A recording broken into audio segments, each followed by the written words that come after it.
Strong number. Caroline, we've said it often, fade the U.S. consumer at your own peril. Up 0.7.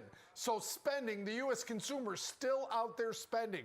Now, let's get the inflation data. PCE price index up 0.4.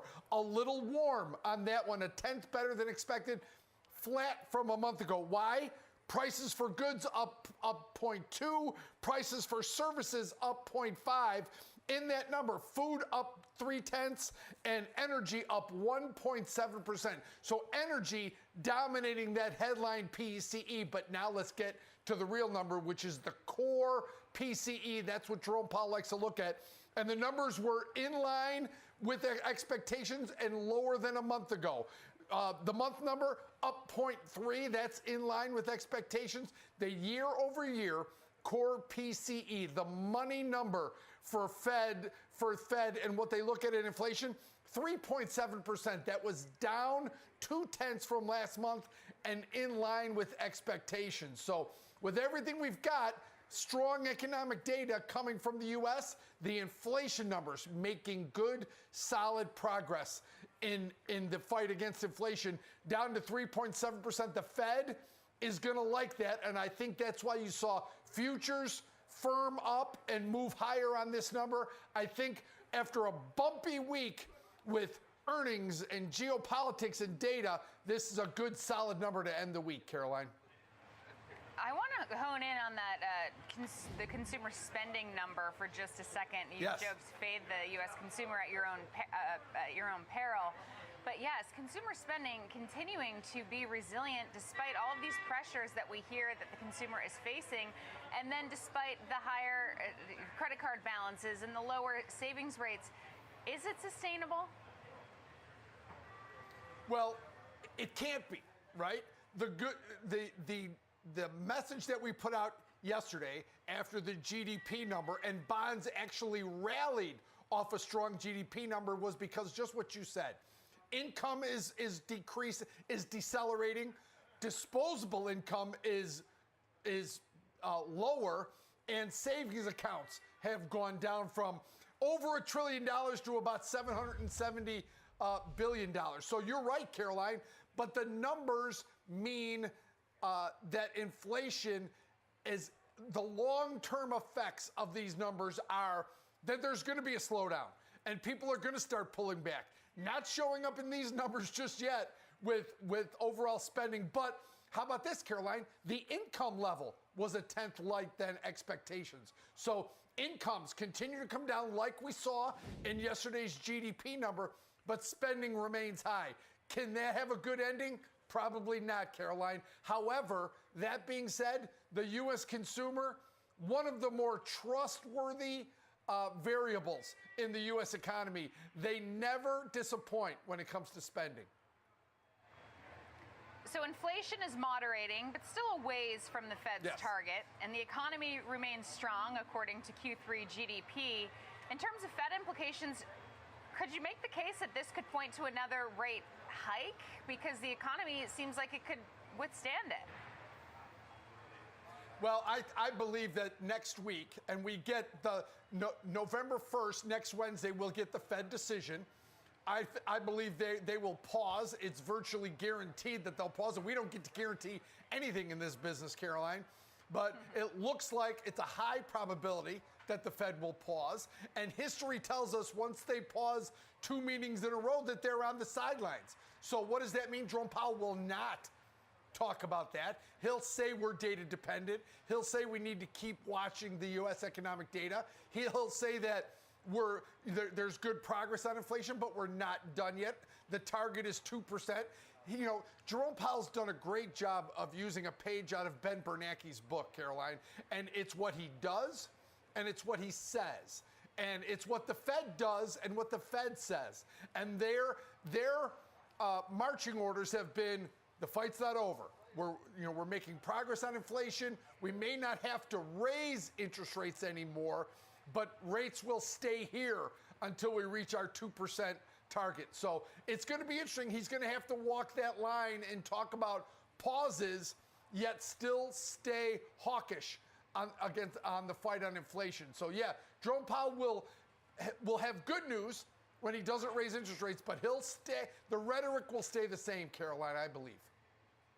Yeah, and so far he's been threading that needle, if you will. All right, let's switch from the economy to earnings. Amazon looks to be a big gainer with about 23 minutes before the opening bell. Shares up about 6% in the pre-market after earnings. What's the takeaway from that report? Yeah, and it's interesting, Caroline. Amazon is rallying for not the reasons you thought it might rally ahead of earnings, right? It's not because of AWS growth. It's because of massive cost cutting that's allowed them to keep a bigger share of that massive revenue that they collect on a quarterly basis. So Andy Jassy, hats off. He slashed, how about some of the numbers? Their headcount is extremely lower. Their revenue, all their numbers, he's talked about, he used, how about this, Caroline? Remember the year of efficiency and how many times they used that? Andy Jassy used some form of the word optimize more than 20 times in his presentation on the conference call. So they're really working on the cost side of expenses. Getting those expenses down means operating margins up to 7.8%, Caroline. A year ago, they were around 2%. So big progress there by Andy Jassy in terms of cutting expenses, allowing them to keep more of their revenue. Caroline, think about this. If this number might have come out Tuesday when Microsoft put up that big number in terms of Azure growth and Google had that soft number, AWS growth only 12% by Amazon. So what are we watching here? With Microsoft's work and early investment on OpenAI and ChatGPT, are they starting to take the lead in terms of cloud computing?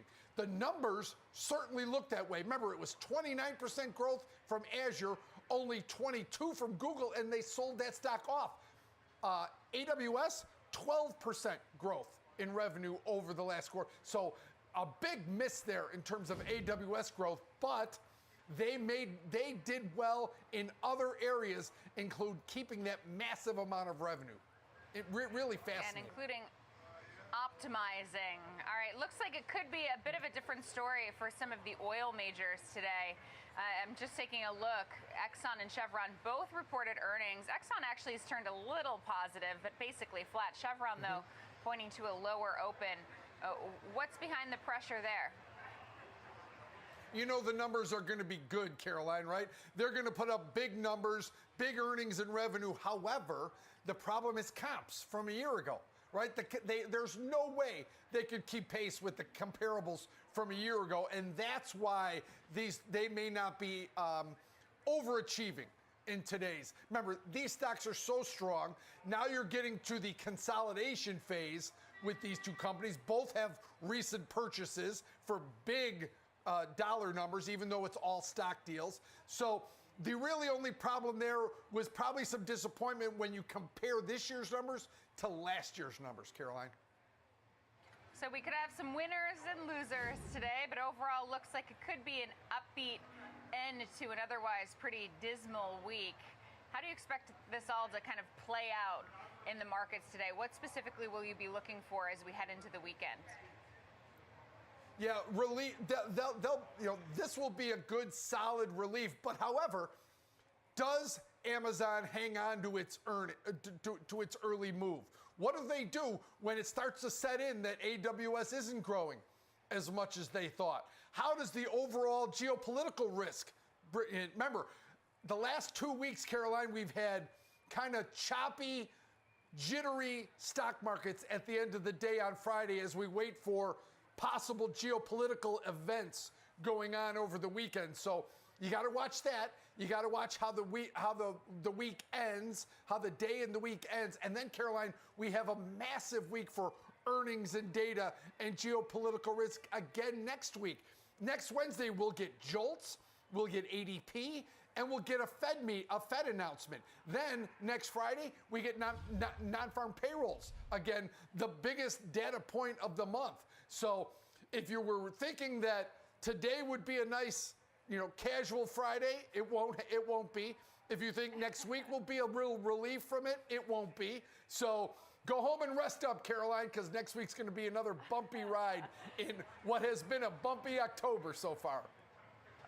And on top of all of that economic data, we also have Apple earnings, which of course could be impacted by some of the economic headwinds. So certainly a lot to look forward to next week. Kevin Hanks, thanks so much for breaking it all down for us. Always appreciate your energy and insights.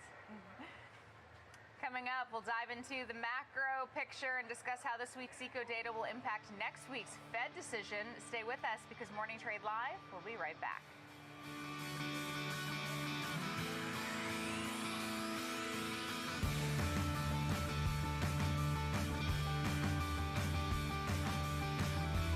I remember when I first started flying.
Good morning. It's October 27th.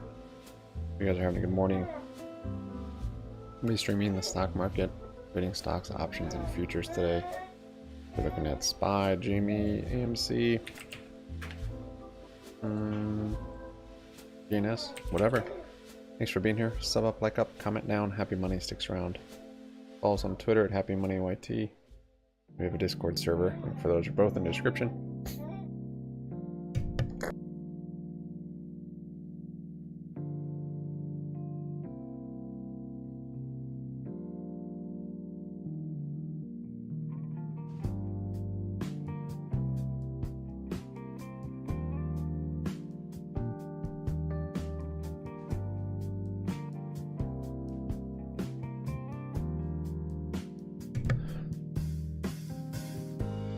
And I'll put a Discord link in chat as well.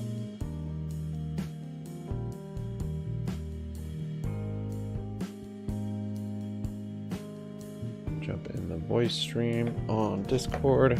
You guys are welcome to join on there.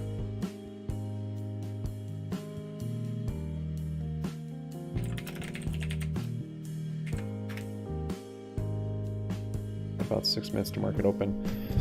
We did have what, PCE this morning? Flat reaction from it. So personal spending, PCE, core PCE, and then we have consumer sentiment at 10. Yeah, here's your PCE right here. So probably expectations were met, would be my assumption. I'm in a hot tub. Just too loud. That's awesome. It's pretty early for a soak. Suppose if it's cold where you are. Never too early. Looks like GNS had a pretty big gap down. He was George, or what's his name? George Hamilton. He was live streaming last night. I wonder if this has to do with that. I don't see any news on it.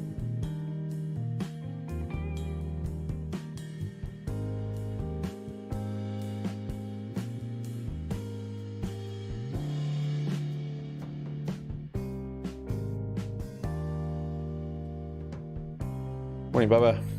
Morning, Guts. Uh-oh. You already have your adrenaline flowing. The market hasn't opened. You're already planning to just put on the market. Completely biased.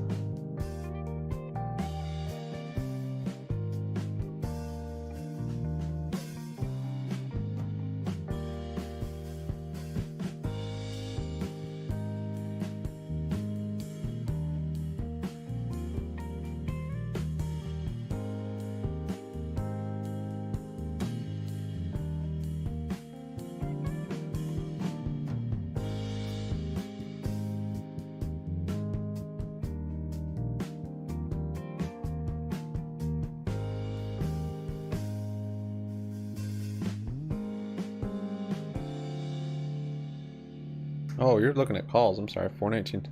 Come down so much. 419 are calls. Wow. Wow. Wow.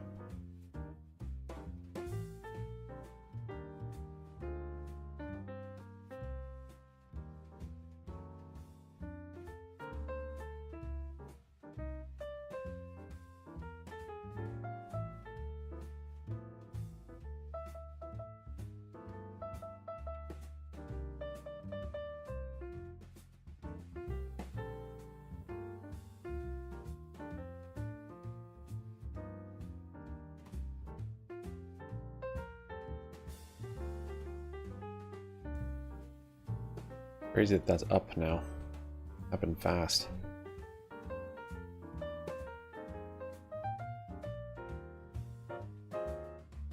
Yeah, there's still a divergence there.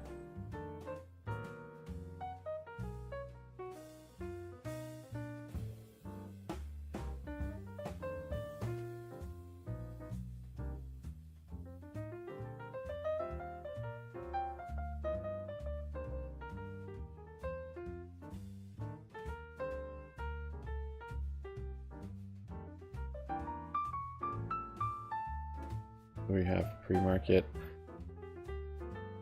Nothing I recognize that's up.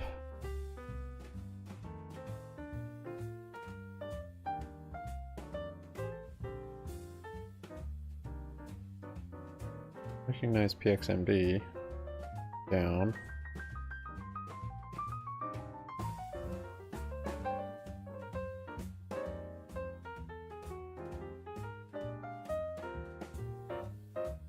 My GNS sold off.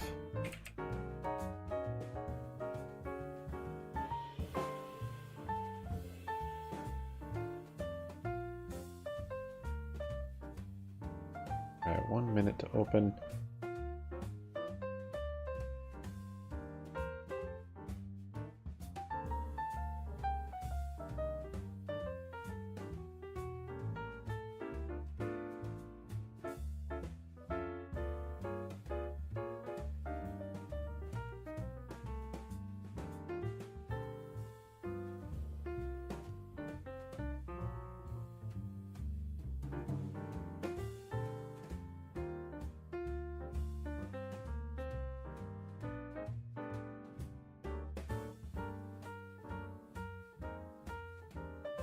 There's the bell.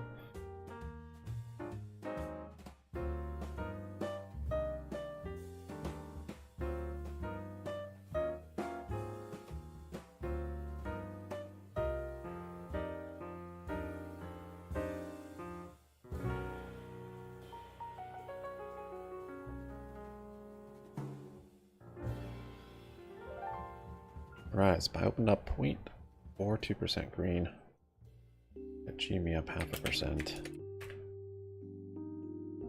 AMC's up 1.5%. XPeng's up 5%.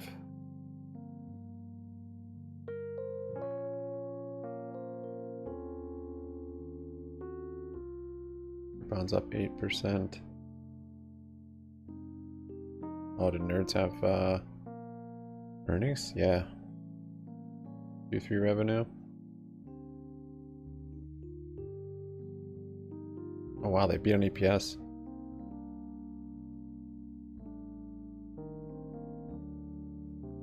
By 8 cents. Revenue beat by 8.5 million. Alright.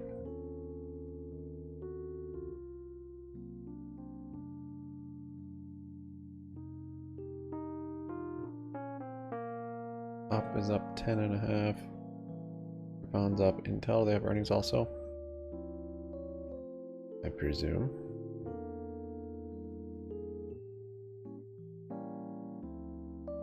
Yep.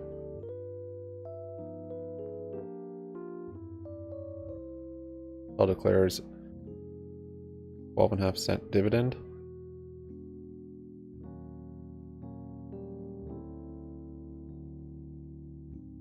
So I haven't changed their dividend amount. Doesn't seem like they're sticking with it. That's good. Bullish.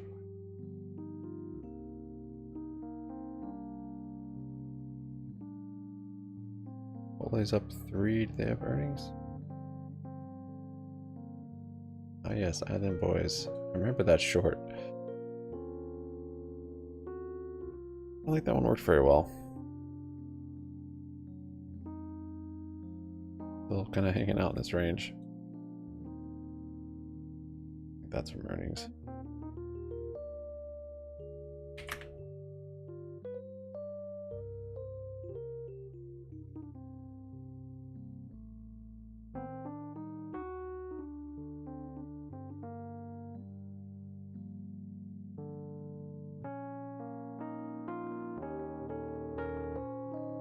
Called morning dip. Top of bottom wick on Tuesday daily. Doji is price target. Bottom wick on Tuesday. Right there. Right there.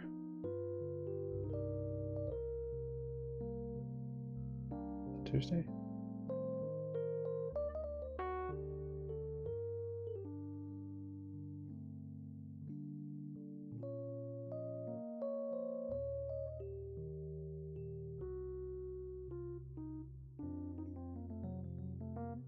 If today we have continuation, or if we have chop. Had a pretty big moves the last couple days. Friday could just be liquidity. Even more so than a couple days. I guess those are continuation, just with some chop in there.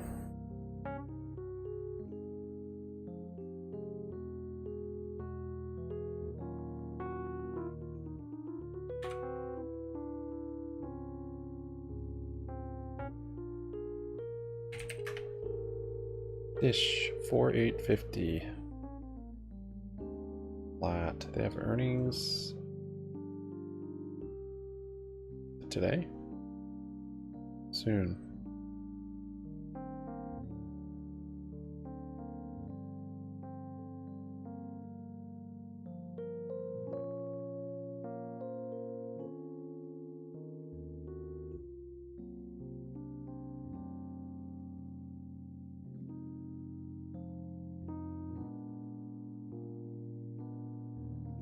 See. Dish's earnings are on the 2nd, so next Thursday.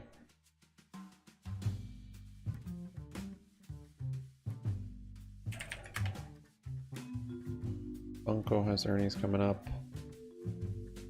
Thursday as well. The First Solar is on Tuesday. Fly's coming down here. Fisker on the 8th. 2 weeks, 2 Wednesdays.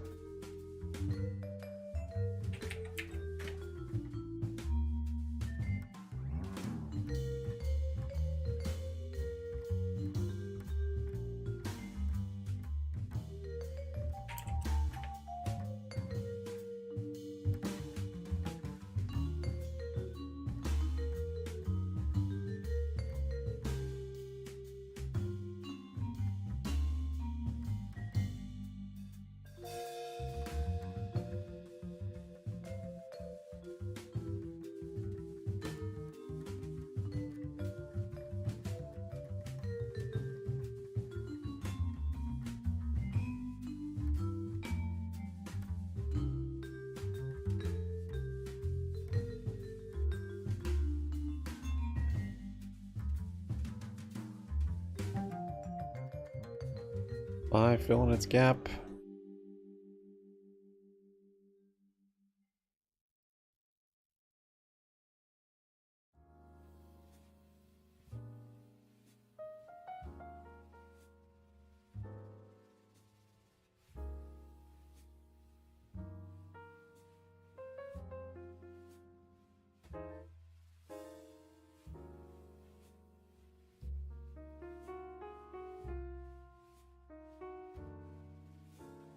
As 412.84 for gap fill.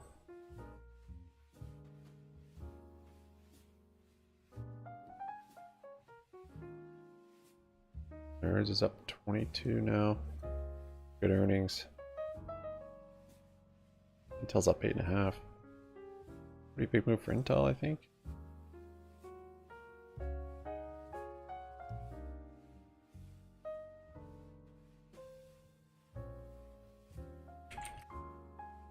On Chipotle, we work 5.5.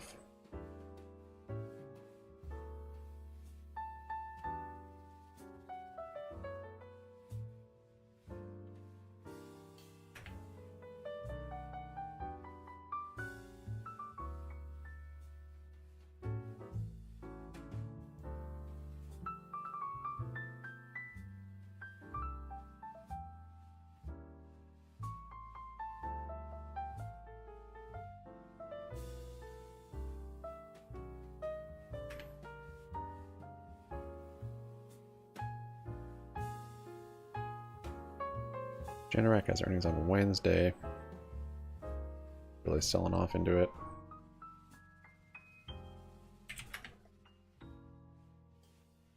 Yahon's up 1.25. Generac's down 1. Run is down 3.5.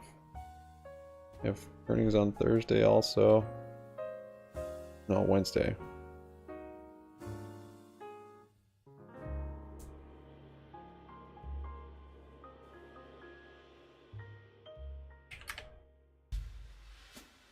bouncing up to VWAP here.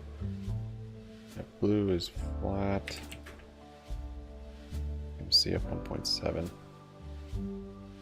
They're consolidating around this $9 range.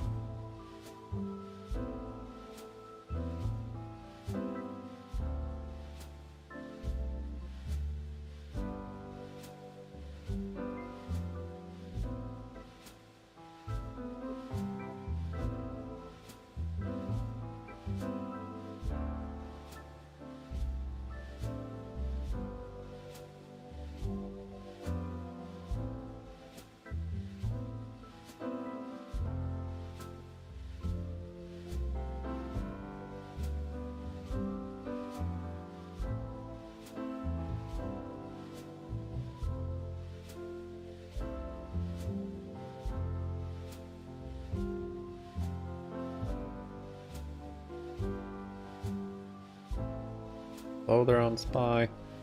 There's a little VWAP test.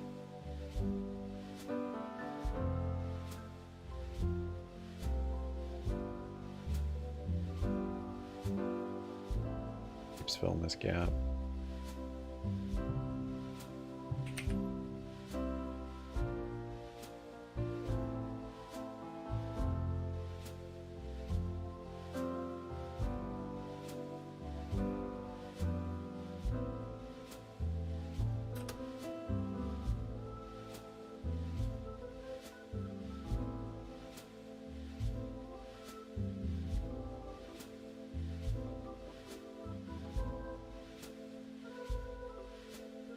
APDN was highest on the pre-market capper. It's up 14.5 now.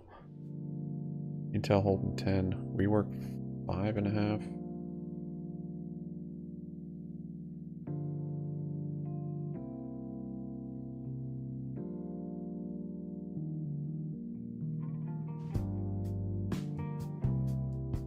There's another RSI divergence there.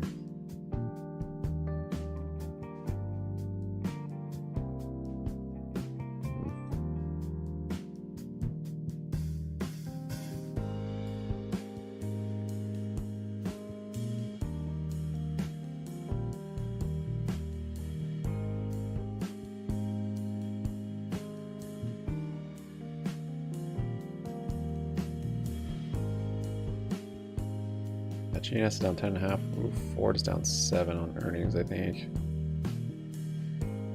Ford CEO sounds a lot like Tesla's Elon Musk. Maybe it's more on guidance than numbers.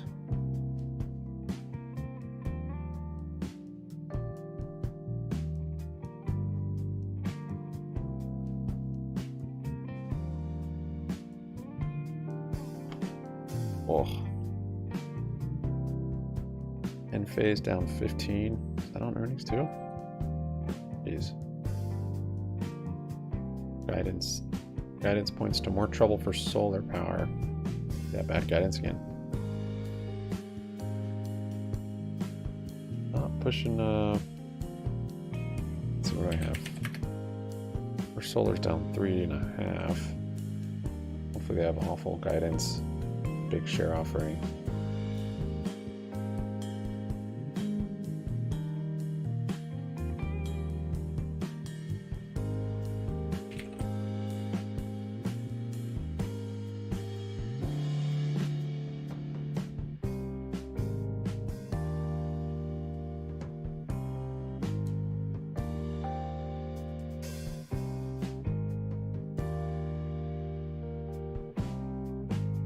AbbVie is down 4.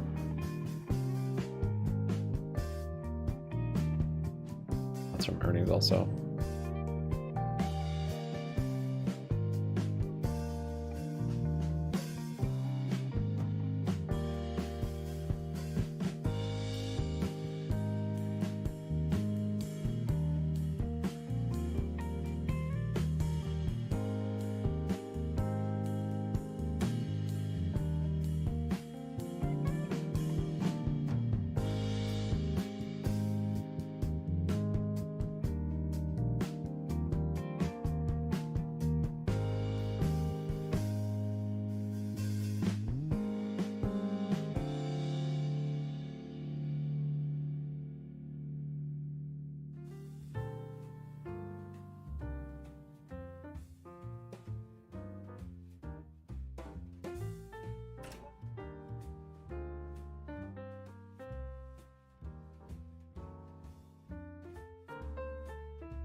Another bear flag maybe getting built here. This gap is almost filled.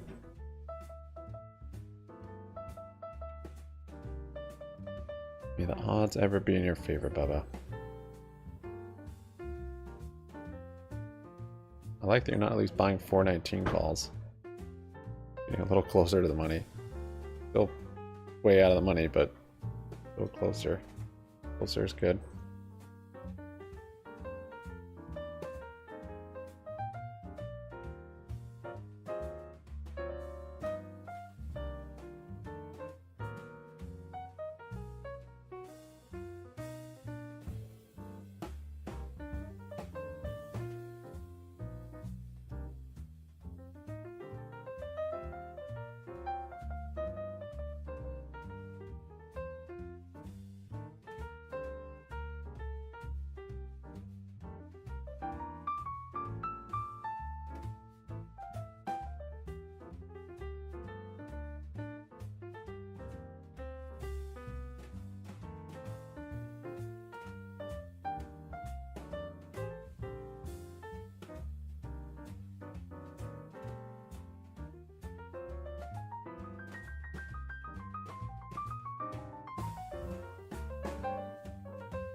A little bounce up to VWAP there.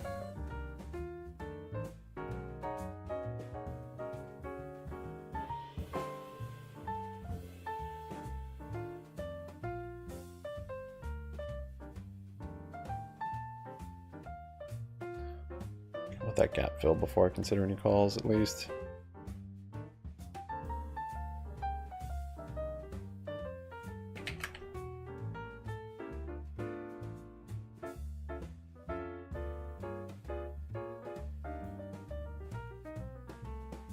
And preferably some tapering.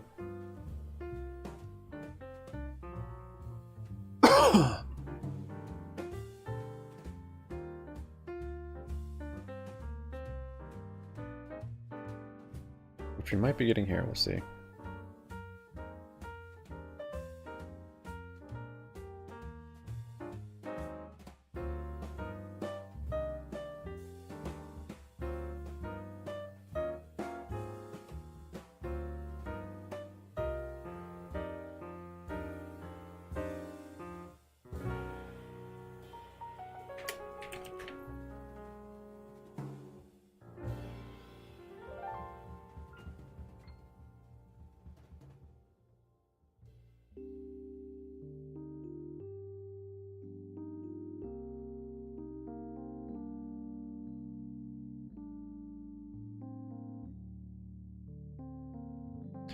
See what else is on the calendar today.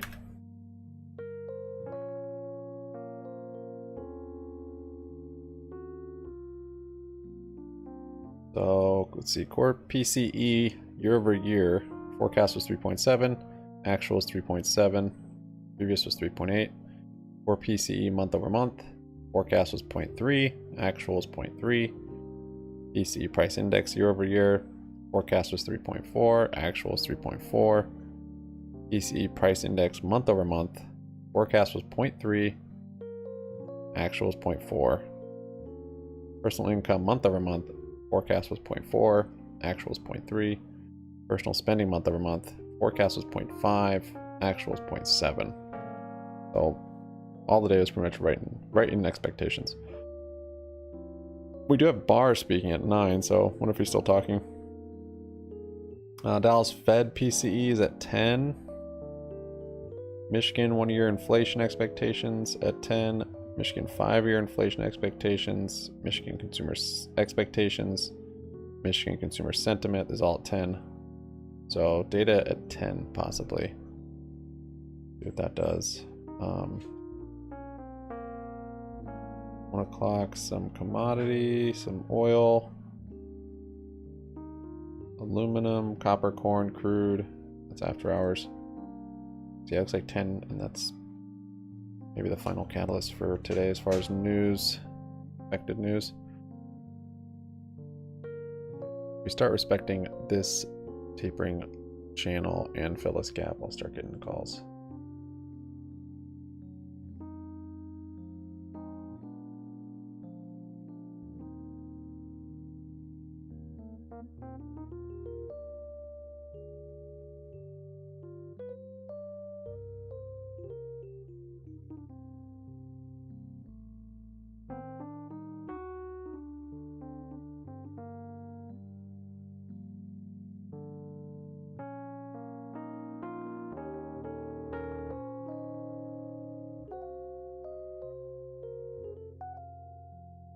Gap is filled.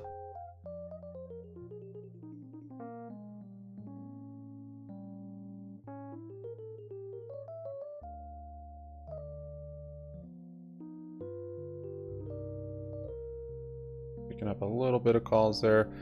Gonna be very slow here. Very early still. I wanted to wait, but I guess this is happening pretty quickly. The gap fill as well as seemingly rounding bottom.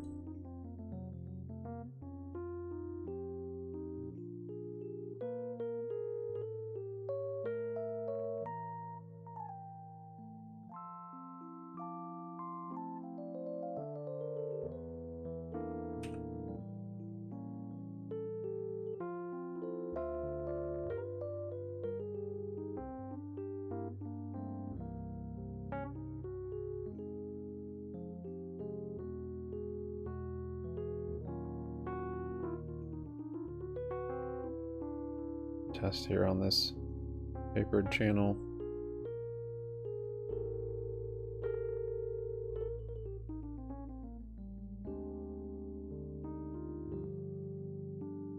Successful. I'll add on a break here, or if we make another test on here. I want to give it time. Reversals take time.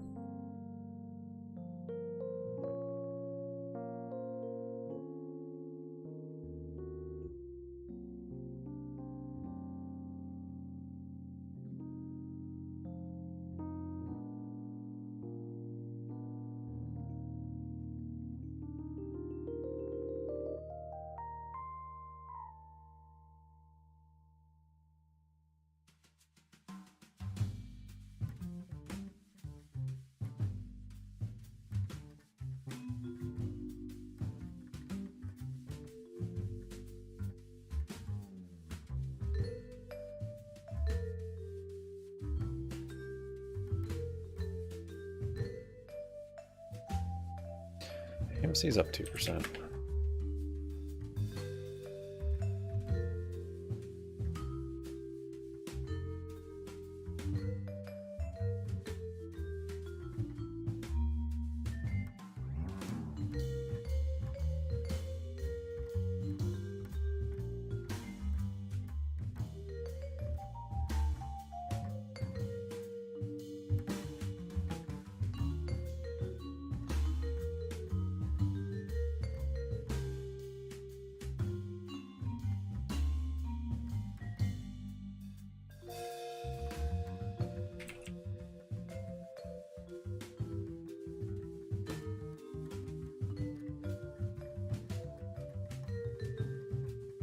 Also could be tapering on this longer term support on the hourly.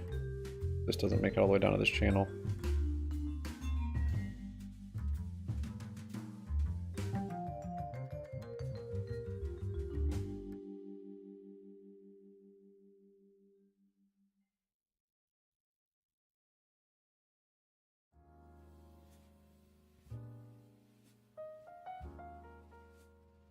See, 2.5. GME down 0.7 still.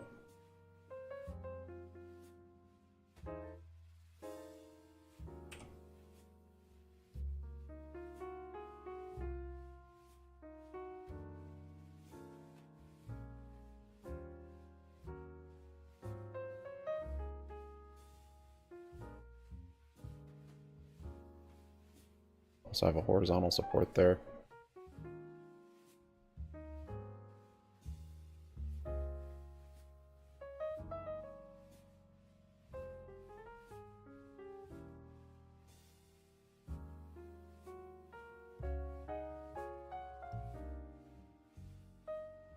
SPY still green.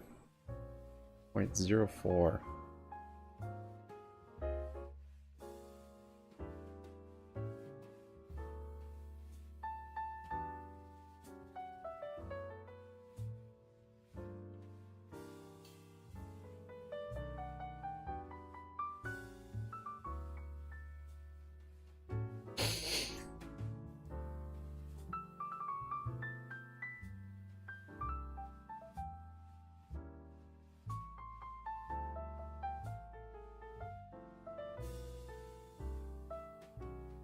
Patient on the add to calls.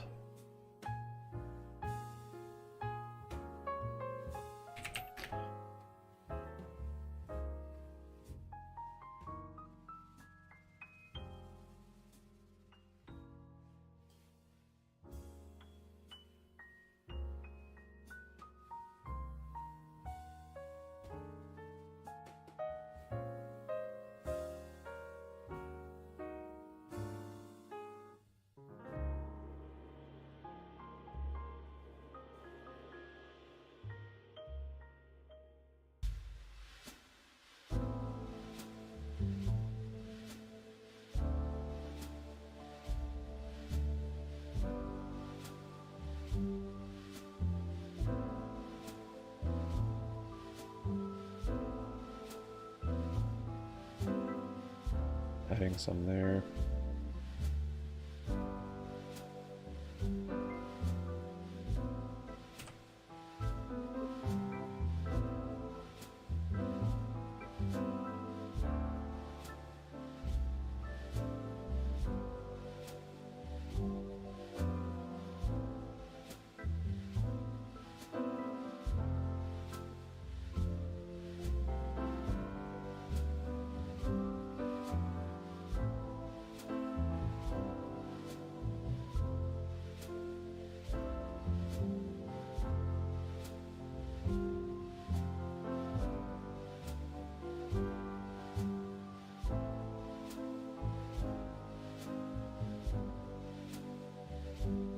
That's the top of that little channel.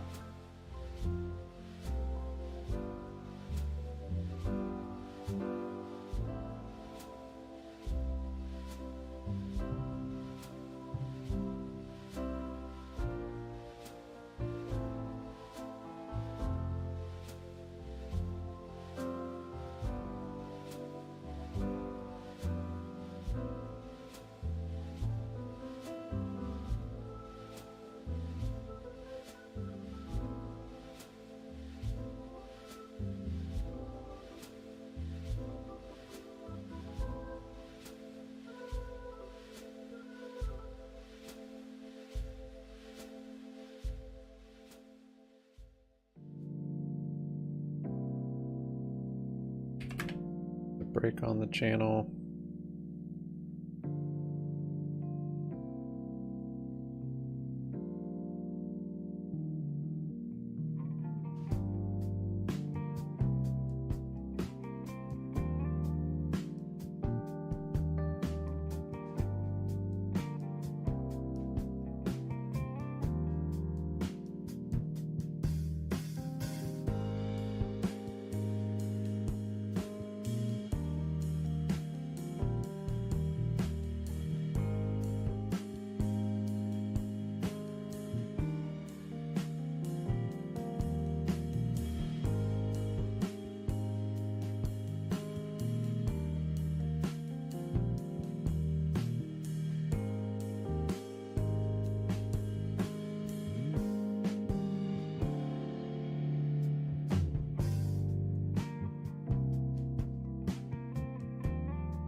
They've got a little retest on this shoulder over here, 413.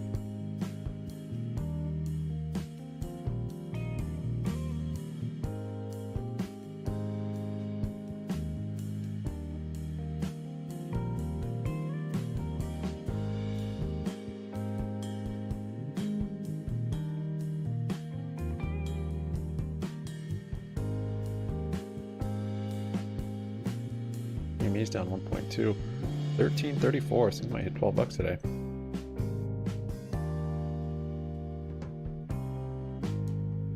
This is up 2. Still just in its consolidation range though, around $9.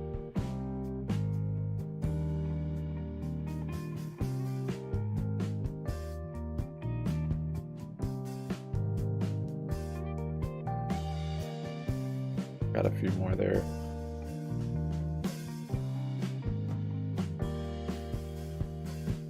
Oh, that's right, data. I forgot about the data. Someone leaked it.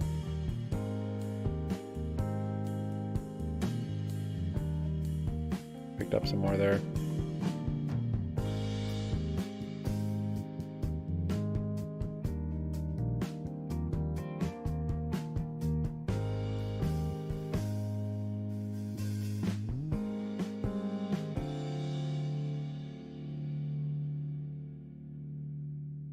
Yeah, that thing reacted before 10 o'clock. It's like they're living in the future.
I actually made a new low with that little news drop.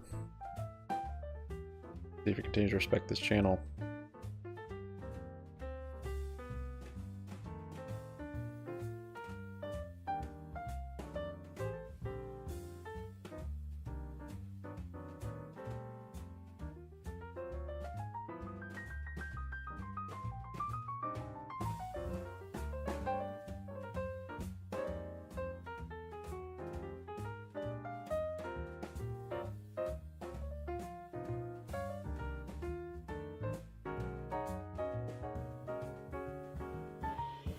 Totally forgot about the 10 a.m. data.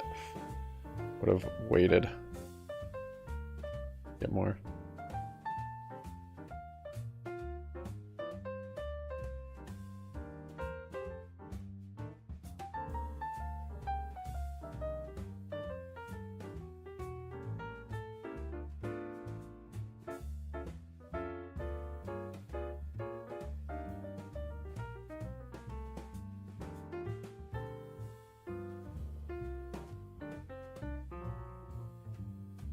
GME just flushed there, it's down 2%.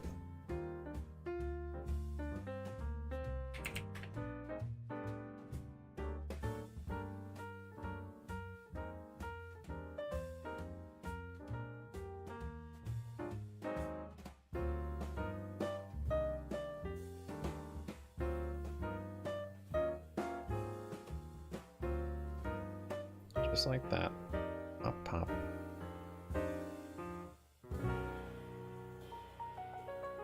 Wiki time.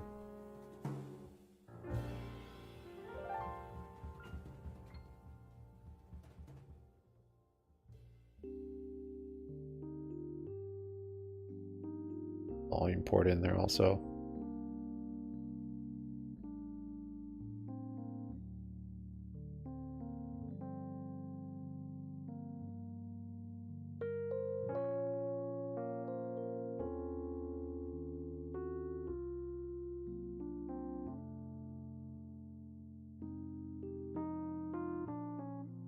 Another kind of tapering low there. Further confirmation. There's a VWAP test.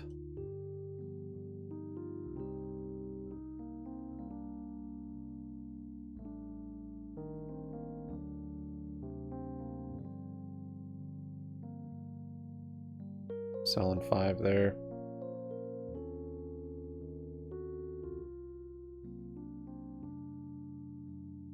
In case this doesn't break out.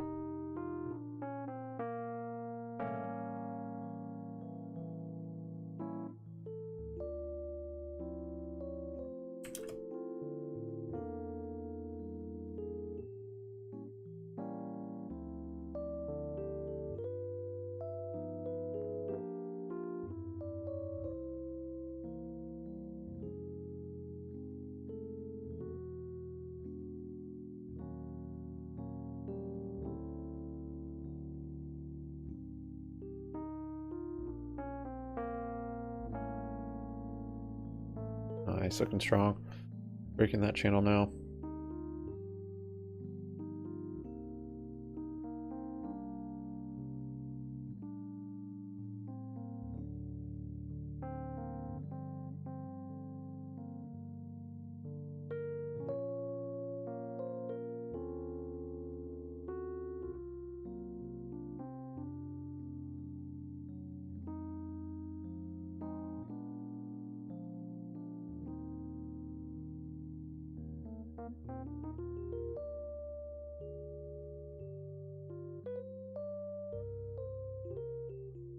So a little more at high of day.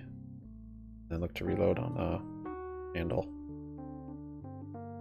If we get all that. Maybe get some more here. VWAP retest.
Give me another chance, Bell. I'm sorry.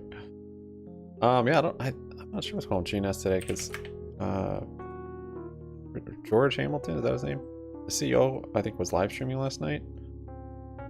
I don't see any news on it though. I have to watch the live stream, but maybe it's from something he was saying on there.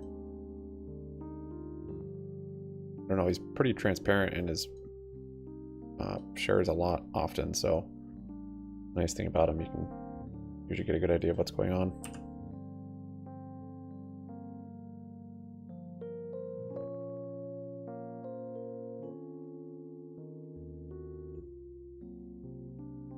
I mean, I left a gap up there.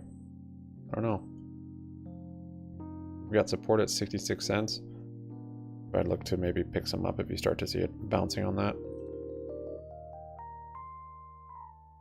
But it could bounce today and fill that gap, honestly. It's pretty fickle. Kind of right at support also. Where it's at right now.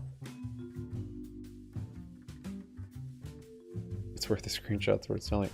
Are you screenshotting this morning? You got something worthy of a screenshot? I have screenshot equals sell on my post-it note, but it's been a long time since I've deemed something worthy of a screenshot. Plus my standards for screenshots went up significantly after I wrote that to myself.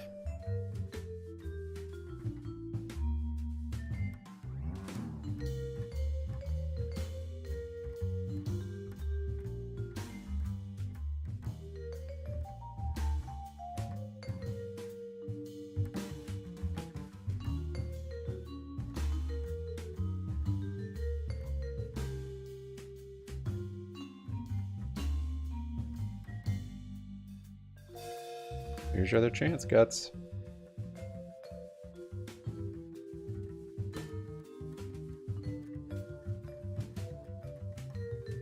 Should have closed more.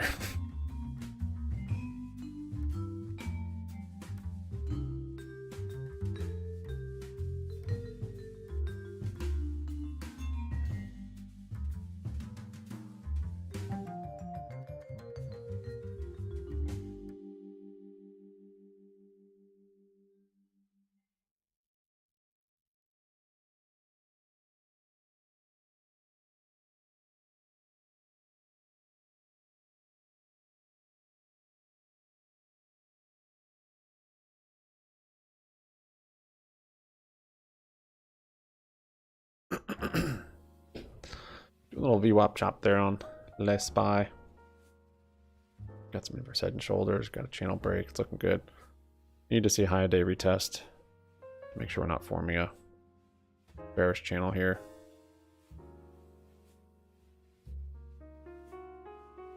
Sell a few more there.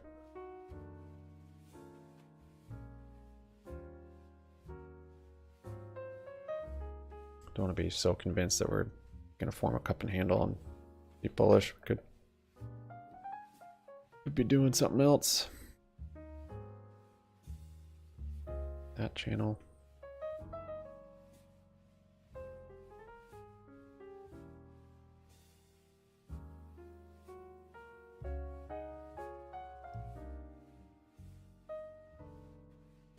Should have closed a little more on the top there. Closed what? 25%. Close another 25 right here.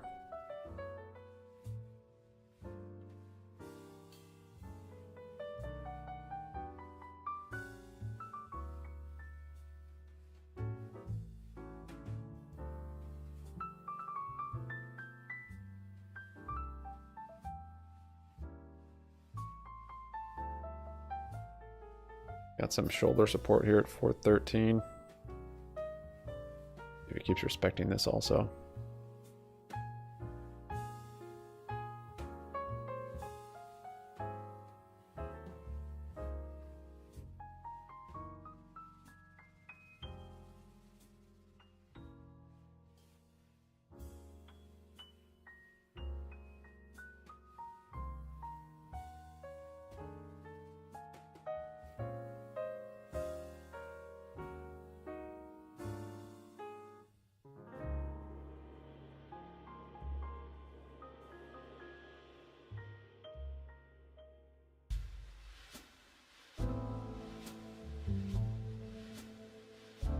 Position 84, break 7.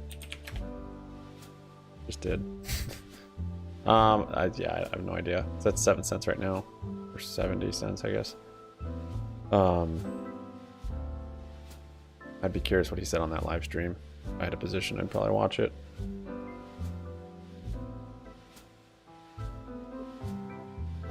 $0.70 is a nice whole number, but it's not really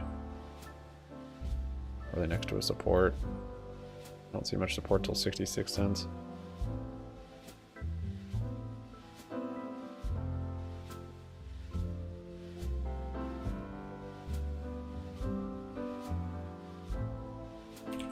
Leave it up there though.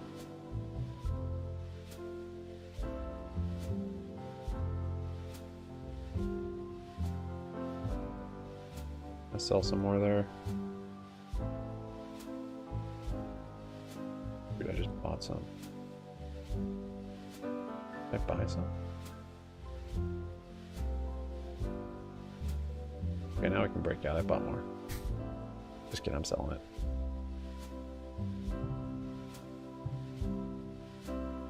Oh, that is good. Good, that's all it needed. Need me to close some. Sucks up my buying power.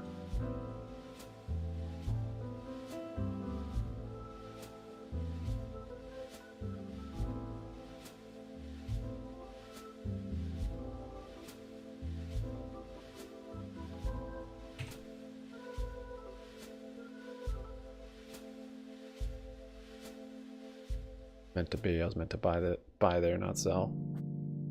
Did break that though. That's good to see. I have a temporary channel in case these held.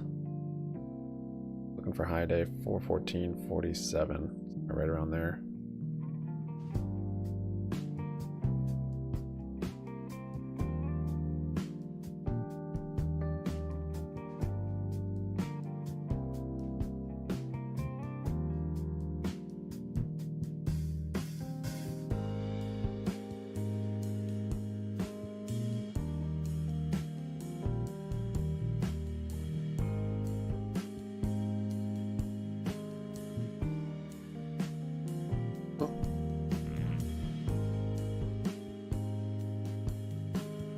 GNS just broke that 70 cents. 69.17.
delete these morning channels showing all the tapering. Don't need them anymore. Like clean charts.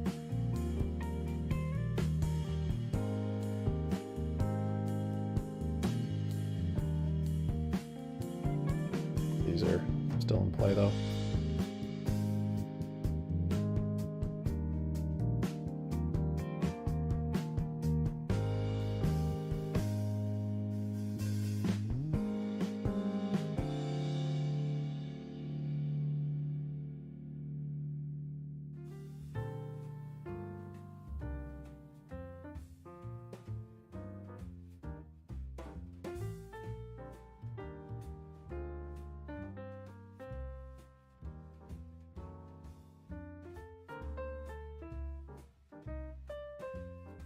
At VWAP.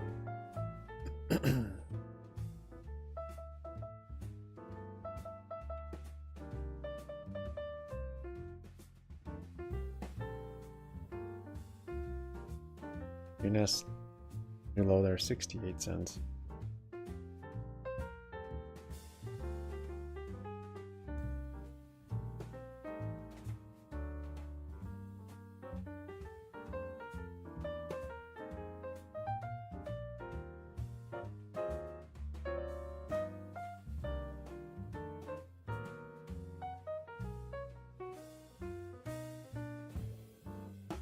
Kind of breaking below there.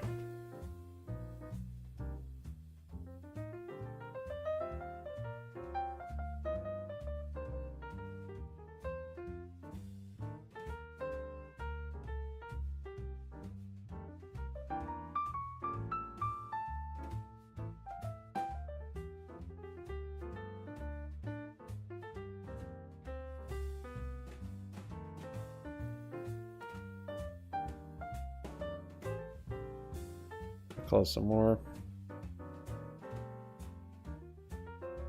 Not my favorite exit there.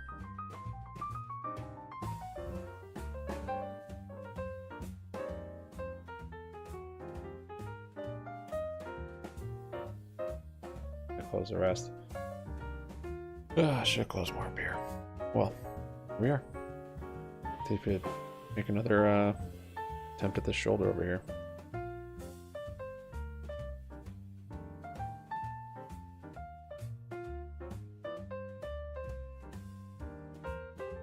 Or are we just in a chop?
Fourth try. Why don't you get filled when you try and get filled? It's very, very liquid. You can market order.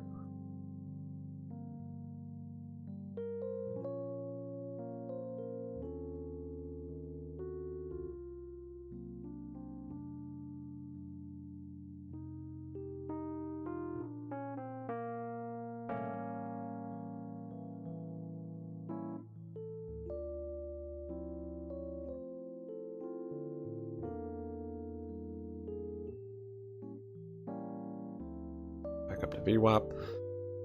Still in a chop. Want to see high day test. Have some continuation today. I didn't like that sell, but by breaking down there, we could have definitely didn't stuck back in this channel. But now we're back above it. To the chop.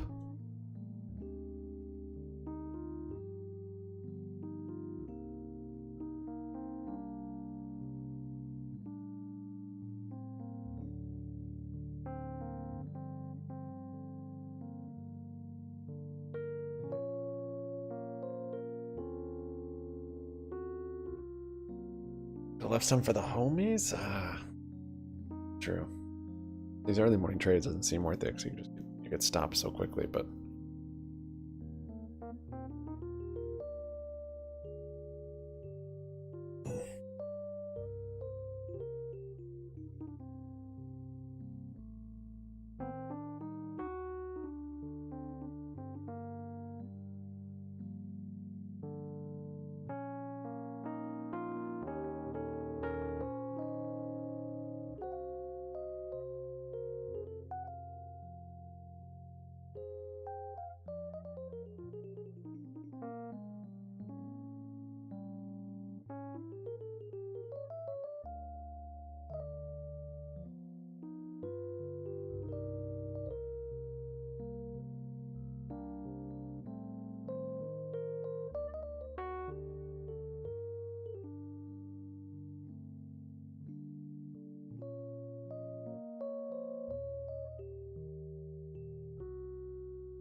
whether it's AMD, where there's speculation that they're also going to come out with an ARM chip in 2025, that's a concern.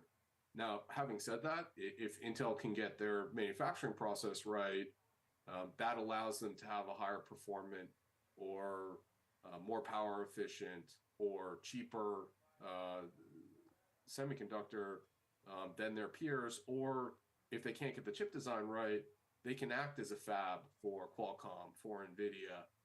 So I think it is certainly something. That's one way to trade guts. And it's a concern. But at the end of the day, from my perspective, it all comes back down to, can Intel get its manufacturing efforts in the right place, and then has a bunch of levers, a bunch of opportunities that it can use if something goes wrong with one of its businesses, unlike right now where, again, its fortunes seem to be predominantly dictated by whether we're in a PC pickup or PC downturn. Okay, and then talking about AI potential, this is a group that the more impact or the more exposure, I should say, you have to AI, the better off you've been in terms of stock market performance. Obviously speaking mostly about NVIDIA there, but just in terms of potential there, how much more potential does this AI wave have, or do you think that it's starting to be priced in at this point? I think that potential is the right word. And so I think what we're seeing right now is there is still more capital investment over the next 2 quarters, or increased capital investment over the next few quarters, that it's going to buoy NVIDIA. I think that AMD, that they are working with a number of hyperscalers, that they will see some traction in 2024, and that they're arguably second place in terms of third-party alternatives to what the cloud providers are making themselves. The difficult piece is, I think a lot of what we're seeing is GNS is at 69.99. Was recently had the chance to attend back to VWAP, speech given by above one of VWAP, executives, and they were talking about the fact that down 1.3, AMC up 1.3. The next Instagram built on top of a platform like OpenAI. I think that's what really generates that next wave of demand. But no one envisioned Uber before Uber existed. No one envisioned Instagram before Instagram existed. And so it's going to take a bit of time. Okay, so more potential. People but did. Certainly We'll some have ideas. That these Weren't chip executed. makers are facing, including U.S. government restrictions. So at this point, when you look at the group as a whole, Would you say there are more headwinds or tailwinds for the group? I think it's a big mix, right? So PCs appear to be getting better. We got great numbers from MediaTek this morning. So arguably, Android handsets are finally picking up a bit. At the same time, enterprise spend is off a bunch. You've got concerns around what the macro looks like, and so I think it's a mixed bag, and it depends on where your exposure is, as to how things are going to go, and also to some extent what happens with the macro in picture in 2024, and that's a bit of a black box. So, given the mixed bag, which chip makers would you be comfortable buying at current levels? So the names that I really like here are the memory names. So whether it's Micron, whether it's Western Digital, whether it's something like Silicon Motion, and there it's in part, all of those vendors are very much exposed to PCs. They're very much exposed to handsets. But even more importantly, they've rationalized production over the last few quarters, such that right now, when we're seeing the demand pick up for some of these products, they don't have enough chips coming out to necessarily satisfy that pickup in demand. That's resulting in pricing lifting into Q4. I think pricing is going to lift into Q1. That not only boosts revenue, it also adds to, it also goes directly into gross profit margins, flows down to earnings. And so I think you're going to get better numbers at those memory names that really struggled with profitability over the last 3-4 quarters. All right. Thank you for those picks and your chips expertise. Matthew Bryson, Senior Vice President, Equity Research at Wedbush Securities. Thanks again. After the break, it's time for Chartmaster. We'll preview more of Monday morning's earnings on Semi, Western Digital, and SoFi, all on tap. That's next on Morning Trade Live. Chartmaster.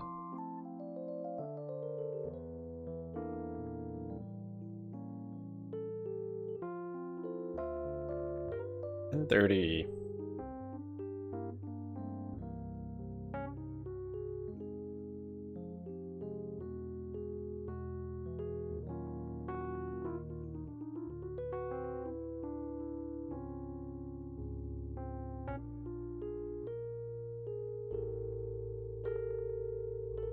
Can't believe I bought instead of sold.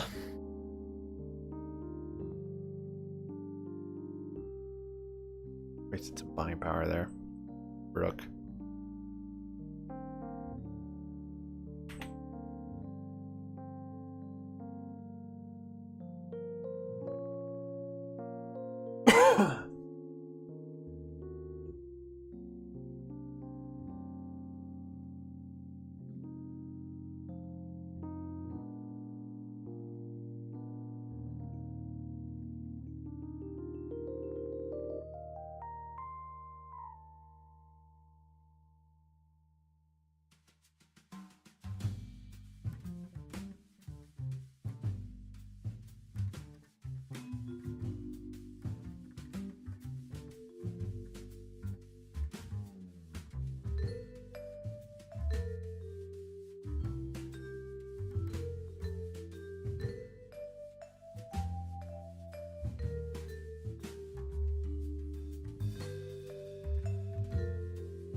WeWork up 9.3.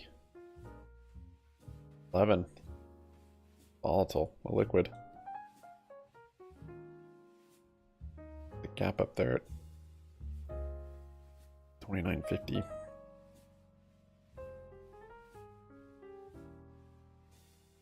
Maybe finding a little inverse shoulder over here.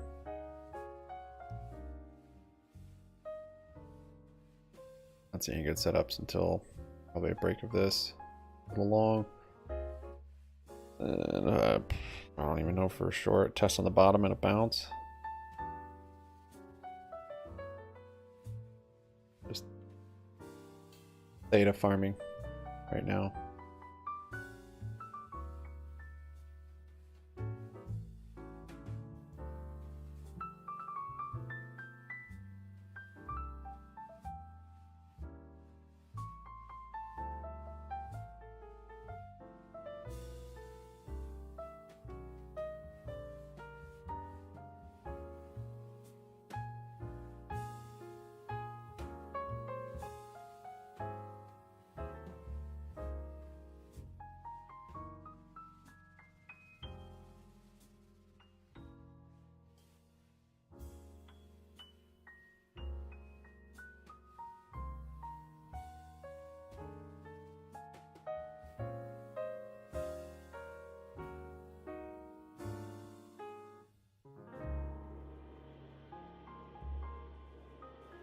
Pick up some calls there. It's going support on that right shoulder.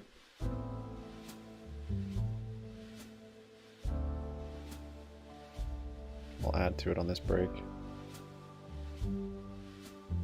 Get it.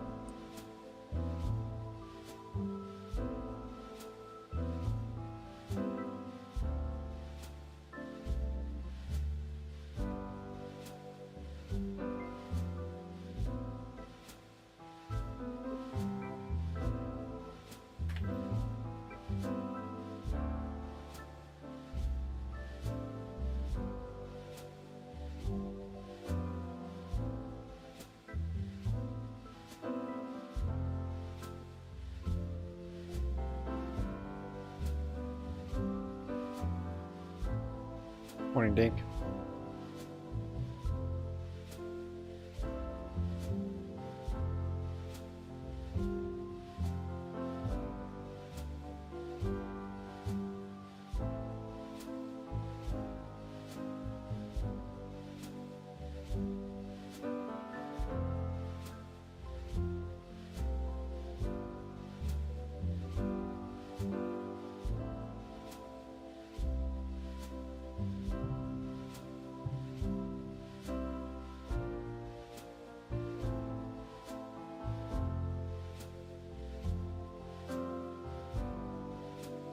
Currently at 83.62 today.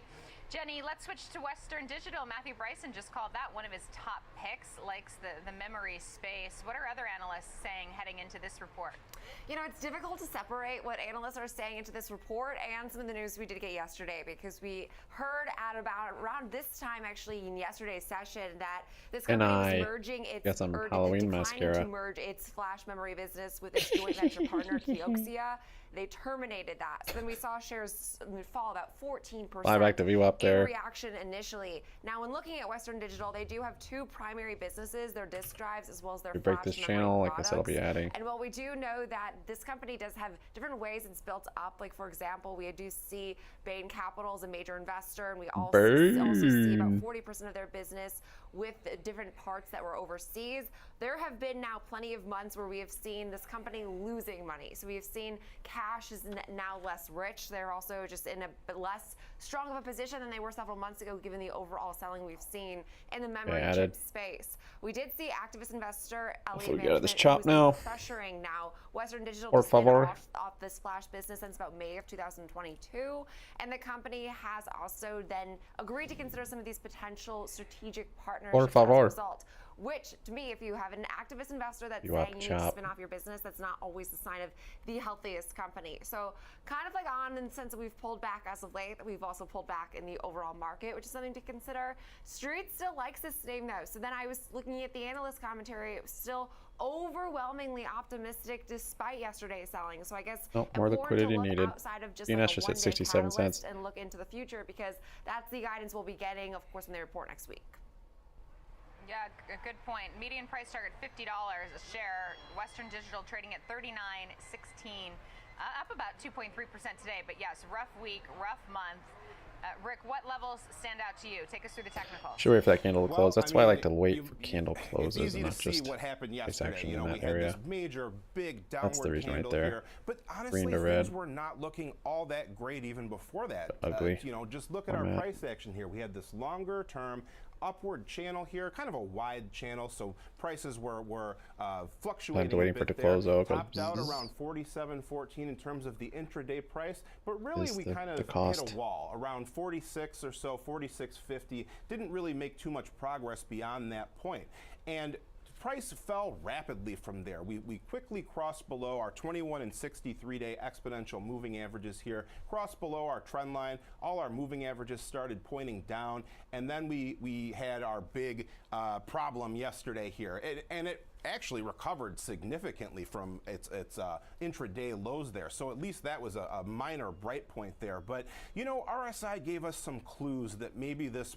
move upward had some problems heading into this event that we had here, because you can see we were trending downward in the RSI as price was trying to rise here, kind of hitting a wall in terms of resistance. And remember, RSI is based on closing prices. Those intraday highs that we kept making didn't matter for the RSI. It's based on where things end up at the end of the day. So we were kind of drifting downward in terms of momentum as price was struggling here.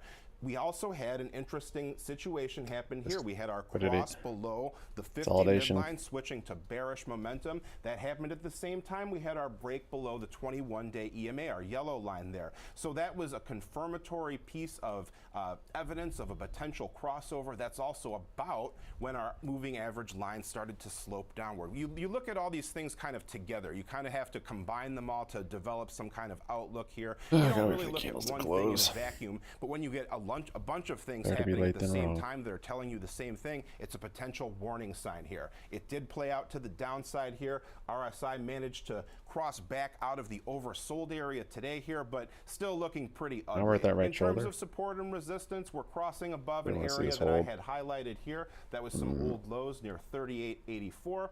We bounced off of our volume profile point of control here near 38. If we do keep going downward, 36.45 was an old low right here that stuck out to me. If we keep going upward, 252-day EMA is really the point to recapture near 41.36. But pretty rough overall during the past few days.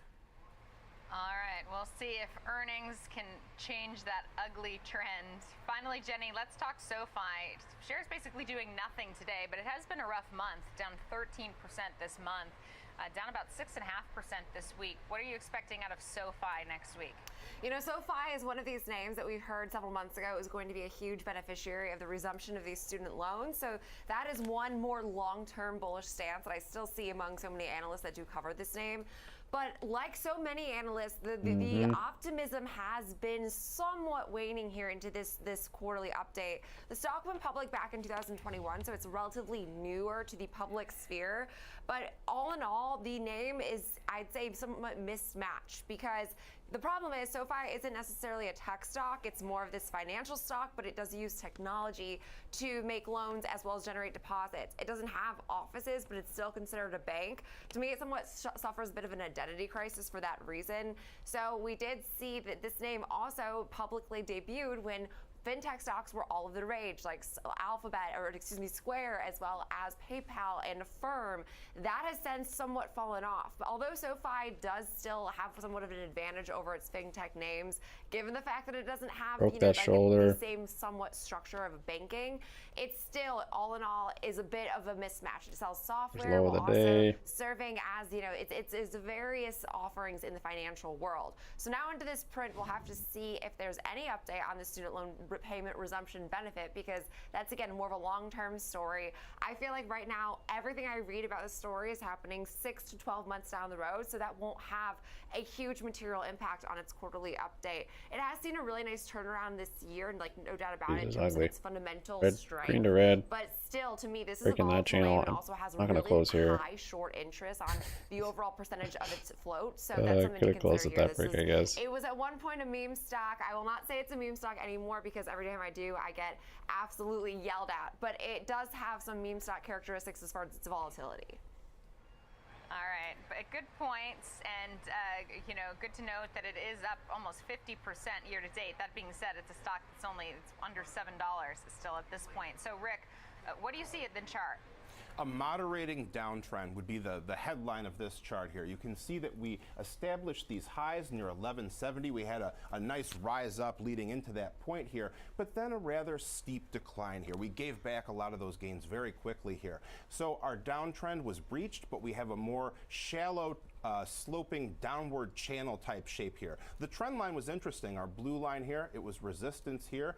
It was a resistance point here once again. Then it became supportive. Old resistance can become new support. That's why it can be useful to keep a trend line on your chart even after it's broken, because it can come back into play.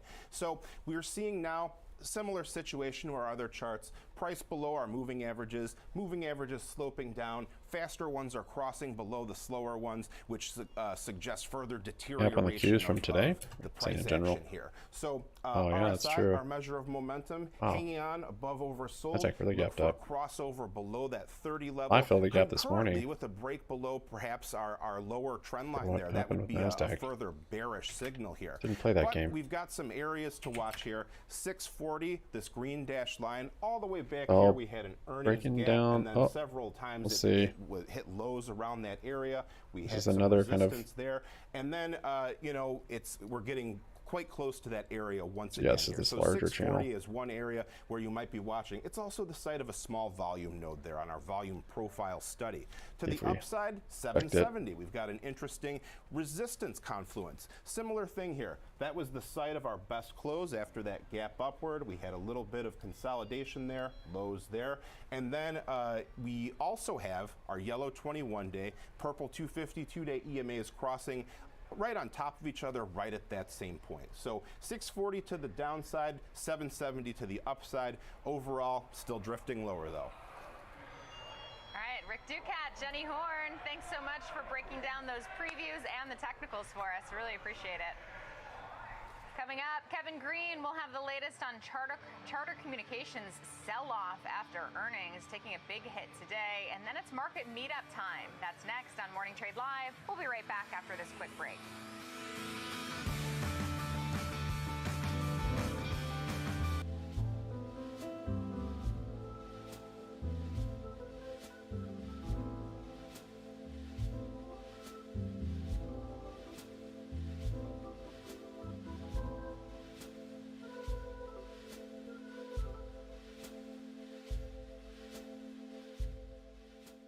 Interesting you mentioned that about Qs, but it wasn't hardly even selling off yet.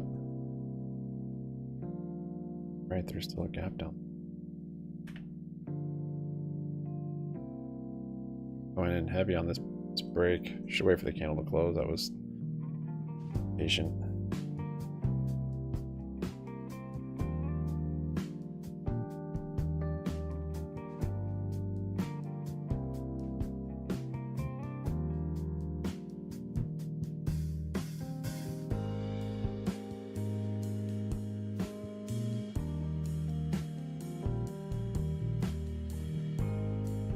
This low from the other day here,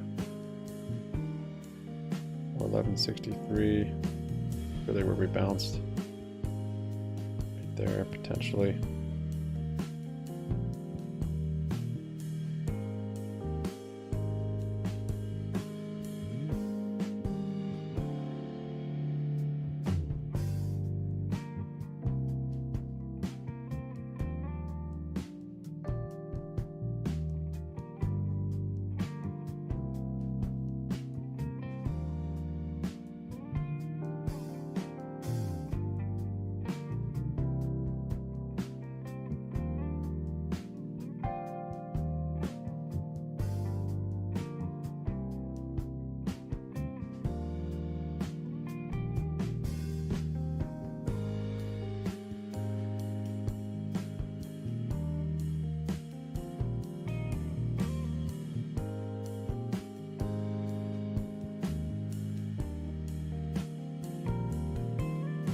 back green.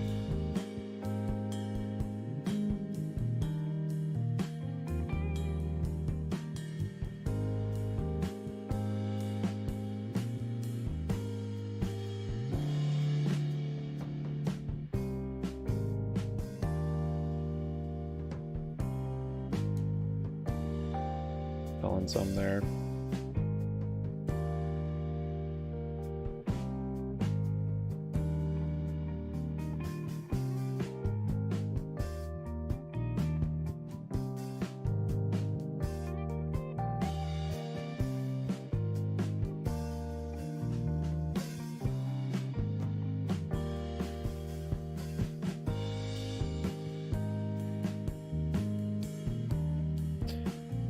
I see a break of this channel again, holding above it.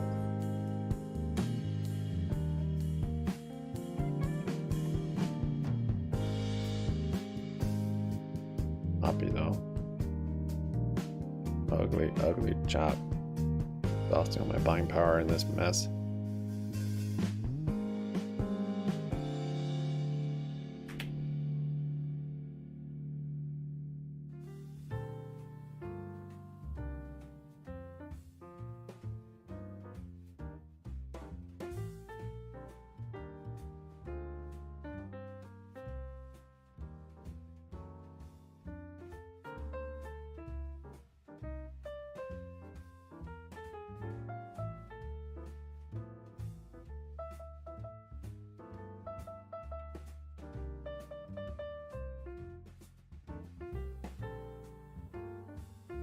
Sold a couple more.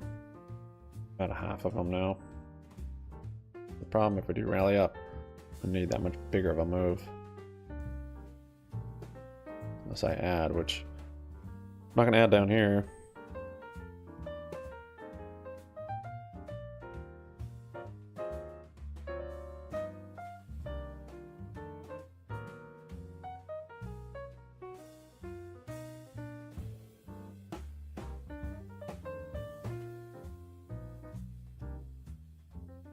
No, always just gotta close some for it to move. BWAP.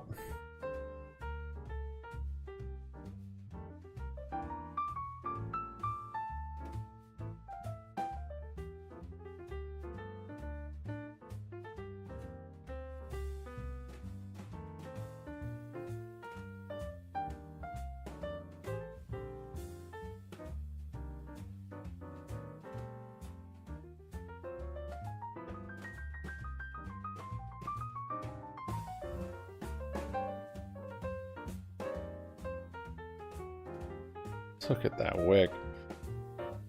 Holy ugly Batman.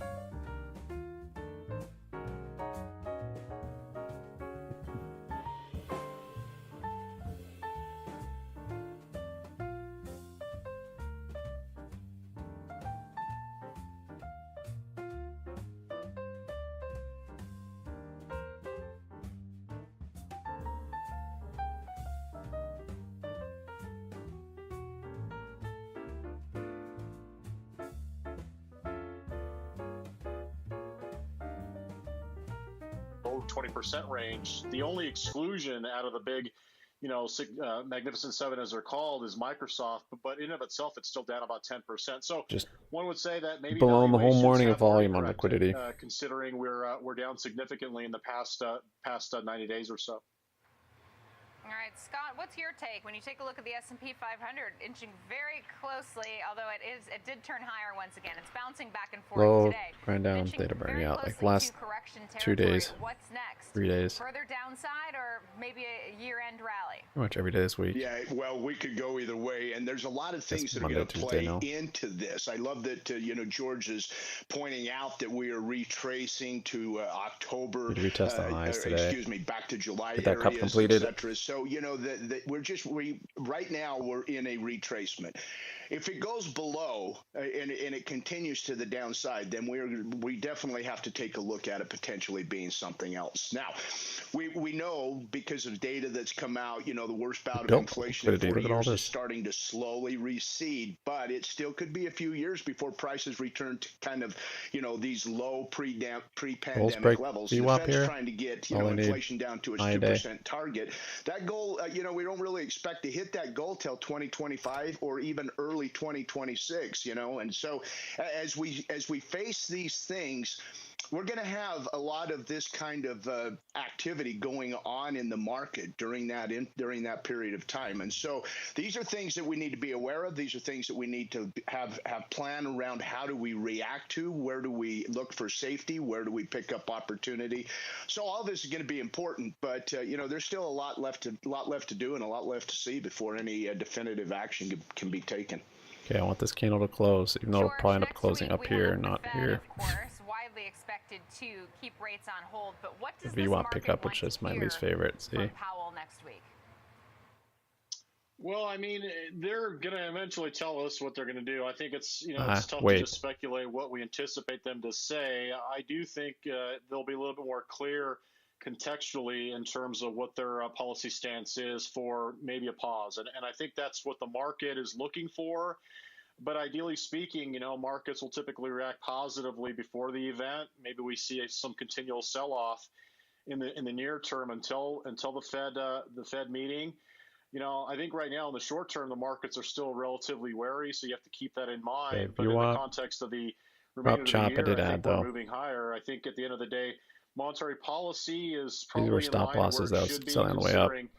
Core inflation on that break around 3.7%, considering the PCE index print. I'll close some on the top of this channel. Inflation at 3.4%, but a lot of the core inflation is still really looking for high day though to confirm to hold any kind of calls today. Take time to adjust over an annualized basis. So I think at the end of the day, they're going to provide us some more clear context on a pause. And just going back to the last meeting, the Fed was a little bit more hawkish, but the market wasn't. The market wasn't pricing in an additional rate hike, and I think the market got it right.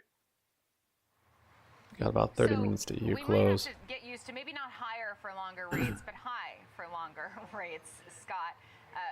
What does this market want in terms of cuts? Is it too optimistic in terms of when the Fed's actually going to cut rates, not necessarily pause? Well, too optimistic. I don't know that, I'd go so far as to call it too optimistic, but there is some optimism there. And that optimism will definitely be shown. It'll come through as evidence as what happens in the market, because it'll be that type of activity that actually changes and drives the market.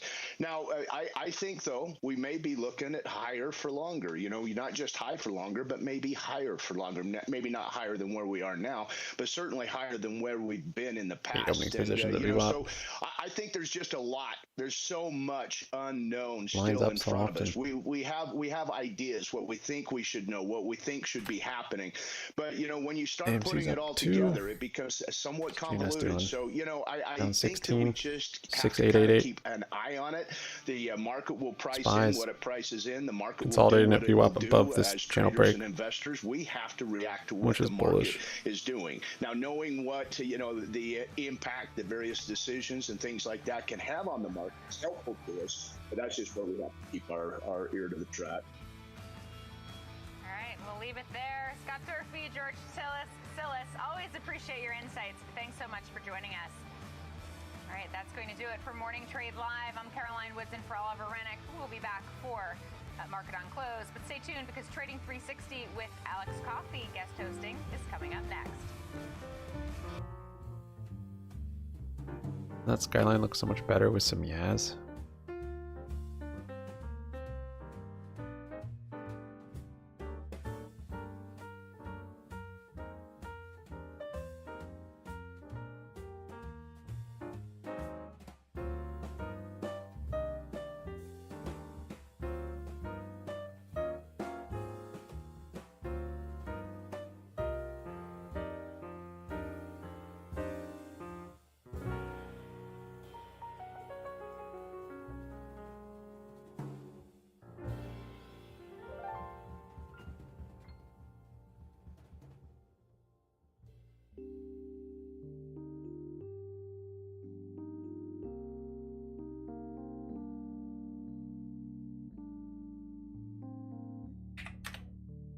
kind of thankful I'll be out of buying power soon on the trading account.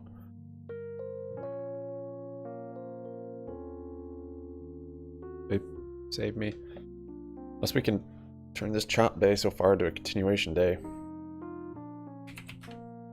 Can happen.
Wait for it.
Is that the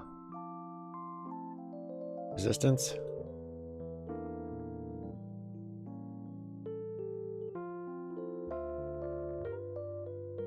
$11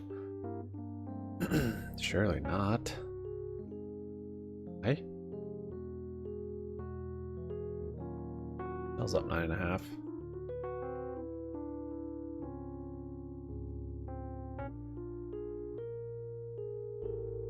Wow, nerds kept going 37.5%. That is neat.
Nerd's still going, there's 40%.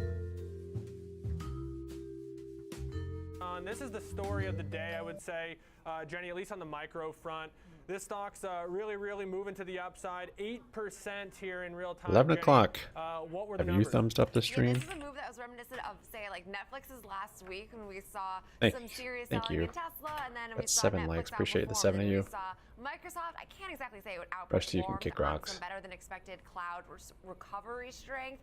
And then Alphabet was the laggard on the day, falling to its worst day in over a year. And then Meta was also weaker. So today to see Amazon finally hanging on to a nice over 8% rally, I think goes to show, first of all, the different environment of trading today, but also the fact that these were really strong results, all things considered. We saw they've been cost cutting in the last year as analysts are encouraged over these efforts now. Amazon reported an operating margin of 7.8%, the highest since they reached a record in the first quarter of 2021. Now, they also did say revenue rose 13% to $143 billion in the third quarter. Their net income more than tripled to $9.9 billion, or around 94 cents a share, from around $2.9 billion just a year ago. And earnings were almost double what the street had been expecting at around 94 cents a share. So, like I said, CEO Andy Jassy has done a great job with some of the cost cutting, sort of then also mitigating their overall expenses that are related to building out their logistical framework, which has been quite expensive. But all in all, analysts do like the fact that their operating margin now for the third quarter marked a pretty significant increase from a year ago. Liquidity Analysts also mentioned building that up above too, saying VWAP that here. they see this as Right a up against this continued resistance on this improvement in their overall channel margin break. profile, with visibility into now that key AWS acceleration, as See well that as break. clear long-term tailwinds now into the back half and the beginning of next year. So AWS was enough to please streets. We talked about that a lot yesterday, where it was like, AWS will be all that matters, it feels like, to the street, but obviously was enough here because an 8% move in Amazon shares, it needed it after some selling in the last couple of sessions. And I got to be honest, Jenny, you know, yesterday when we were looking at this on Market on Close, I wasn't sure if that AWS figure was going to be enough. The market kind of wrestled with it for a few hours, but ultimately bulls winning out. Really impressive day for Amazon shares. Probably the brightest point in the market here today, no doubt. But not all is on the green today. We got Chevron moving lower post its earnings release this morning. What stood out to you within Chevron's report? Okay, and so like we talked about with yesterday, Chevron is more oil exposed. So Chevron has levered itself a little bit more to the price of oil, and I think that volatility was highlighted in this period. This name was down about 14% through Thursday's close into today's session. So now adding to that, obviously, loss on the year here, continuing to just see a very different year this year than they saw back in 2020 and 2021, frankly. But all in all, we saw CapEx stand strong. This is a company that just had a major $60 billion deal announced with Hess, so they are very cash rich. I mean, that's something that's definitely worth noting here. They also just, again, this name isn't seeing the same year that it saw a year ago, but that was expected. Third quarter adjusted earnings coming in around $3.05 a share versus $3. 4 times this time? Expected, well below. I don't even know how to do math well enough to know if that's good or bad. Priced in on revenue that also slipped, but it was also worse than expected. So they missed the mark here. There you go, Not Spy. Huge miss, but again, a name that I don't think I'm going to add, though. I'm pretty content. Volatility, either to the upside Great or if we to have the continuation downside. today, though. 5.5% move is The nothing close. to write off. It's pretty major for a name like see. Chevron, but Close this summit high is, day. again, exposed to oil and also has more specific Permian exposure that we looked at yesterday. So I'm not necessarily surprised to see it hit with some volatility in the past Close quarter, half at high as day. we've seen some of the overall prices and not only You natural get gas there? but oil wane over the past several months. Well said. Markets correspondent for the Schwab Network, as well as my co-host on Next Gen Investing, coming up in 2 hours' time. Jenny Horn, appreciate the update. Zoom out here, get some updates and insights on the overall market picture. And for that, we'd like to welcome in Howard Silverblatt, senior index analyst at S&P Dow Jones Indices. Hey, we got a week that had data all over the place. We had earnings that was all over the place. But largely what we're seeing is an economy that seems to still be pretty strong. Are you seeing any cracks start to show here so far, Howard? The cracks are showing, but we've been expecting them for a while, and they're not as large as we thought. Obviously, the economy is strong, the underlying economy, the GDP, the spending, both by consumers as well as government. The government continues to deficit spend. So there's a lot of strong components to the economy, good employment, very low unemployment, even though yesterday's claims went up to 210, that's still very low. People have jobs, therefore they have money, and they're spending. So we're seeing a stronger economy, wages still going up. Obviously, as you mentioned, oil is down, and we're seeing that at the pumps, which is helping. The cracks that we're seeing is the interest expense, both on the consumer and the government side. The government side, we're above that, closing in on that 15% interest cost of GDP side in there, which is hurting us a lot. Additionally, consumers are feeling it in housing as well as their everyday products and their charge cards. Again, now a lot of the cash has been used up, the physical cash that was built up during COVID. And if you want to continue to spend, you have to charge up, which Americans are good at. But the bottom line is that the economy is strong. There are signs of cracks, but we've seen those cracks before. Sales for the third quarter, so far, based on what we have, about 60% of the market value, they're coming in at a record set. The S&P 500, $3.93 trillion for Q3 sales. That is a record, up about 5.7% year over year. So companies are still making sales, and the margins are still very high at about 11.7%. Record-setting sales, anticipated cracks that are sort of starting to show, as you said, but largely a strong economy. What do you make of the equity market, though? We've fell to the lowest level since early summer, let's call it end of May, early June. It seems we've lost the mega cap tech trade a little bit, although Amazon, kind of fighting that thesis a little bit here today. When you look at the overall market and sort of the breadth of this market right now this week, what do you characterize in this week as a whole, as this market's been a little bit weaker? The last 7 trading days, actually, about 5.4% down. We have a good fight today on the trades to see what's happening, and obviously down from that 45.88 level at the end of July. So we have seen more selling coming in on here. The earnings have been coming in good. We said sales are a record, but a lot of portfolio managers sitting on profits. And about a week ago, a little over a week ago, they started selling because we weren't seeing the forward guidance that high and that encouraging. The numbers were good right now, but fourth quarter 2024, there were some questions on. So we saw some selling, and that pushed the sellers in. The buyers immediately pulled back, obviously. We broke support levels last week. We tried to come back at the beginning of this week, but we're still down. But today looks like a good trading day. We do have some buying in there. And we'll have to see how the end of day goes at this point in time. But the market, again, is being run by those magnificent 7. And I don't want to say anything bad about it because the S&P 500, absent those 7 issues, is negative actually year to date. But those 7 issues, which have all done very well this year, did very poorly last year when the index was down over 18% total return. So part of it's come back, and part of it is that these companies have shot back up with cash flow and product. Most of them, 6 of the 7, are actually still down from the end of 2021. NVIDIA is the only one up a little over 40%, not little, but that 40% since 2021 is good. But the other ones are down at this point in time. So the market is definitely remaining top heavy, and that's a concern because the breadth is negative.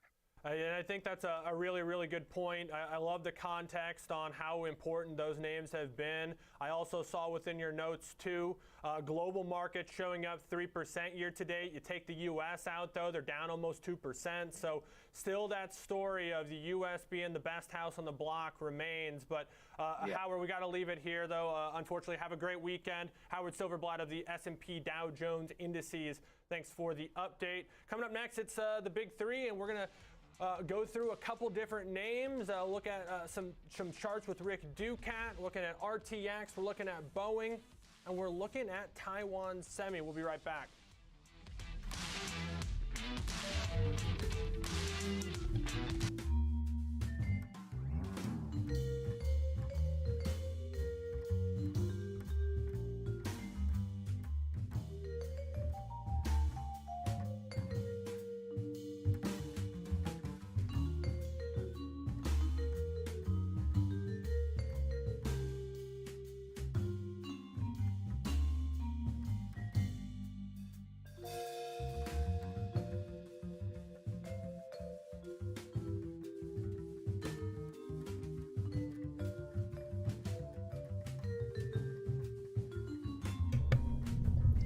Market's still kind of fighting it.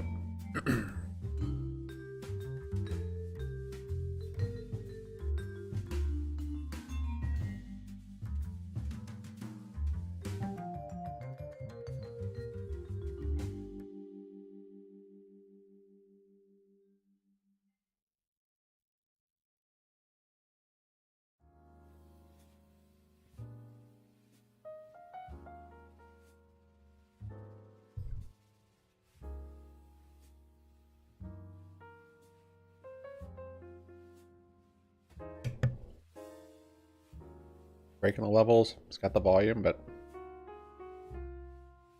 just stops for liquidity all the time.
High climbing up here.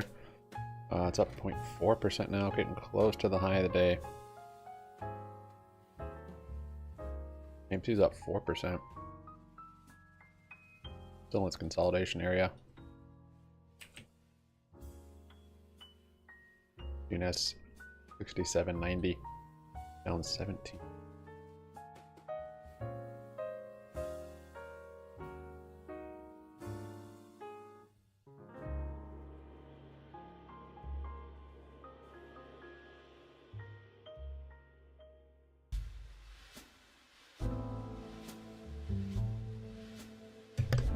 See, pre-market we had a little bit higher than open.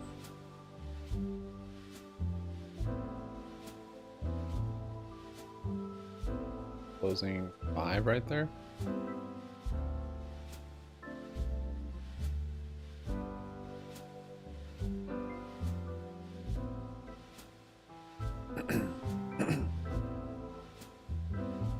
Oh, what is that, 25%?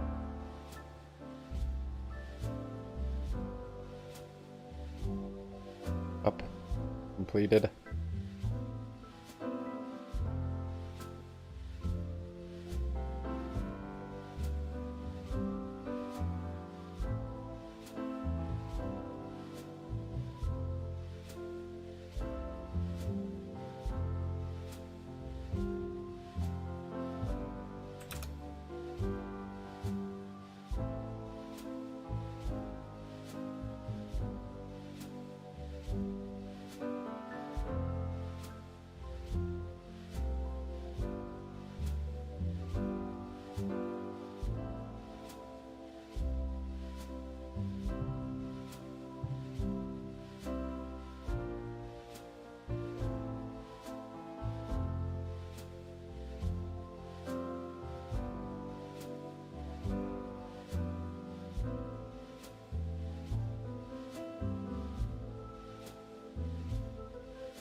Offer some patience for a cup, for a handle.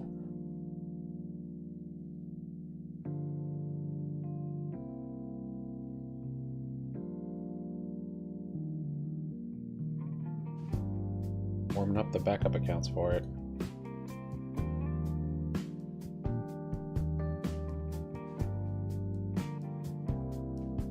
Gotta get the hamster on the wheel over at Fidelity.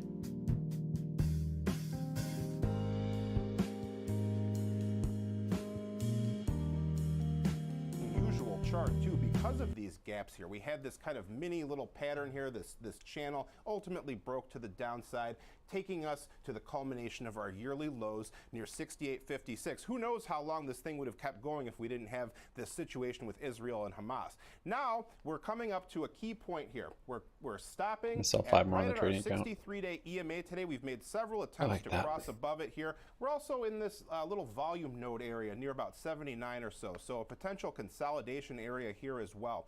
RSI, our measure of momentum, interesting because we spent quite a bit of time in the oversold area here when we were in the doldrums, so to speak, of trending lower here, but we've surged back out. We're back above the 50 midline there, so momentum is more geared toward the bullish side now. Look for a cross into that overbought area as a sign of further strength, especially if we break above this red dashed line. It's on Fridays. I'm going to be trading near you, Alex, you can see we bottomed out multiple times around this level near 81.35. One more time as well after our last earnings event in July. So that's a key point to watch for an upside breakout. If we do, volume node near 86 could be a potential consolidation area. To the downside, 74.90 was our post-gap, our pre-gap highs, excuse me, roughly lines up with our 21-day EMA.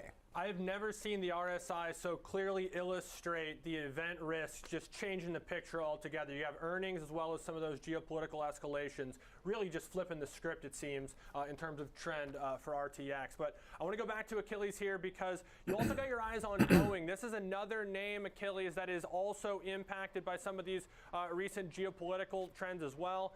Boeing, a name that 5-6 years ago before the 737 MAX seemingly could do no wrong, and since nothing seems to be going its way. Are you starting to see anything that's changing the tides as we move past the pandemic, we move past 737 MAX and potentially some defense tailwinds as well? Yeah, Alex, we're seeing a movement to the upside, albeit slowly. Yeah, it's had some resistance going on at the beginning here, but we're starting to see this kind of turnaround that's occurring in the Boeing stock. Have to remember, this is a high-quality stock to own with any portfolio. You want to make sure that you're in it and have it as part of a quality holding. At the same time, you want to accumulate whenever there's a weakness, so that way you can start to accumulate this position and take this through to the next level. We see this stock moving up anywhere, and this is more conservative from my take. I'm looking at a 14% move to the upside. I really think it could go to 20% should we start to see some real momentum behind it. Rick may not agree with me on it, but I'm sure we're heading that way. You know, Achilles, it's a good point, too, and I think something that if that were to come to fruition, Boeing investors would welcome that with open arms after the last few years of uncertainty. But hold those thoughts. I know you got TSM thoughts as well we'll get to in just a moment. I want to get Rick's thoughts here on the technicals in Boeing. Rick, this is a name that just depending on the time frame you're looking at, I mean, the picture is going to look different. Yeah, this is, trading is a tough game. Anyone who's traded for a little bit can tell you that. And I feel like this was an especially kind of cruel move in Boeing because we had this long period of range-bound price action punctuated by this big break to the upside that took us to these yearly highs near 243. Then, surprise, rug pull. You thought things were going to be heading higher. You're actually down 25% now. So really a tough move if you we'll see this mishandle. Those highs. Could be quick. Could take hours. Breakout play here. But that's just the way it goes sometimes. You know, it's a tough game, like I said. But price has taken us below all three of our moving averages. All three are trending lower. We're getting a crossover of our 63-day, our orange 63-day EMA, crossing below our purple 252-day EMA, a sign of further degradation in trend here. We also broke below this little kind of mini support area that we formed recently near 182.50 or so, struggling to make our way back above that today, testing it the past few days here, but ultimately not really you close in 8 minutes. Upside action here. Once again, RSI was in the oversold area for a good bit of time there. A little tiny bit of bullish divergence, I guess you could say here, but given the pronounced downtrend, I really wouldn't bank on that. The cross above out of the oversold area is a little bit bullish, but we're also not making our way back above resistance at the same time, so I would beware of that. If we were to keep going upward, a little bit of a volume node right here, near about 186 or so. That 182.55 level is the point to recapture. Then this red dash line here, that was the point where we had this gap, and then the low points of our range that we were in. So that's an area that you'd be looking to recapture.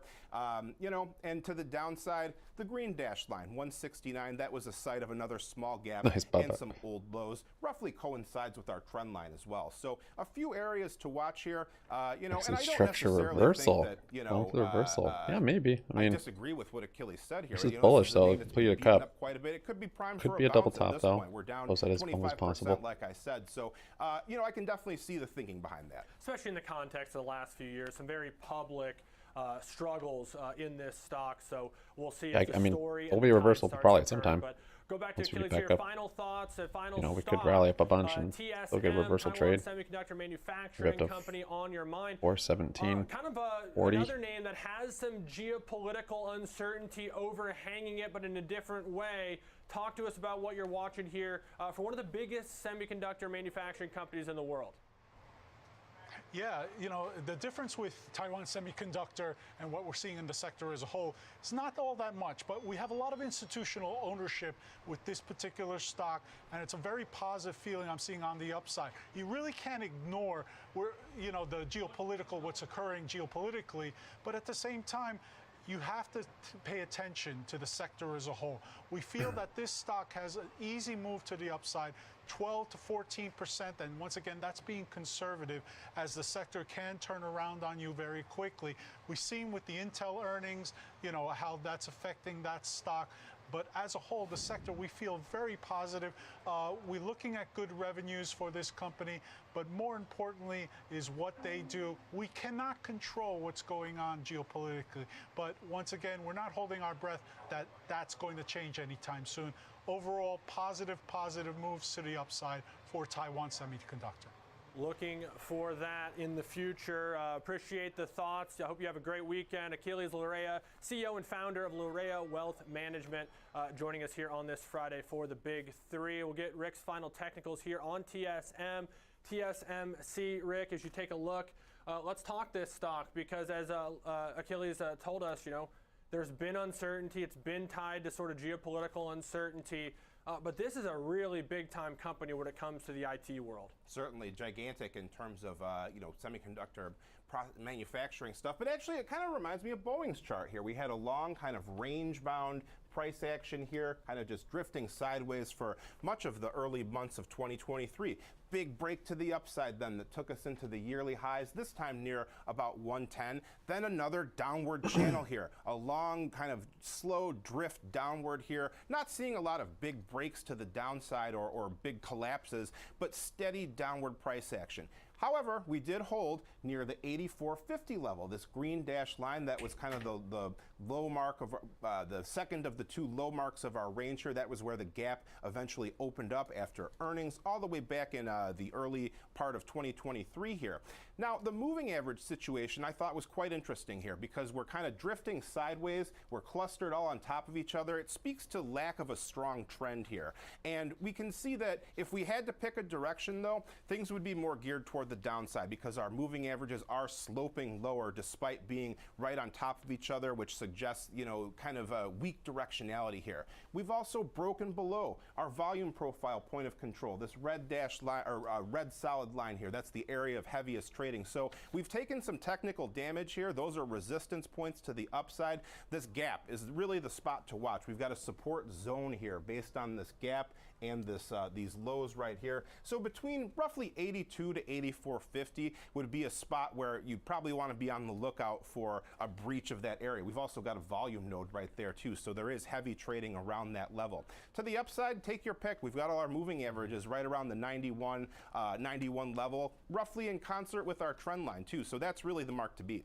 Pretty cluttered looking chart, and for those who are looking for a lack of movement, that could be useful, but also plenty of places to look for resistance as well as support. Thanks to Rick Ducat, the chart master, for the technicals. Thanks to Achilles as well for the thoughts on those names, RTX, Boeing, as well as TSM. Coming up next, Wedbush's Dan Ives is going to stop by. We're going to talk Alphabet. We're going to talk Microsoft as both the big mega cap tech firms reported earnings. We'll get his thoughts and more coming up next.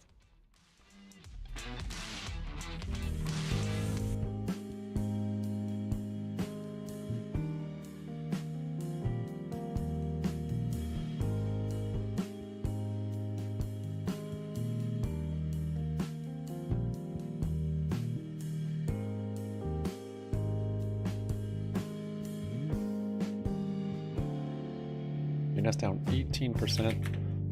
It's fine. Maybe building a handle up here. Hit the high of the day.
It's still up 40%. BBBYQ breaking out there too, up 18.25. Did swing trade WeWork 1 point. I just filled that gap, almost. Bit more to go for the gap fill.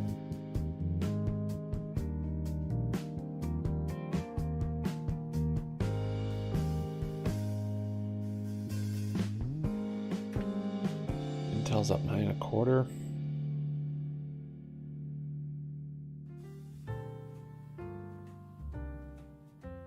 He down 1. Sitting with pocket rockets.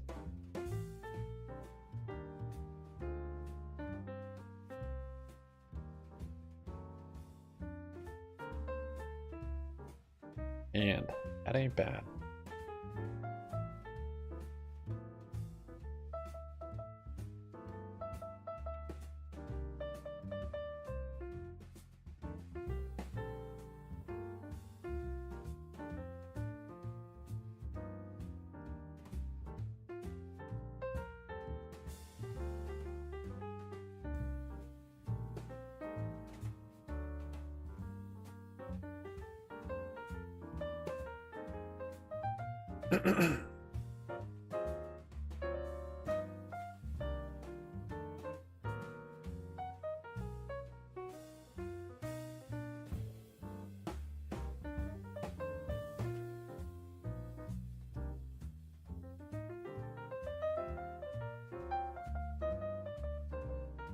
A little tricky to play.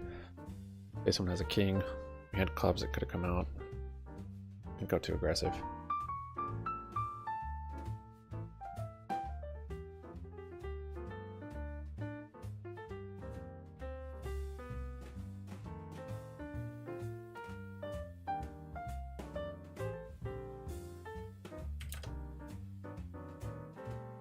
See if SPY finds support on that channel.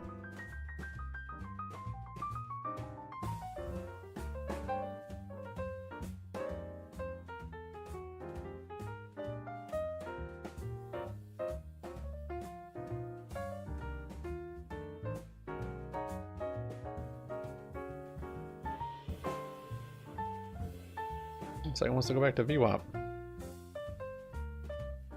Maybe.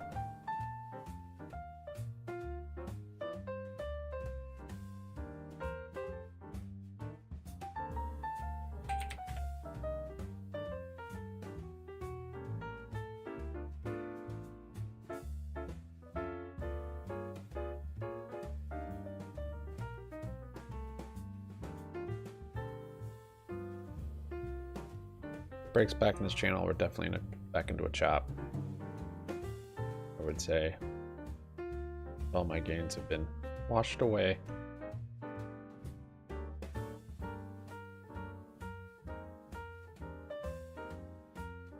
Yeah. Back to VWAP. I guess what we got, you close right there. Yeah, it sold off right at you close. Europa was keeping us up. Crazy how that happens. Flip when it closes.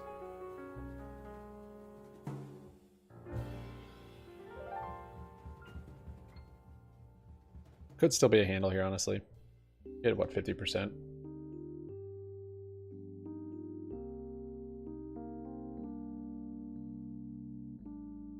Could indicate a stronger move, actually. Yeah, it hit right at 50. Look at that.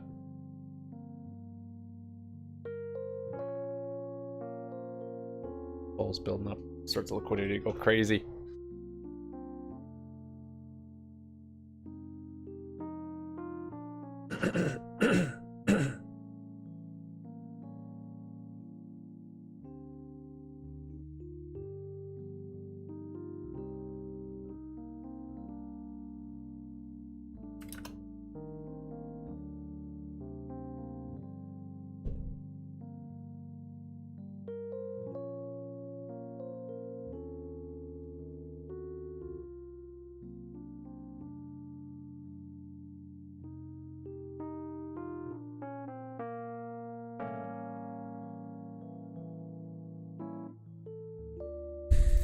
Ugly.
Got a low flush here.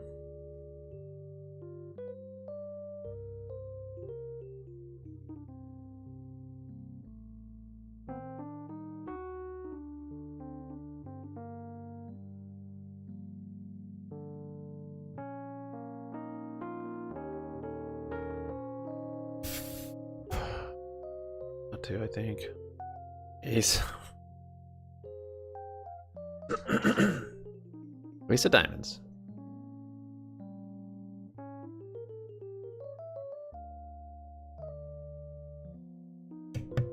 That's a tough hand.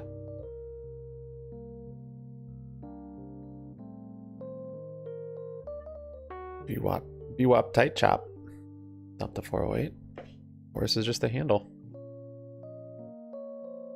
Still a possibility.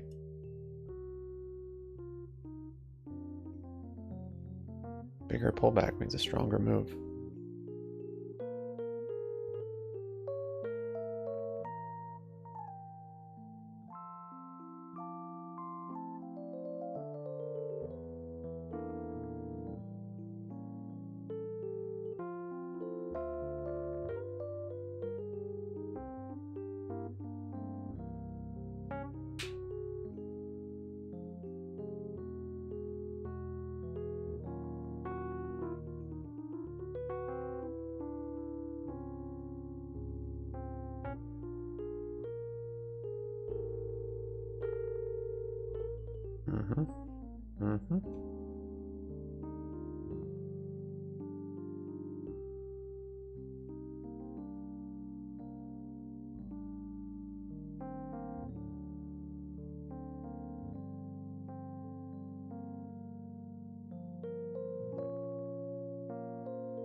one for AI. Aloha Wear Friday. As always, Steezy. That's the most important takeaway, I think, so far across Super earnings, Tesla bull. in terms of what we saw from Microsoft. Best barometer there. And what you're seeing is just more and more success and more momentum on the cloud from Microsoft as well as Amazon. Digital media stabilization that we've seen with Google and Meta. It just goes back to, I think this is just the head scratcher, as you know, I think everyone right now is just fearful of the macro and 10-year. We know the ties to OpenAI. You talked about intelligent cloud, but I always say with Microsoft, kind of like I think with Amazon, I mean, in the case of Microsoft, you got essentially 3 business segments that in their own right are all mega cap tech firms. From the more personal computing segment to the, business processes, and then of course you got intelligent cloud. How is this stuff outside of cloud faring for Microsoft? Is it still just churning, doing what it needs to? Yeah, more or less. More like PC's been a disaster, but the street, you know, is more focused on, I think most investors are a cup of coffee than the PC market. It's all about cloud. I mean, this story is about cloud and AI, and that's why we believe, you know, this is ultimately a stock that's going to have a 4 in front of it as we go into next year. As we look ahead now, I'd love to give your thoughts on just this general landscape for mega cap tech. We've sort of had a mixed bag from the Teslas of the world to, of course, Alphabet, as well as, of course, Microsoft and Amazon on the positive side. We're going to have Apple in the near future. You know, what do you make of earnings season so far in these magnificent 7 mega cap tech firms? Fundamentally, it's been an A-. Now, maybe the stocks have traded C+, but fundamentally, it's an A-. And I think it just comes down to the Bears have called 10 of the last 2 downturns, the last 20 years. This is going to be another sort of, you know, I think cycle we go through, that this is more of a golden opportunity rather than time to sell. Fundamentally, it's an A-. I still believe big tech leads us higher this year and into next year. And I think big tech, when you look at earnings, all right, I'll call. come away more bullish relative to fundamentals, despite the white knuckles and many yelling fire in a crowd theater. Yeah, and is that a silver lining then as we kind of close out this week? As you said, A- fundamentals, but then you get the C+ performance. That sounds like opportunity if you're following how you're assessing these, Dan. Are these names that have sold off just presenting opportunities then for investors? Golden opportunities. And look, 23 years doing this, we were macro aware, but yet theme and micro focused. And that continues to be our view in terms of where tech trades, despite punted away that whole 10-year bullet. obsession. Awesome. Good stuff. Appreciate it. The Managing Director of Equity Research at Wedbush Securities, Dan Ives. Always a pleasure. Appreciate you joining us. Coming up next is the Disruptors. We're going to focus on Deckers Outdoors as stock moves higher here as the company recorded its most. Deckers.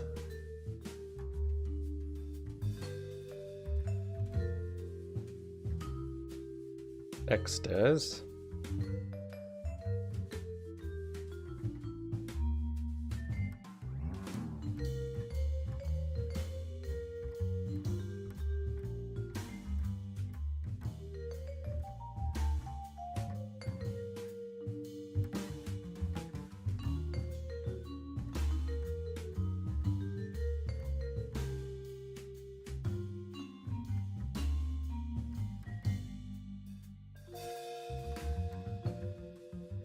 Card. Back to VWAP. See if this larger bullish channel is forming.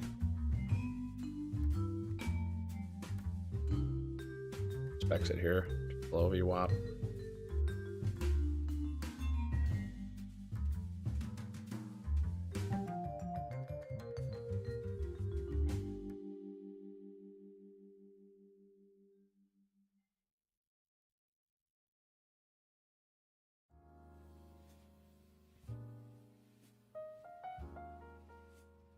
We'll see if it doesn't respect it. I think we can move it to there.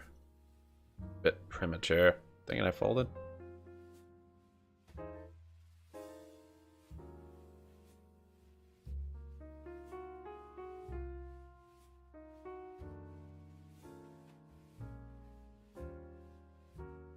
Look, it's the same.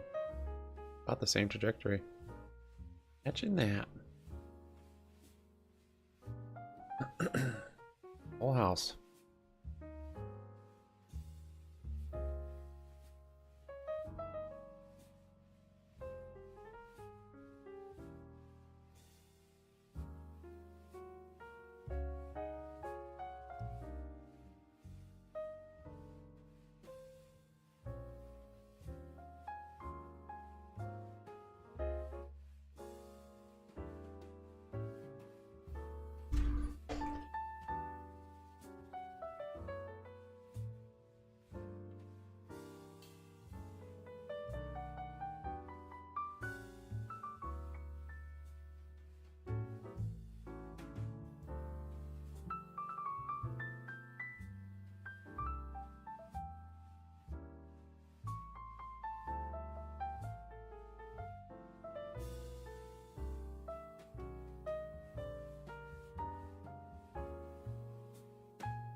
Just flush below that panel.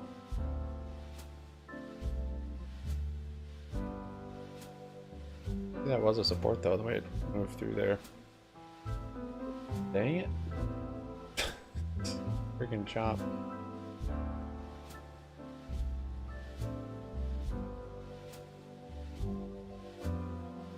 Could really blow up an account today. Wasn't careful.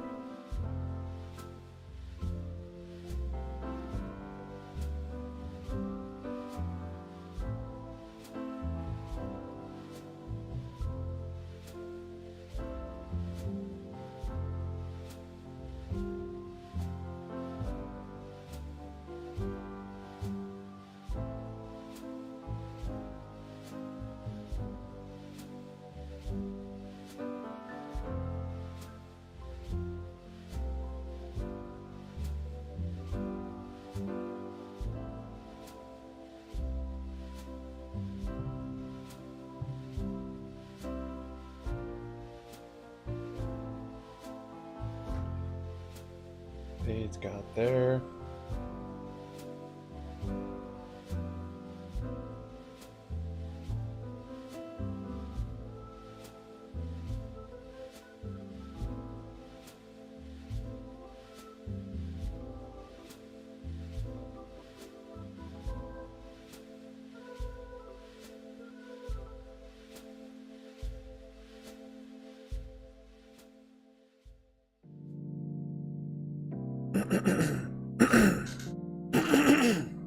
All in?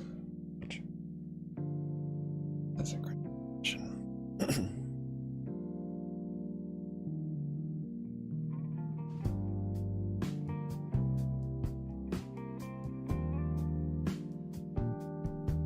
It's tough to fold that two pair.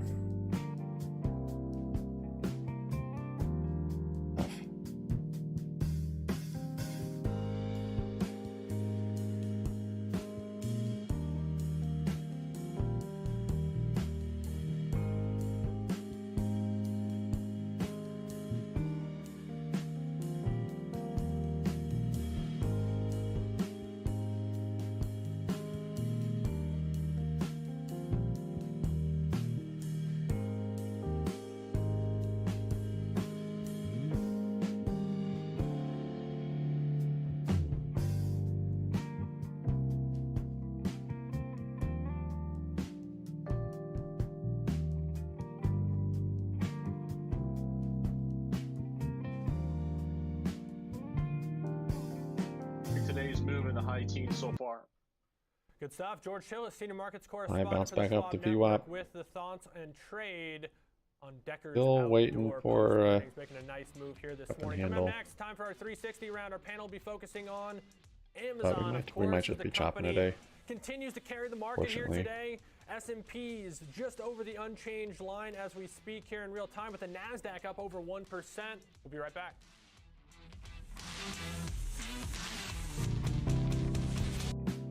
The bummer. Pretty green a couple times in the account today, just didn't take enough. Take enough off the table. This rally actually was pretty good. This rally was even better.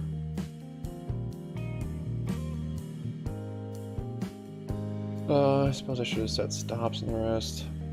Being stubborn.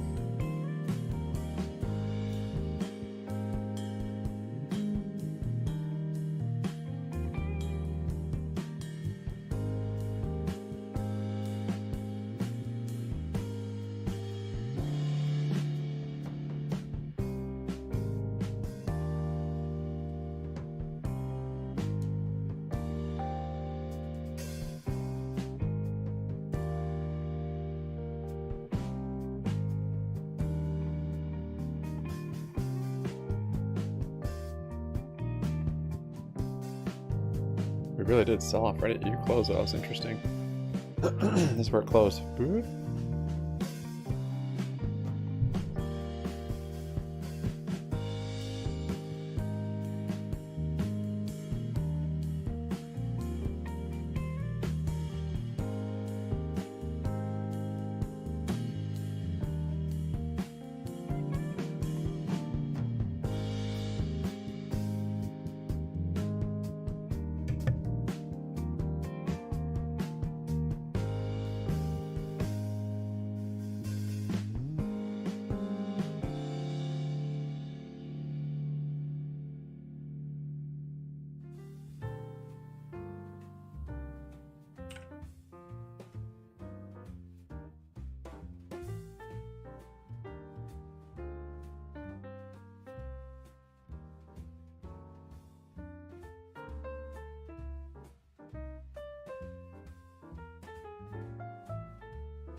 If we break this channel, I'll probably jump back into calls.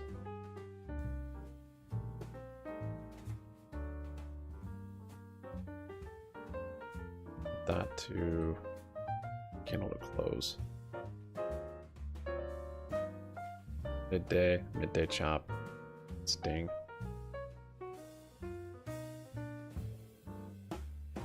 Smaller chop amongst larger chop.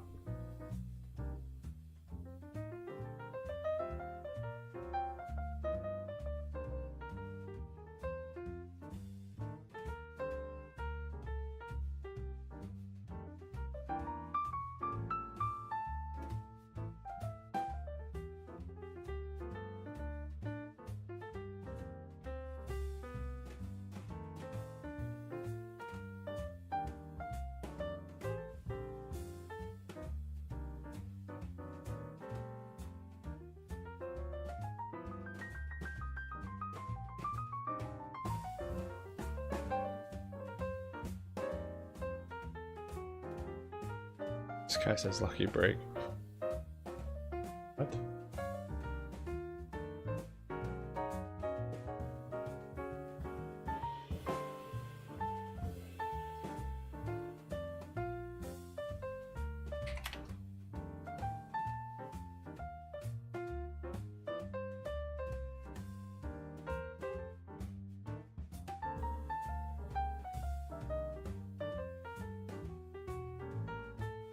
AWS is already bigger than Azure, so while maybe Azure can post some maybe better growth numbers in absolute dollars, we still see AWS winning share and still competing squarely in the generative AI space. So we still think AWS is a dominant player. We don't think it's weaker than Azure. We think it's essentially performing similarly in terms of having stable kind of dollar growth.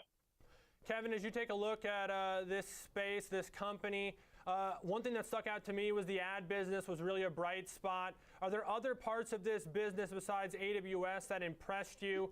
Is the Prime Video ad tier rolling out going to be a big deal, or is there anything else that investors should cling to now that we saw this earnings? Well, one thing I was kind of hoping they would talk about yesterday at some point would be the Anthropic investment. And they didn't say anything about that, so we don't really know how that's going to affect their AI efforts. So that could really be helpful for them, but they said nothing about it. There's also, the issue of the FTC lawsuits and whatnot. I don't know. I mean, Amazon's been sued by the FTC, it seems like, for 15 years. I don't know if that'll ever amount to anything. And there's, of course, the whole argument of, the companies, the parts are greater than the whole issue. But I think that's the real thing to me, the Anthropic investment, but nothing was said about that, so we just don't know.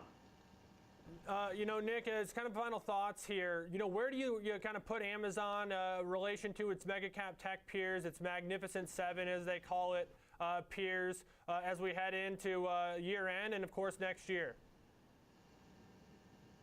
I think this is one of the best assets to own here. They have a great e-commerce experience. They have exposure to staples. They talked about this on the call. So they should have some durability, even if the consumer weakens. They offer really good discounts, which is good for the consumer. So for e-commerce exposure, this is one of the best stocks to own. AWS continues to chug along. They're competing in generative AI. Their advertising business continues to beat every quarter and exceed expectations, which is a very high margin business. It's 60% plus operating income margins, which is starting to deliver more to the bottom line than AWS. So I view this as one of the best stocks to kind of buy and hold. It kind of always looks cheap. You know, Kevin, same question to you as we wrap things up. 30 seconds or so. You like Amazon as much or more than its peers, or is it just another one of these names, as you said at the top, buy and hold stock? Well, obviously Amazon is best in show, you know, and so you can't really go wrong in the long term. I mean, its PE is only about 60 or so. It's forward PE, so it's not like it's historically expensive by its standards. So I think you got to look at the macro issue here too. I mean, we just printed a 4.9% GDP growth. We've got unemployment sub 4%. We're in the fourth quarter right now, which is historically the best quarter, obviously, for stocks. There's a lot of things going on that are good right now, no doubt. And I think it's kind of getting washed away by all this, 10-year pushing up against 5% and falling back, and wars and all this other stuff. But Amazon's not going away. It's well said.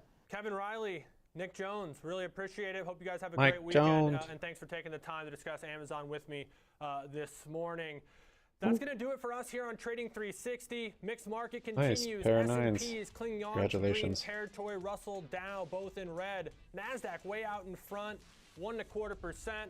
Fast markets coming up next. Kevin and Tom, we'll see you on Next Gen. Have a great weekend, everybody.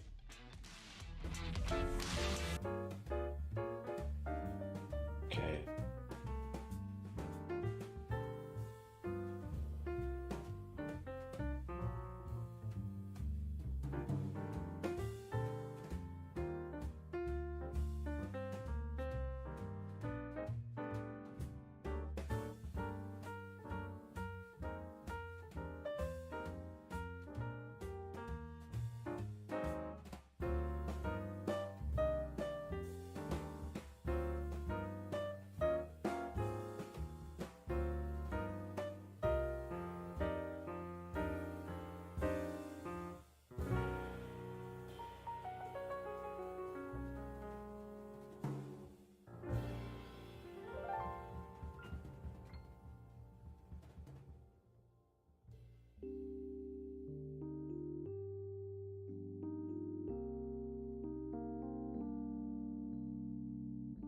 Adding some more on my other accounts, but it is middle of the day and we're at VWAP, so I'm trying to be patient.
Today, Tom, it reminds me of the old joke. If you have 1 foot in a bucket of scalding hot water and 1 foot in a bucket of freezing cold water, on average, you're comfortable, right? That's kind of what this market is right now, because you've got a massive move dominated by large cap tech in the NASDAQ, but you've got a muted look in the S&P, but the Dow and the Russell are both down. So it's kind of one of those situations where when I see the S&P close to unchanged and the NASDAQ and the Russell or the Dow moving, it makes me think like they're rotating. And so it looks like they're rotating. I mean, if you look at the NASDAQ, it's a strong day in the NASDAQ. Remember, it's a smaller sample size, the S&P 500, but the Dow, with its small sample size, that's dominated by healthcare and banks and some energy. So that's kind of taking some of the steam out of there. Most impressive thing today, Tom, is still Amazon. And Amazon, with a decelerating growth in AWS, still managed to have a nice 8% rally today because the cost cutting. And it turns out, Tom, cost cutting is what's going to get us through this third quarter. It's higher earnings per share with lower revenues, Tom, and that tells me they're lowering the expense side. And so if cost cutting, you saw it in several of the names coming out with earnings today. Intel, Amazon, they all had big cost cutting efforts. So kind of fascinating story. But Tom, one last thing. As we go to the end of the week and the end of the weekend, remember the last 2 Fridays have been jittery, nervous trades about potential geopolitical events over the weekend. That may seep into the market as we get to the afternoon trade, Tom. Yeah, I think you got to keep that in the back of your mind, all investors and traders out there, due to the fact that anything can happen over the weekend that might jolt the equity markets and the bond markets at this point. So we'll keep an eye on that. But as you mentioned, the big story today is Amazon earnings. Stock's up about 8%. Let's bring in Jenny Horn, noon chop here on the network, to help us break down these results. Jenny, you know what? If the Amazon guy didn't make, or if I didn't order anything for about a week, I think the Amazon guy would probably come and knock on my door and make sure that everything was okay. But this is a pretty good report by this company. As Kevin mentioned, they cut expenses across the board. You know, Tom, I couldn't agree with that more because I will say at this point you might as well just direct deposit my paycheck into my Amazon account because it's very frightening. It's amazing when you live in an urban area how easy and how efficient it really has become. But to Kevin's point, it seems like the narrative here was all things cost control. We did see several measures that Andy Jassy undertook over the GNS past at a new low there, down down 18,685. massive expenses this company has to be the massive e-commerce player that it is.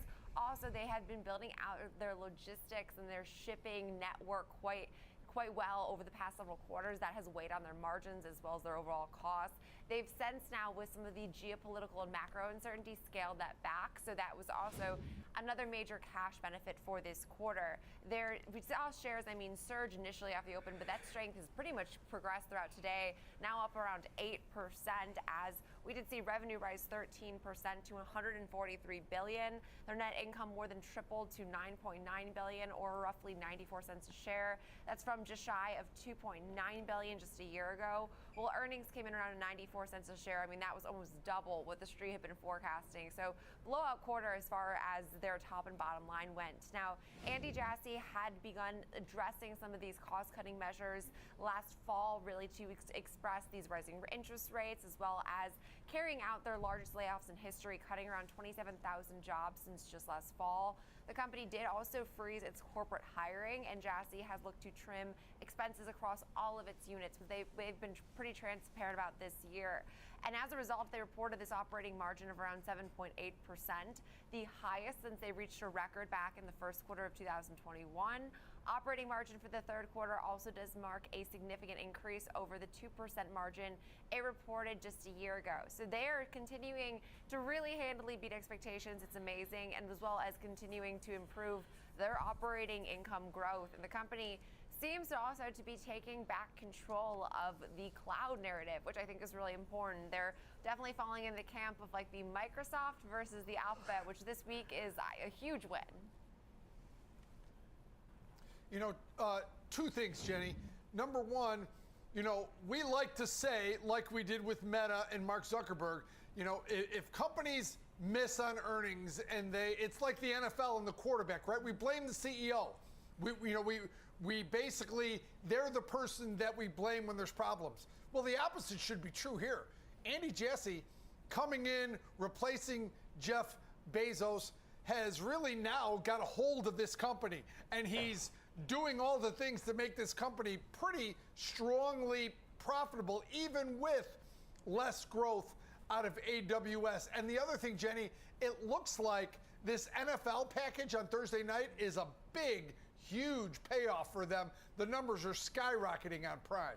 Yeah, it's amazing. I will say it's really well done. I'm picky about my NFL viewership, and I thought that honestly that Amazon would mess it up, but the Prime Video service is amazing, and they do a really good job with that game, and there's lots of AI features, which now that I'm integrated in the AI world, I really like them, so it's definitely worth watching, and it's the best deal, the best money I spend all year long is my annual Prime subscription. It includes that, which we'll now be getting these ads, so maybe I'll upgrade, but it's just to be so efficient as far as that annual cost. The other thing I think you made a good point is we all want to blame the CEO. Who we should be blaming is really who's ever these negative comments on these earnings call. That to me is what spooks the street. We heard that from Meta's CFO Elon Musk last week. If you're positive and you can hang on to that positive narrative on your earnings call with analysts, that's a huge win.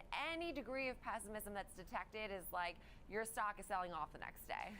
Yeah, it only takes a little bit because a lot of these stocks have risen so much. Jenny, what's the cost for the Prime Plus?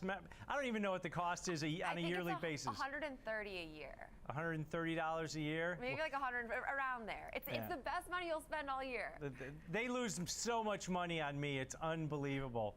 I'll take that, though. They can keep raising those prices. All right, thanks to Jenny Horn, markets correspondent here, breaking down the Amazon earnings. But, Kev, another data point that came out today I kind of wanted to hit on here was consumer sentiment. A little bit above expectations from the preliminary report. But if you look at the insides of this report, one-year inflation expectations rose to 4.2%. From 3.8%. So it seems like the consumer is out there aware of the continuation of inflationary pressures at this point. Yeah, I've made my views about the University of Michigan consumer sentiment pretty obvious, which is, Tom, this number showed an uptick in the index. It showed an uptick in the year-end and year-on-year inflation numbers. You're right, 63.8 was higher than 63, 4.2 was higher than 3.8. But Tom, here's the thing. I'm going to put this out there. There's 51,000 students at the University of Michigan. Consumer sentiment, they do about 400 to 450 in the mid-month and about 600 in the end of the month. Get some more people in this survey. You need a bigger sample size or I'm not going to pay attention to it. That's true, Kevin. And then we've got consumer confidence from the conference board next Tuesday. So maybe we'll get some better clarity on that. But I kind of agree with you. Hey, it's a Big Ten school, so I got to be supportive a little bit. But people don't realize that survey, the wind or the breadth of it's very small, pretty tight there. But current conditions also fell to 70.6 versus 71.1 in the previous month. So maybe some deterioration there. And you know what the thing is, Kevin, that the Fed looks at this number, this consumer sentiment number, because it's more up to date to what's going on. So even though the sample size is pretty small, this is one of those things that the Fed watches along with that PCE. If you want liquidity, I mean, I mentioned on the PCE noontime engaged data that consumer spending is still pretty robust at this point. I know it's a little bit backward looking as far as the data goes, and it seems like maybe we've reached the top on some of these really good economic data points that we've seen over the last couple months. Well, obviously in the headline data, Tom, the spending up 0.7 is a big number. And here's the PCE price index broken down, Tom. Prices for goods up 0.2%. Prices for services low there on GNS down 20%. Food up 0.3. Energy, Tom, energy up 1.7%. I always wonder at what level of crude oil did they measure that energy price based on where we are now? Is that due to come down? Remember, we're at $95. Now we're at 85 or 80. What's it now? 83.70. Yeah. So where is that? Because a big jump there in the headline PCE was energy up 1.7%. So when I look at that, all things considered, with everything going on, core PCE maybe not coming down as fast as people like, Tom, but it's coming down. Yeah, and then looking ahead as far as data goes, we've got a lot of earnings next week, Kevin, led by probably Apple is the big one. They've got an event on Monday afternoon also. But what are you focused on for next week? Because, will this chop continue or will we find some kind of foundation or trend at least? Yeah, Tom, it's a Fed meeting on top of all the earnings that we have, on top of it's a payrolls Friday. We get next week. We get next Wednesday, we get JOLTS, we get ADP, and we get a Fed decision. Thursday, jobless claims, Friday, payrolls. So there's a lot. Everything we did this week, rest up, Tom, because we're doing the same thing again next week. We got a lot of earnings, a lot of data, and of course the geopolitical risk is always there lately. So everything we did this week, Tom, buckle up. We're doing it again next week. Kevin, when you look at the volatility index here, we talk about implied volatility quite a bit. It seems like it's consolidated a little bit, but we've got all four of the major indices negative for the week. Are you surprised that we're only sitting where we are in the VIX at this point? Well, it's a great question because VIX looks cheap historically the last couple of years because it's been so much higher. But remember, VIX is still elevated. So the average number for VIX is about 15.4. So the fact that we're 20 is still elevated. And on a Friday, the fact that the VIX is down, not really surprising on a Friday. If I'm trading an elevated level of implied volatility, Tom, I'm taking days out by this time in the morning. I'm moving my dates out to Monday because I'm not buying anything. But to look at that number, yeah, it seems like it should be higher. But Tom, are we really getting 1.5% moves? The moves have been good. They've been back and forth, though. All things considered, I don't know. I think, you know, the more I talk about it, 20 feels okay in terms of a level for overall VIX. Yep, I agree with you. And, you know, as we get that Friday effect that happens in the VIX, we usually see that lower no matter what the market's doing, and then it pops back up red candle there on SPY. So we'll see if that takes place. But as you mentioned, breaking a lot out of of this data VWAP next week focused on jobs and the Fed. The wrong way. And then earnings. When we come back, we're going to talk about one of those companies that reports earnings. On Monday morning ahead of the open, McDonald's, a fast food giant, seen its stock fall by about 14% since hitting all-time highs in July. They report on Monday a.m. Fast Markets come right back.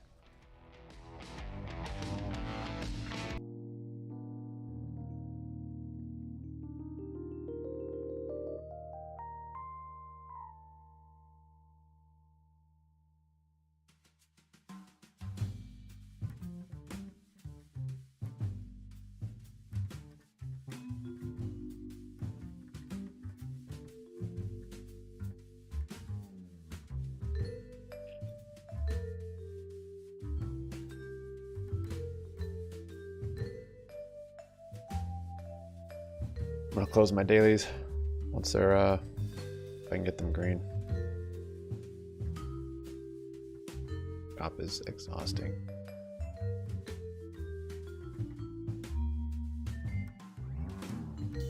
Trade Mondays.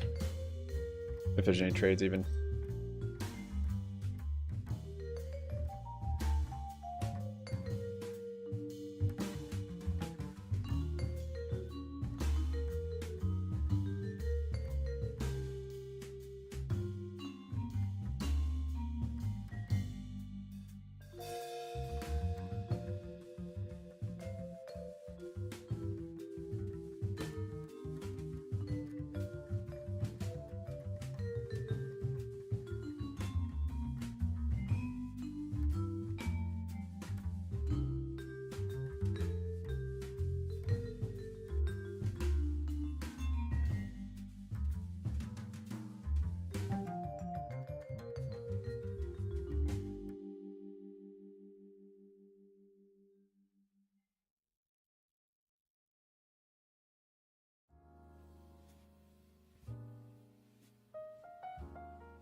Pepsi, with all these other things, and the numbers, the rumors about Ozempic, and what Walmart put out about they haven't shown up in any of the earnings data of these companies, Tom. It's just not showing up where we would, even though Walmart, who should have access to some really high frequency data, came out with this this report, but it's just not showing up in any of the numbers, Tom. And I have McDonald's probably quarter, 3/8 of a mile from my house. The line is around the building every time I drive by it. That's crazy. Yeah, and I think the Chipotle CEO came out and stated, he goes, we haven't seen any impact from Ozempic or the weight loss drugs. There's other things that you can get at their franchise, but McDonald's, which is about 95% franchised, pullback might be an opportunity. But we've got an example trade here, Kevin, to take advantage of that higher implied volatility that we're seeing going into the report. And I'll break it down for you. We went out to the November 3rd weekly cycle, so 7 days to expiration. You'll capture that earnings event on Monday morning. And I looked at a short iron condor, or we refer to this one as an iron butterfly, a short iron butterfly, because you're using the same strike for selling the call and the put. The strikes here are you're buying one of the 242.5 strike put, selling one of the 277 or 260 call and the 260 put. You sell one each of those and then buy one of the 277.5 strike calls. You basically have a short call vertical and a short put vertical with the same common strike on the short side at the 260 line. You're collecting roughly about a 750 credit on this one, Kevin. That takes your break evens to 252 on the 252.5 on the downside and 267.5 on the upside, Kevin. So you got $10 to the upside in nearly about $10 to a little bit more than $10 to the downside. Your thoughts here? You're trying to take advantage of a neutral type strategy here where implied volatility allows you to collect more premium. Yeah, this is a short strangle, so it's a neutral strategy, Tom, but it's got 9 deltas to it. You know why? Because your short strike is higher than where the market's trading. So that 260 put will be, it's $3, $2.20 in the money. So it's giving you a bit of a short delta. So any small move at or towards $260 will fit this trade very well. The risk is the difference between the price of the strikes, which is about we'll call it $17.50 in either direction. So you've got about $10 of risk in either direction. I think the risk is, we'll put it up on the board here, about $975 per spread in either direction, Tom. So it's what you collect versus the width of those strikes. And so the risk, you prefer a small move at or near the 260 strike.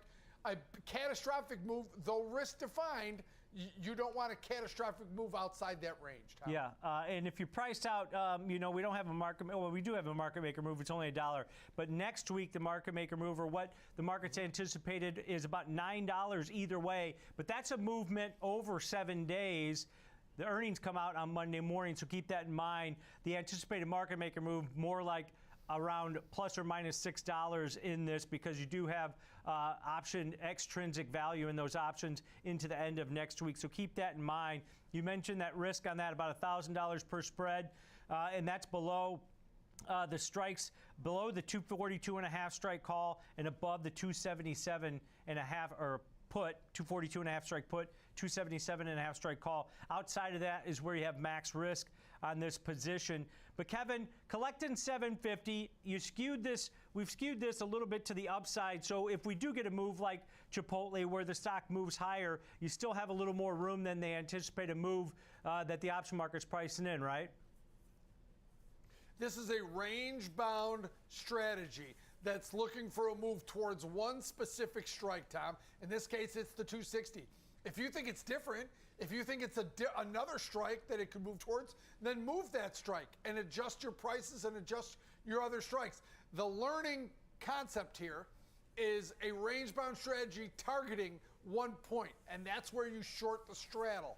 Everything else, how much risk you want to put in, how, is how wide you make the call vertical and the put vertical. That's your risk. But the trade-off is how much you collect, right, in terms of credit. So, yes, it's always going to be a trade-off. The range-bound aspect of this trade is what's important here, Tom. Pick the strike that you think the stock will move towards. Yep. Implied volatility just below 52-week highs in here, Kevin. The IV percentile rank at 90%. So typically we don't see a lot of implied volatility in McDonald's because, as you mentioned, it's a pretty steady performer.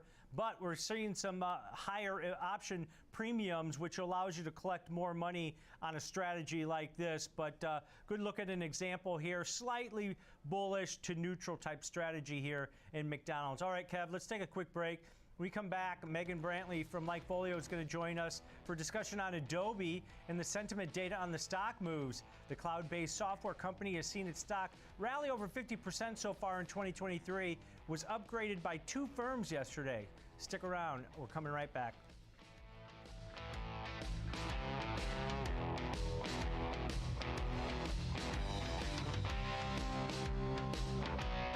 I was born on the south side of Chicago. It's been a long road, but now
But this is certainly a time when you can look at this because the stock is sold off $50-some.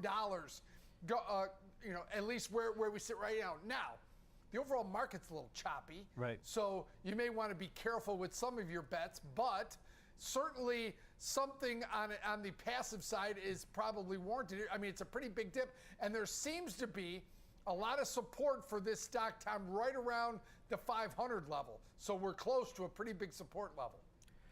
Yeah, Kevin, and I mentioned the upgrades that we saw over yesterday. D.A. Davidson upgraded it to a buy, $640 price target from $500. Oppenheimer upgraded it yesterday to an outperform with a $660 price target on that. But yeah, I know. I mean, the expectations, and both analysts kind of mentioned that the expectations for growth are only going to improve as AI becomes more adaptive to normal business. So total addressable market expected to be pretty big for this one. But you've got an example trade for us in here with that pullback off of 52-week highs. How do you want to look at this one?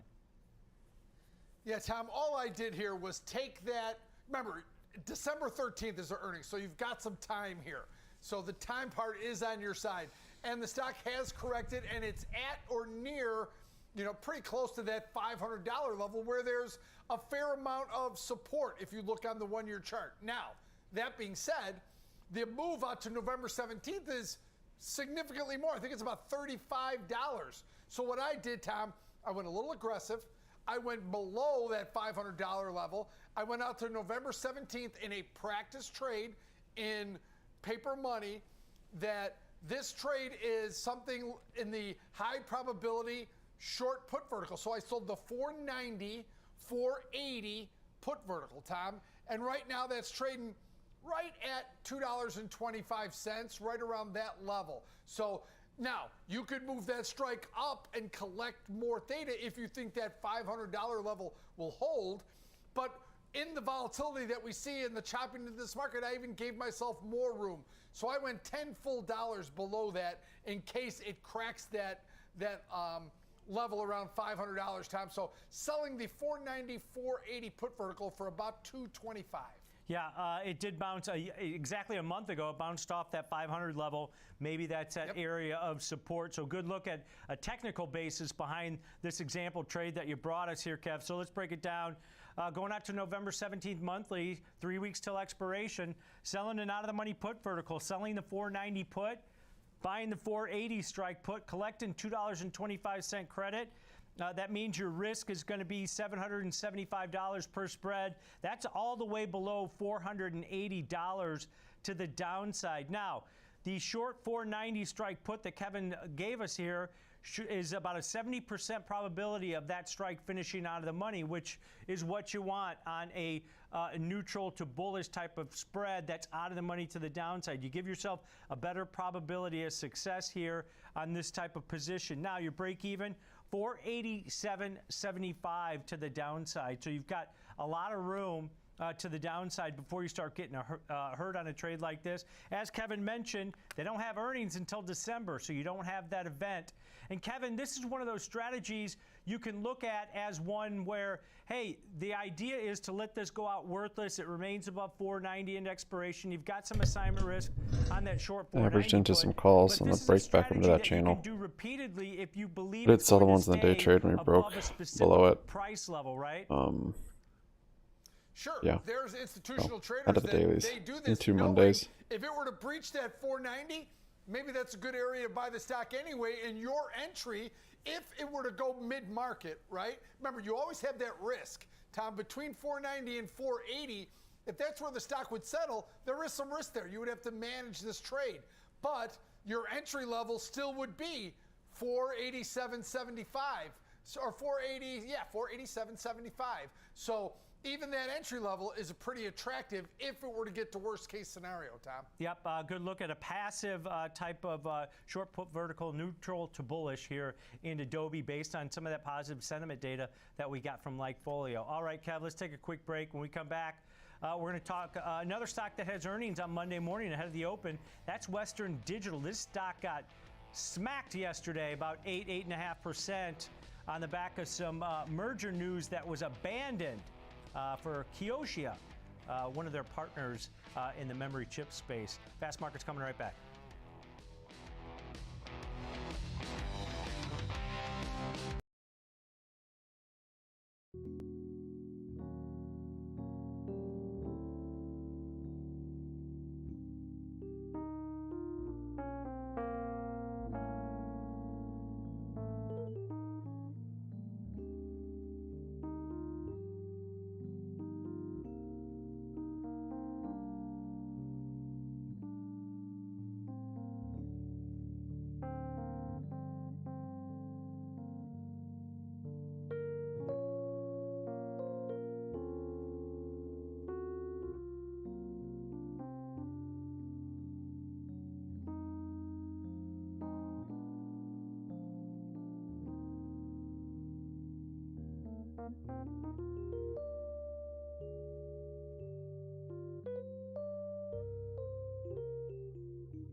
fuel costs. We saw oil go back up to $95 a barrel a couple weeks ago. But at the same time, now we've got oil under $85 a barrel. Is this sometimes, mismanagement because demand still seems to be there? I don't think it's mismanagement. So, Tom, you bring up a really good point. Oh, I'm not sure if you're talking to Kevin Hanks or myself. No, the other Kevin. You're right. Yeah, let me bring it up here just really quickly here. We are actually seeing some issues when it comes to the refining space as a whole. And I know Kev was going to go that route. We talked about it at our market drive event about last month. You're seeing a divergence here. We are seeing a lot of production when it comes to gasoline, motor gasoline. But when it comes to diesel, jet fuel, and heating oil, we're just not seeing that refining capacity really taking place. And so that's why we've seen this really big divergence between the two prices, and it's hard to hedge right now if you are an airline company that utilizes crude oil futures and then tries to sell maybe heating oil or diesel against that. It's just not really a decent trade right now to be able to offset risk. Yeah, great discussion here, Kevin. And if you're thinking about getting into the airlines, you better not. You better have a solid conviction there because, as you guys both mentioned, it's a difficult trade at this point. All right, thanks to Kevin Green, senior markets correspondent here, breaking down the story on the sell-off, the massive sell-off. I just couldn't get over that, Kevin, how much some of those stocks had fallen over the last several months since those July 52-week highs. All right, let's bring in our next guest. That's going to be George Tillis, senior markets correspondent here. George, we're talking Western Digital. They report ahead of the open tomorrow, Monday morning. Now, they got some bad news yesterday. Their merger, they basically abandoned it with their partner that they do a lot of business with anyway overseas. What's your take here on Western Dig? Well, I mean, first of all, I'll talk about the news. It looks like the merger with Kyosho, which is basically a flash memory partner in Japan, is off the table as of now based upon the most recent news. They were going to consolidate production lines and hopefully mitigate the needs for additional capex between the combined units, but it looks like that deal has gone by the wayside, and the stock has been down as a result of that. But even prior to that announcement, there was talk about Western Digital potentially splitting off their data storage solutions business into two. In other words, separating their hard disk drive and solid state drive based business from their flash memory drive business, and that's where Kyosho was a partner in their flash business. So the split off now, or the breakup of the company into two, might be back on the table. So I'm just bringing that up before earnings announcement on Monday. Now, altogether, you just have to look at what's going on from the standpoint of sales and earnings with Western Digital. It's been a pretty good performer overall from a price standpoint, year to date higher by 24%. But looking at the financials, the estimates for the previous quarter are expected to be down from an earnings standpoint to negative $1.90 or a loss of $1.90. Now that's compared to a profit of 20 cents last year, so it's a significant flip or pivot from a profit last year.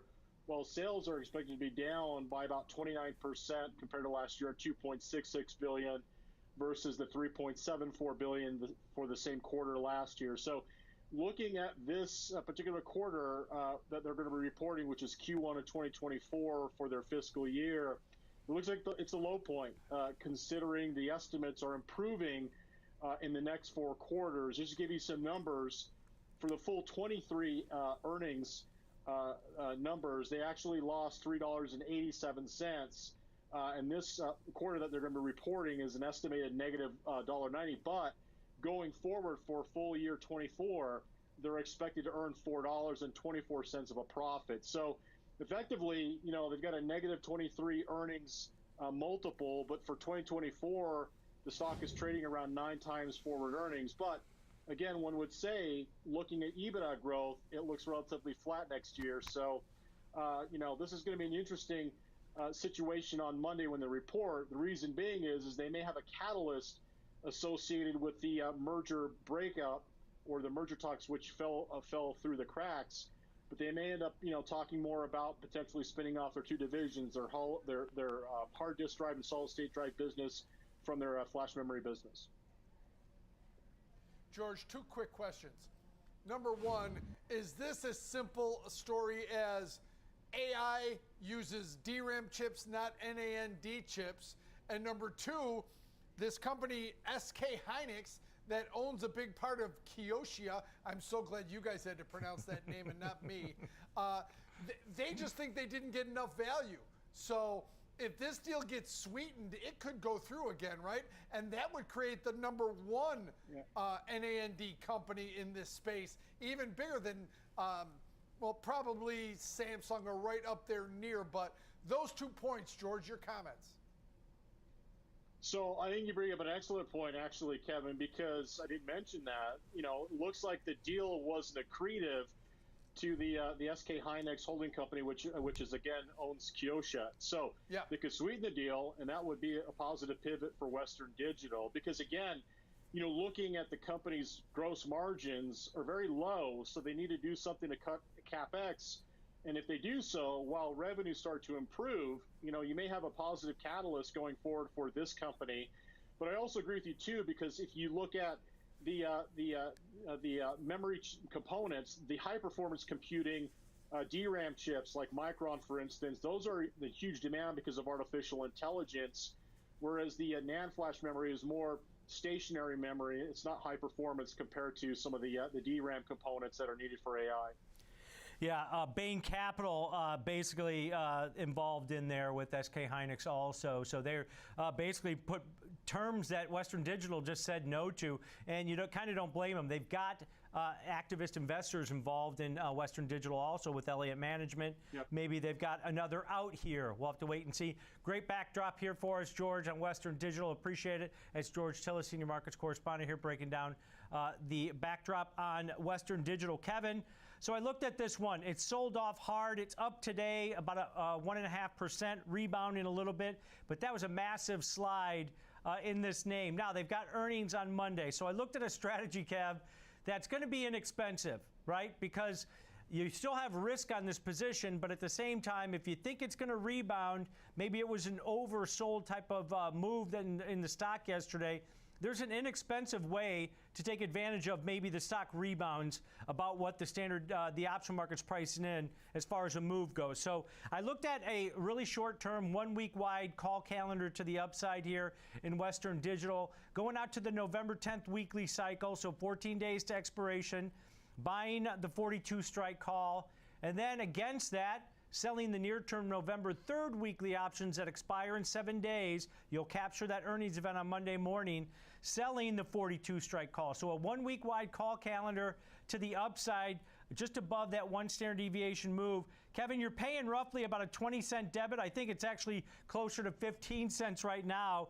But the debit you pay on this type of strategy, you can see here from the risk profile, that's the risk that you have on it, about $20 per spread on this, but you've got a nice wide range of just below 40 bucks and about 45, Kevin, that you can still remain potentially profitable on this type of strategy. So really low cost entry point here, Kev. Yeah, when we look at these kinds of calendar spreads, Tom, where that front expiration, which will be the front on Monday, and the one after that, you know, if you can find these inexpensive calendar spreads, they pay off exponentially if you're right, Tom. It's a pretty big winner if you're right. You look at the cheap price and you look at the overall payout, but if you think about it, you can do more of them, right? So there's always that. But yeah, a very low price with low risk calendar spread, Tom. Yeah, I think that's a good point here, Kevin, because you're outlaying $20 in risk on this potential trade. You've got some assignment risk on your short 42 strike call going into expiration, but if the market's open, liquidity is providing, it goes up towards 43 or 44, you can maybe close this potential trade. But Kevin, on this one, it says like the risk profile will show that you can make $100 on a $20 bet, right? But at the same time, you're more realistic getting a double or a triple on this type of trade, right, Kev? Sure. Exactly right. And remember, that's till expiration if it goes out right at the strike. So, yeah, that might be a little unrealistic. You should look for, like I said, 2 or 3 times would be a great winner here. Yep, good look at a slightly bullish call calendar to the upside, inexpensive to get in, still some risk on that one. All right, that's going to do it for Kevin and I today here on Fast Market. But stick around right here on the Schwab Network. Next Gen Investing is coming up.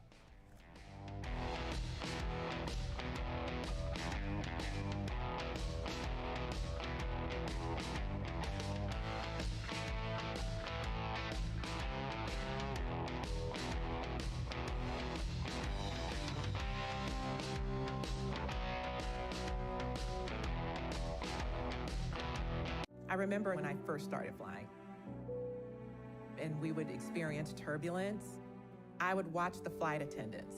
If they're not nervous, then I'm not going to be nervous. Financially, I'm the flight attendant in that situation. The relief that comes over people once they know they've got a guide to help them through, I definitely feel privileged to be in that position.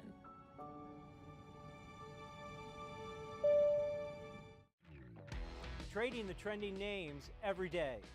I'm Tom White, host of Fast Market, ready for you, ready to go at 12 p.m. Eastern on the Schwab Network. Get each and every angle, the whole picture. Everything comes full circle on Trading 360. Catch us right here at the New York Stock Exchange on Trading 360, only on Schwab Network. Welcome to Schwab Network. Daily live exclusive content.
within minutes of that first initial pop, but the conference call, the company's executives walking us through the results, setting the stage for what's to come, was enough to really get this thing over the edge, if you will, and move it to the upside. It's a really impressive day for Amazon, especially in the context of all the disappointment the last few days. Yeah, and now next here is another name that is surprising me to the upside today. That is Intel. Now, Intel positioned differently than Amazon because, I mean, it is up 35% this year. I don't want to discount that, but saw some more selling into this report just over the last month. I mean, but with today's move to the upside, we're actually now unchanged month to date, which is amazing. We saw the fact that they were able to also issue some pretty strong results, but did express this caution about their manufacturing and AI strategies. So for bulls on the stock, I think you're focused on the fact the CEO did provide further signs on their services that are attracting clients as well as some major investments. The costly expansion of their foundry business has taken its toll on margins, but gross margins of around 45.8% for the quarter did beat expectations. Another major question that has been hanging over the stock for the better part of the last year has been if they can compete with NVIDIA and AMD. I know that you often make the analogy of like David and Goliath. I completely agree between AMD and Intel at this point. So that does still remain something that was mentioned in several of the analyst notes I was reading today. But even for the bears, Intel did provide this better performance than expected. Actually, a Truist analyst did note the improvement is showing these signs of recovery in the PC market. And all we keep hearing about is signs of a recovery. When is the recovery actually happening? I don't think we're there yet, Alex, but that was something that was able to then lift overall sentiment. All we hear about is weakness in hardware, finally seeing some degree of recovery. We're not fully there yet. And amazingly, you know, in that David Goliath story, Intel was Goliath. But now AMD's bigger in terms of, at least in terms of market cap, it's more valuable as a company. So I think that's just absolutely amazing. Goes to show the really good work that's been done over at AMD, and of course NVIDIA is, you know, a multiple of bigger than both of them combined. But what really stuck out to me on this report was just the irony of it. The only weak point that I could find when these numbers broke was the AI and data centers. But AI has been the story of 2023. Every other thing was really, really impressive. Huge raises of guidance, huge beats on EPS and revenue, stock much higher. But AI, the disappointment, market didn't care. I know, and it's like you'd think that they would based on how much they care when AI is the bright spot. Hopefully this AI, I don't want to say bubble, but let's call it bubble for the lack of a better word right now. Hopefully it's over. Let's just go back to focusing on what these companies do. To me, it's just like hype. It's like the AI narrative that overshadows everything else, but Intel is so much bigger of a company and more important of a company even outside of its AI offerings, which I think is being actually recognized today, thank goodness. Now, our next name today here is Deckers Outdoor, also making a nice move here. I mean, stock has risen significantly, double digits all day long here in reaction to its quarterly update. It's up 19% now. Again, a name that's been all over the place, so I didn't want to put an actual price to it till I confirmed, but shares are now up 45% this year. So just crushing it as far as its performance on a yearly basis goes. This is the maker of Hoka and UGG shoes, boosting its fiscal 2024 revenue outlook well ahead of what the street had been expecting. Also expecting to post now a fiscal 2024 profit of around $22.90 to $23.25 a share, well ahead of what they had previously guided for. Sales rose 25% to $1.1 billion in the quarter, well above what had been expected, and they did log a profit of roughly $6.82 a share. I mean, again, nowhere comparable to what they posted a year ago, almost double. So really healthy growth. Hoka is a powerful brand. I will say, if you know what Hoka looks like and you just now identify it, you'll see them everywhere. They're like a shoe that's loved. Even, I know I give On shoes some you know, not hate, but I'm sort of critical of those shoes. Hoka shoes they're incredible. They're slick. They look good. Were they a popular choice for runners, or is it a little bit in a different world than that? So actually, I feel like a lot of people in healthcare that are on their feet a lot are the reason they sort of rose to fame, but they're definitely a popular shoe among not as popular as the Uggs, though. I'm sure everyone's running Uggs these days, right? Apparently UGG is back. That's a trend on TikTok that I will not commit to, but apparently UGG is coming back. I think leave those back in 2005. Hey, but it's winter time. They are nice. They're comfy for sure. Maybe giving your feet a break when you get home as well. But no doubt this was a powerhouse report. Pace setter in the market today, up almost 20%. Basically setting a bull market today if we're using that kind of the way that we benchmark. If you're up 20%, it's a bull market. I mean, you almost got a bull market today. Yeah, that's amazing. For a space that has been so volatile, I mean, look at Nike this year, and I think that goes to show international exposure right now in retail doesn't seem to be a major tailwind, at least not for Nike versus the case of Deckers. Our last name today, though, is Stanley Black & Decker, and they bounced off of a 5-month low with today's move after reporting their third quarter profit that was also well above expectations, raising their full year outlook as cost cutting, they said, provided a nice lift. Now, net income dropped to around 3 cents a share. This is from $5.50 a share a year ago. Adjusted earnings beat expectations pretty handily here at $1.05 a share. Revenue did fall around 4% on a year-over-year basis. This figure, though, came in slightly below what the street had been expecting, as sales for the company's tools and outdoor industrial businesses both fell around 4%. But for 2024 or 2023, the remainder of this fiscal year, they did raise their guidance range as far as their adjusted earnings and sales go. They said they're creating this really strong momentum here in their overall cost reduction program, delivering around $880 million in their inventory reduction. So that is, to me, a huge win if you're able to say, hey, these are the ways that we are cutting back on our costs, especially with some of the overall macro uncertainties here. A name that is also making a near 9% move to the upside. So to your point, not only are we seeing outsized moves as far as what the market has been pricing in, I mean, there are significant moves with conviction today. No doubt. A really, really impressive report from this company. Black & Decker brand, I think one that we all know well. Even me, I'm an indoor kid. I don't say this is like my world, but I know the brand.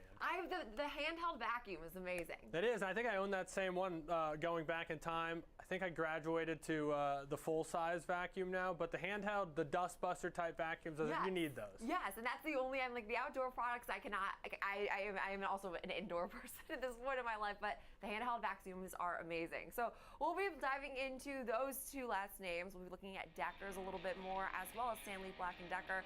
On days they're making some nice moves to the upside, we'll be looking at some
From Deckers, and it goes to show all the macro stuff matters. Consumer spending, it certainly matters, but if you have powerful, well-executed, growing brands, it can supersede all of it, and that's what UGG and Hoka are doing right now. But that being said, Jenny, basically on all-time highs. It's making certainly new year-to-date highs. It's surging. It's made a big move. The market's a little wobbly here. Still doing okay.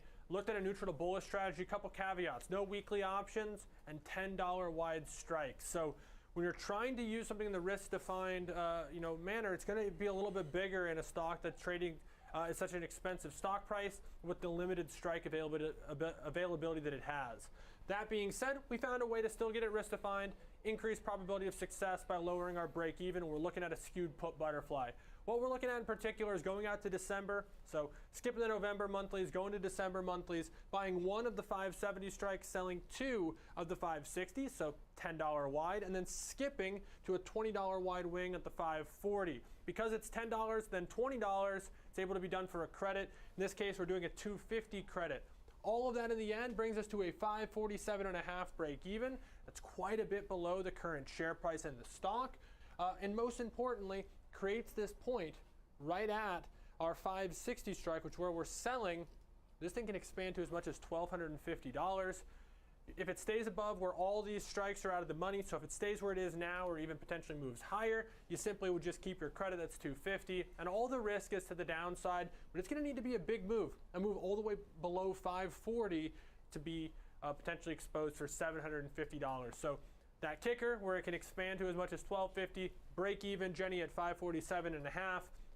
But this is a situation where you'd be totally content if you put this type of trade on, where none of these strikes were ever in the money. You simply keep your credit and you move on. Yeah, and I like that kind of, you can sort of forget about it, not completely, but something that doesn't have to be so actively traded here. Now our next name today, Stanley Black & Decker, which Alex and I both are big fans of the handheld vacuum, apparently, Rick, which we were saying is a huge win if you have small children or small, very heavily shedding cats in my case. But walk us through this chart here. Also making a really nice move to the upside today.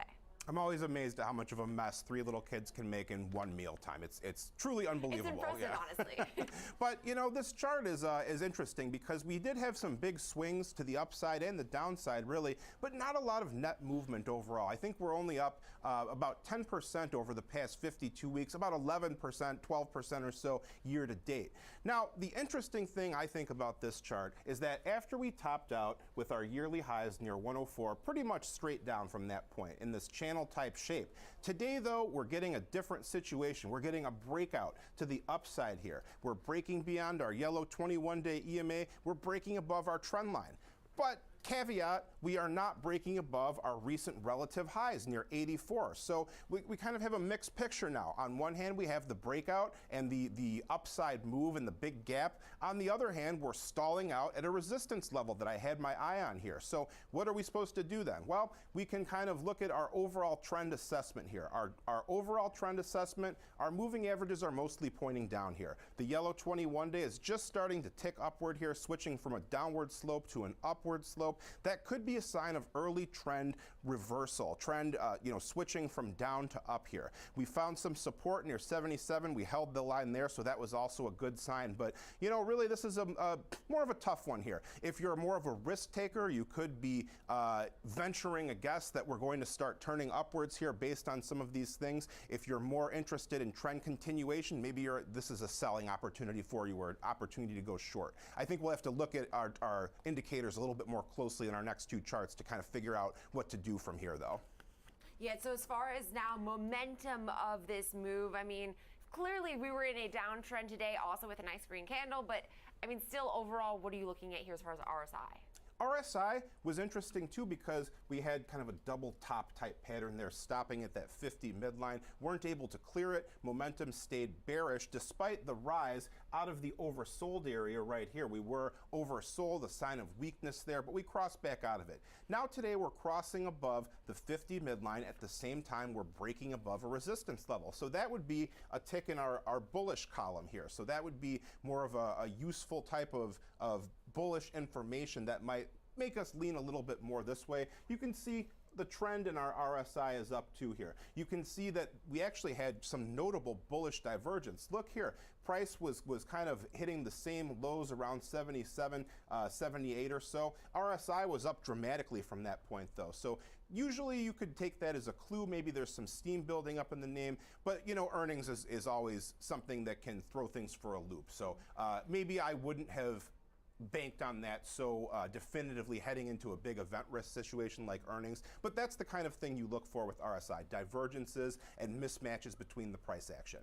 Yeah, so as far as now price here, we're trading just below $84 a share. We're still well off that high at around $104 a share made earlier this year. So what are you watching as far as some support and resistance?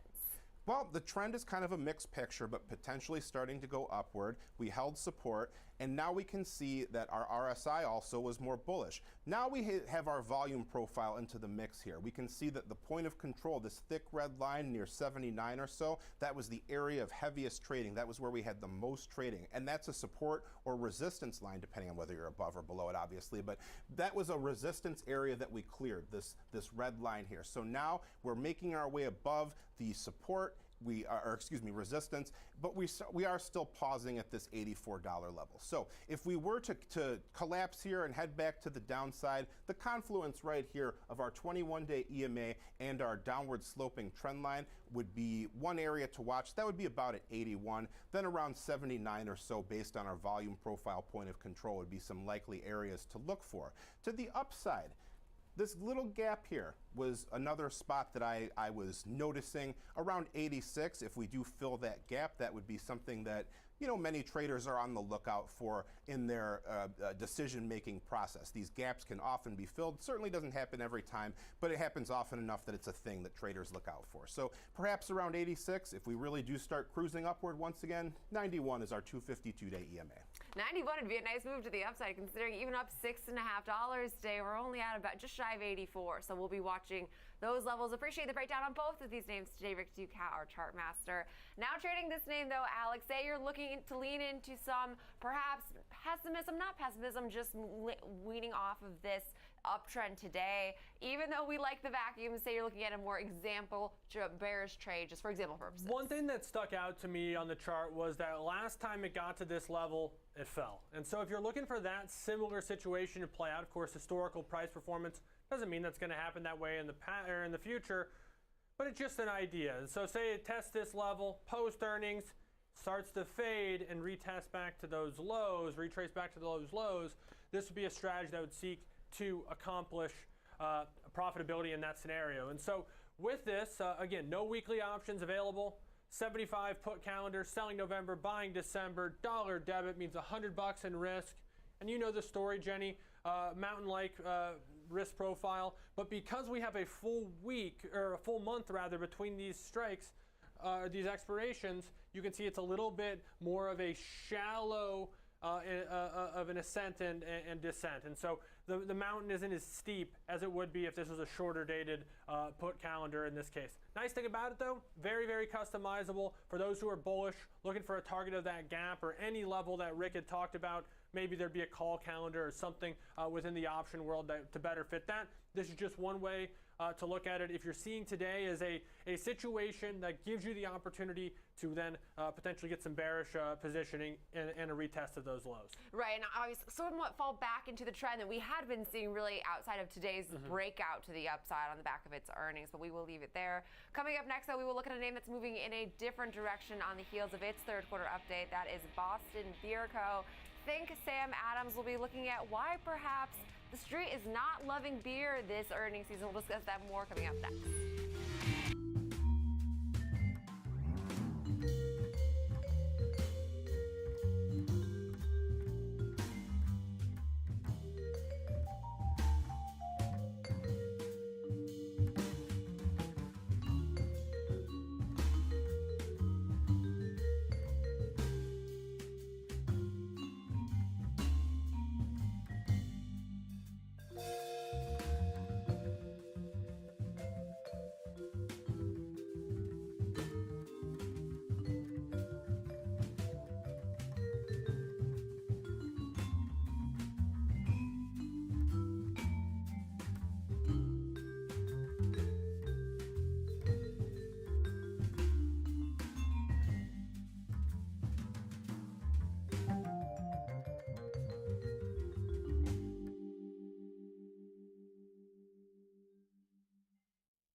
seen over the last couple of months. And if that is the case, that could be something that brings us back to the upside once again. But if we start seeing some cracks in the armor, then unfortunately, that might bring us to the downside even more. Who knows, Alex? We'll have more of that data next week.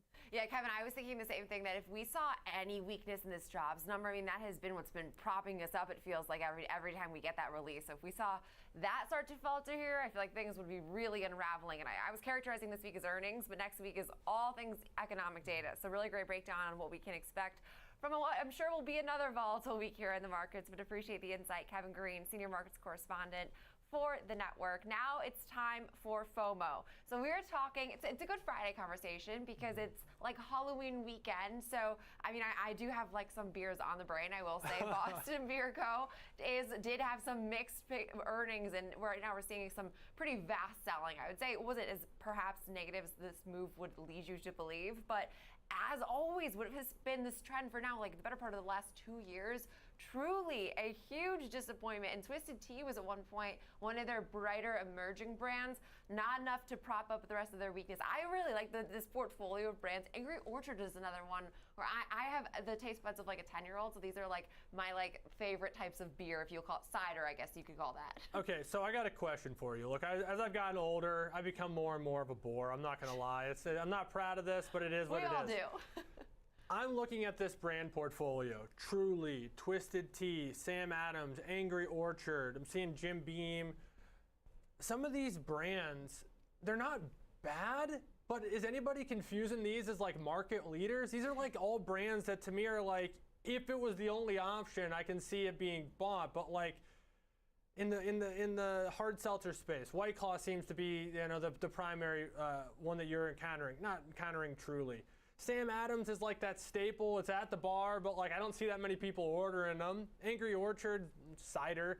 Jim Beam certainly isn't Jack Daniels. You start going, it's like these brands are all playing for second and third place. Yeah, Dogfish Head was one I was like, oh yeah, like I get that every now and then, but like it's not a market leader, no doubt about it. That's a really good point. I mean, I was watching the NFL, and if you'd think the only beer in the world right now is Modelo, they are not even coming close with that with any of their brands. And I agree, Truly has to me always played second fiddle to White Claw, now High Noons. I mean, this is just a really competitive space. I feel like something emerges and then everyone sort of flocks to that, like the way that everyone flocked against like Bud Light. I know they have their own issues, but these brands, to me, you know what, Sam Adams, I will say this is not necessarily super positive either. I affiliate it with like an airplane beer because that is always what's being served on American Airlines flights. I don't know why. That's not necessarily the most positive connotation to have. But as far as their earnings went, I mean, clearly we're seeing some selling today, but this feels almost so reminiscent of some of the moves we saw last year when they would report about this Truly weakness and then we'd see shares sell off. So I'm not even necessarily that fazed by this move because history would just tell you you've gotten some used to this volatility. They did post higher third quarter profit. Aided by some of their lower costs and expenses, they saw revenue edge up around 0.9%. That was higher on a year-over-year basis. Depletions, though, which is a key metric that does track their sales by distributors to retailers, it's considered a really strong proxy for demand, fell by 6% year over year, reflecting the decreases they've seen in, you guessed it, Truly, Angry Orchard, Sam Adams, Dogfish Head brands, partially offset by some strength in Hard Mountain Dew, which I had never even heard of as an energy drink connoisseur. I've got to check that out. It sounds horrible for your heart. But Twisted Tea did also provide some strength, but again, not enough to lift the rest of the weakness in their brands. Shipment volume fell 2.5%. The cost of goods did fall to around $327 million. That was down from almost $340 million a year ago. But yeah, I mean, the list of brands to me aren't those ones that are like sold in mass bulk where they're like definitely attracting the masses. They're more of like these weird brands that I like. So I can get behind, I mean, again, Hard Mountain Dew, I must try. I didn't know that existed. Here's the other thing too. A brand that's like the flagship brand is Sam Adams, and Boston Beer is the corporate name. It's primarily a North American story. It's a U.S. story when you're talking about this company. I think that's important. But you know, when I look at this is like almost the polar opposite story of what we just had at Decker's Outdoor. If your brand portfolio is struggling, it really doesn't matter how good the economic backdrop is, how robust maybe alcohol sales are. If people don't want your products or they're not the first choice, it's hard to really be an outperforming name. And so you start looking at it, really with these portfolios of brands, be it Anheuser-Busch or be it Miller Coors, be it any of those, Molson Coors, be it any of them, you have to have that core brand you can lean on and hope that will perform. That was Bud Light for years for Anheuser-Busch. It hasn't been. You can see what's happened. I don't know that I can point to Boston Beer right now and say that they got this brand within their portfolio that's going to be able to carry the load in tougher times if they don't have that popular on-trend product at the same time. So, yeah, Truly was huge when Truly was huge, but it's not there now. Yeah, and that's a really good point because Truly, I feel like, led up the momentum. It propped up shares for so long because all of the rage was hard seltzer, but that's not enough now to excite investors, and especially not enough to excite investors going forward. So trading this name now, walk us through how you're thinking because we are seeing a sizable move. I mean, down almost 11% here in real time. Yeah, and for those who are maybe aligning with how the market's treating this, Jenny, today, or the 33% of analysts, about a third of analysts, that are in the sell camp on Boston Beer, I looked at a bearish strategy. Again, it's another name where it's monthly options only and $10 wide strike availability. So we looked at just buying a put butterfly below the market. Now, there's no attitude to this. There's no skews. This is a traditional equal distant put butterfly. So we're paying a debit for it. It's the 310, 300, 290 put butterfly in November. $1 debit means that we have break evens at 309 and 291. You have $100 in risk, and this thing, if it perfectly pinned 300, which if you looked at the chart was kind of an interesting area on the chart as well, this thing could expand to as much as $900. So basically how I would describe this is you're looking for a continuation of the downwards move that you're seeing today and have seen this week for a retest of basically the lows of the last couple years. Now it's bounced around that 300 level a couple times. It did breach below there a little bit more, significantly, briefly in June of 2022, getting down to, let's call it, 288 or so. But anything around 300 as we approach expiration, you could anticipate that this trade has a pretty good chance of success. But that's one scenario. So this is one of those situations where, Jenny, it's a little bit more speculative. The risk is a little bit more in check relative to the reward, and it's probably not the highest of probability trades. But if you're right, it can make up to 9 times your risk.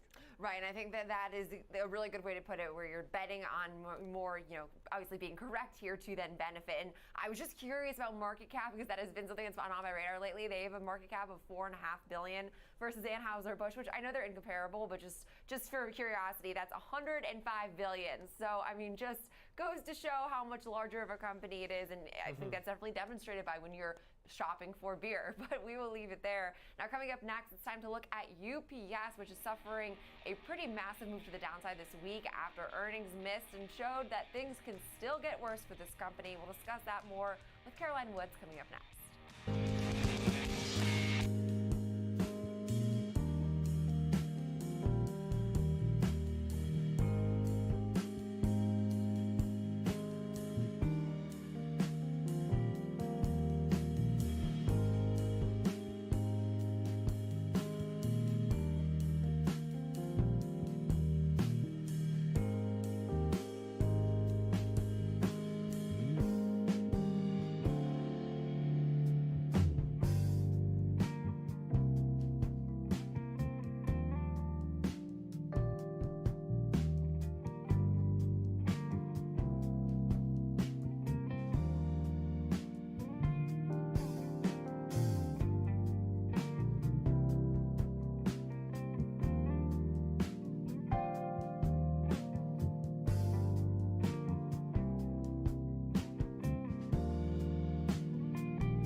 What was the analyst commentary after this? You know, and they're among a slew of analysts that cut price targets. You mentioned BMO, they cut to 165 from 185, stuck with their market perform rating. B of A cut to 152, UBS cut to 151, Evercore is now at 156, TD Cowen is at 175, so a little bit more optimistic, but all in the market perform camp. In terms of commentary, I will say there was a JP Morgan analyst that actually said, although UPS cut their 2023 outlook, they don't actually believe that it's changed the setup on the stock too much, so they didn't really take it as too bearish for the stock. That said, they're sticking with their hold rating and $165 price target, which implies about $30 upside from here, because they want to see volume growth before getting more positive on shares. And as I said, in both the domestic and international segments, they actually saw volume decreases. So waiting to see those numbers tick higher before actually becoming bullish on shares. But the median price target on the street is 165, despite the fact that there are more hold ratings than buy ratings. So it's just a matter of, there is some upside, but analysts definitely kind of sitting on the sidelines for this one. Much more positive on FedEx, which of course has performed quite a bit better year to date than UPS. Yeah, and I know that they're different companies, but it's so hard not to pin them against each other because they're incomparable now on a year-to-date basis. They become like the Lyft and Uber. Again, I know different companies, but how do you not say, UPS, what is going on? I know more exposure to ground shipments, but we'll leave it there. Caroline Woods, really great breakdown on what has been driving shares lower all week long in UPS. Now, coming up next, it's time to look at Ford. And Alex, we joke that Ford is perpetually $14, $13. Not today, facing Ford's worst day in nearly 2 years. We're at $10 with an 11.5% move to the downside on the session.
Billion estimates, but there are some challenges. One, you look through this report and they talked about how they took a $1.3 billion loss in their electric vehicle segment. This is supposed to be an area where they're supposed to charge high prices and, of course, increase volumes of sales. That hasn't come to fruition.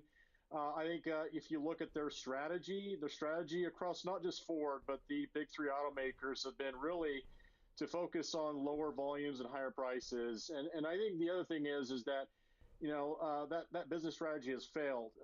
Looking at the performance of the price action or performance of the stocks, because people are now, price conscious, and interest rates have really held people back from buying cars. Ideally speaking, there's a situation where I think with the UAW strikes as well, coming out and saying they're not going to provide guidance for the fiscal France year. and Spain?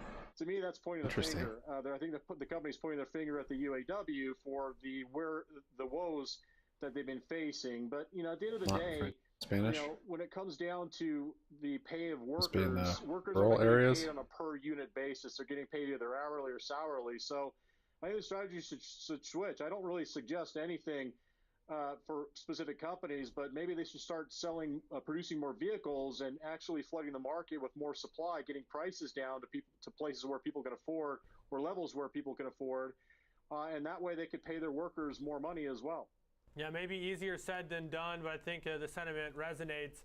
Question for you, though, George, and maybe I'm speaking for the next-gen investor, maybe I'm speaking for many, but I look at this and I see a stock that sort of perpetually struggles in this, $10 to $15 range.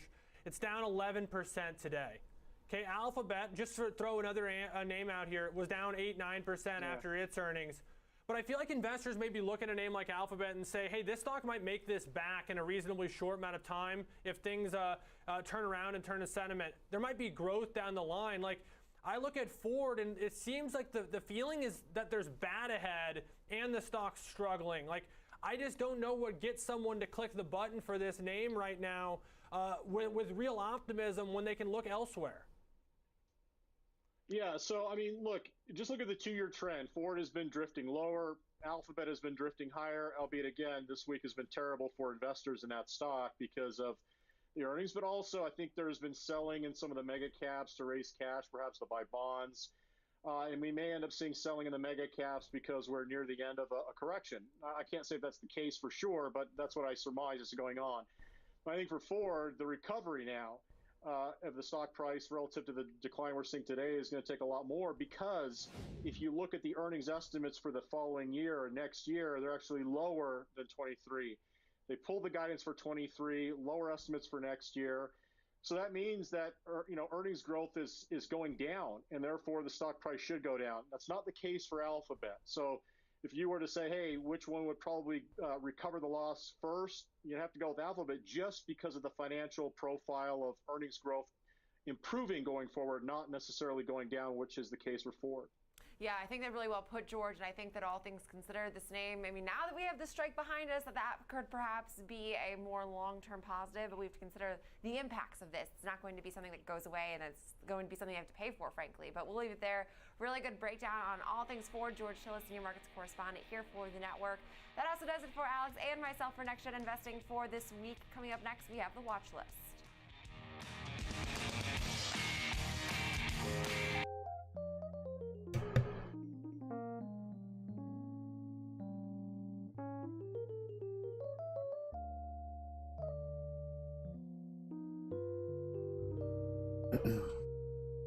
GME down 2.5. AMC came back below VWAP. It's up 1% now. SPY consolidating here at the lows. Down 0.5%.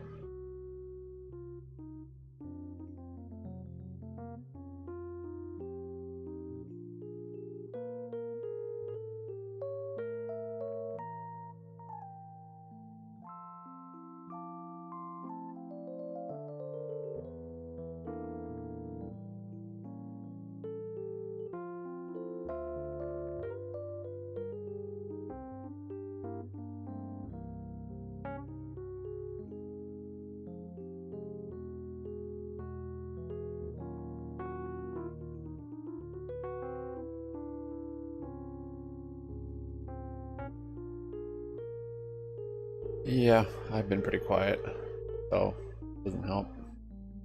Help spur the chat.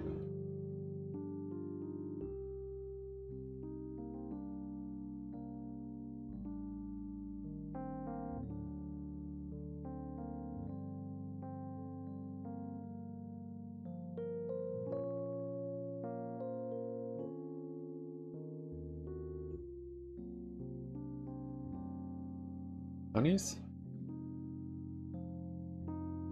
What?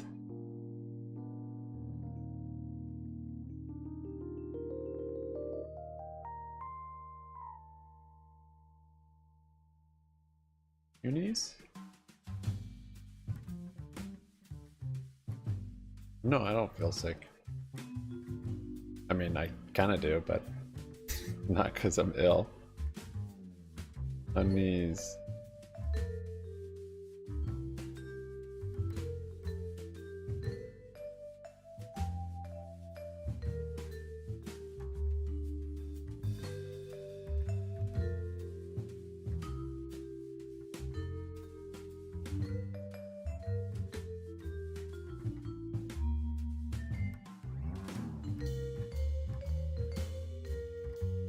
Honey. Uni.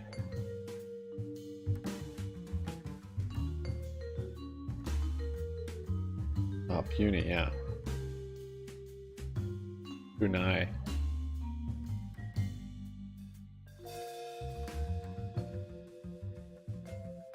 Oh no, I just questioning my life choices with trading. One of those despair days. Nothing puny.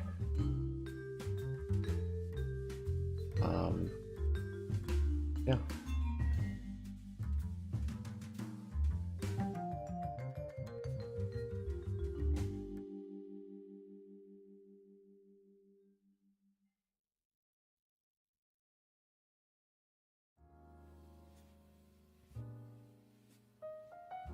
Meat's up 6% for a big rally. Wait, do they have earnings actually?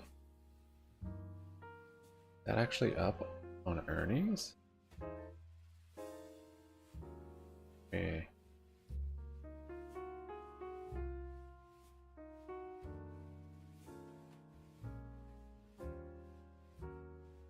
We have earnings coming up though.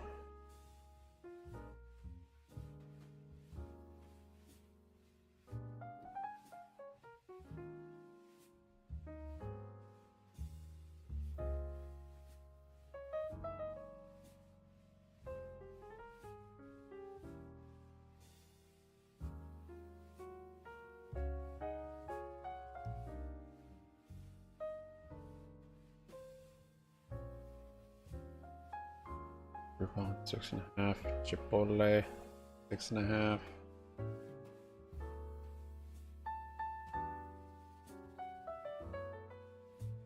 Burrito coma. Yes.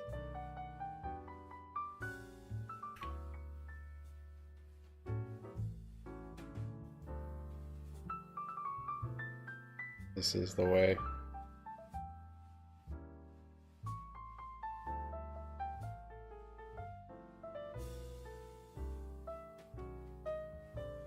Stories. We welcome in Caroline Wood, senior markets correspondent here on Schwab Network.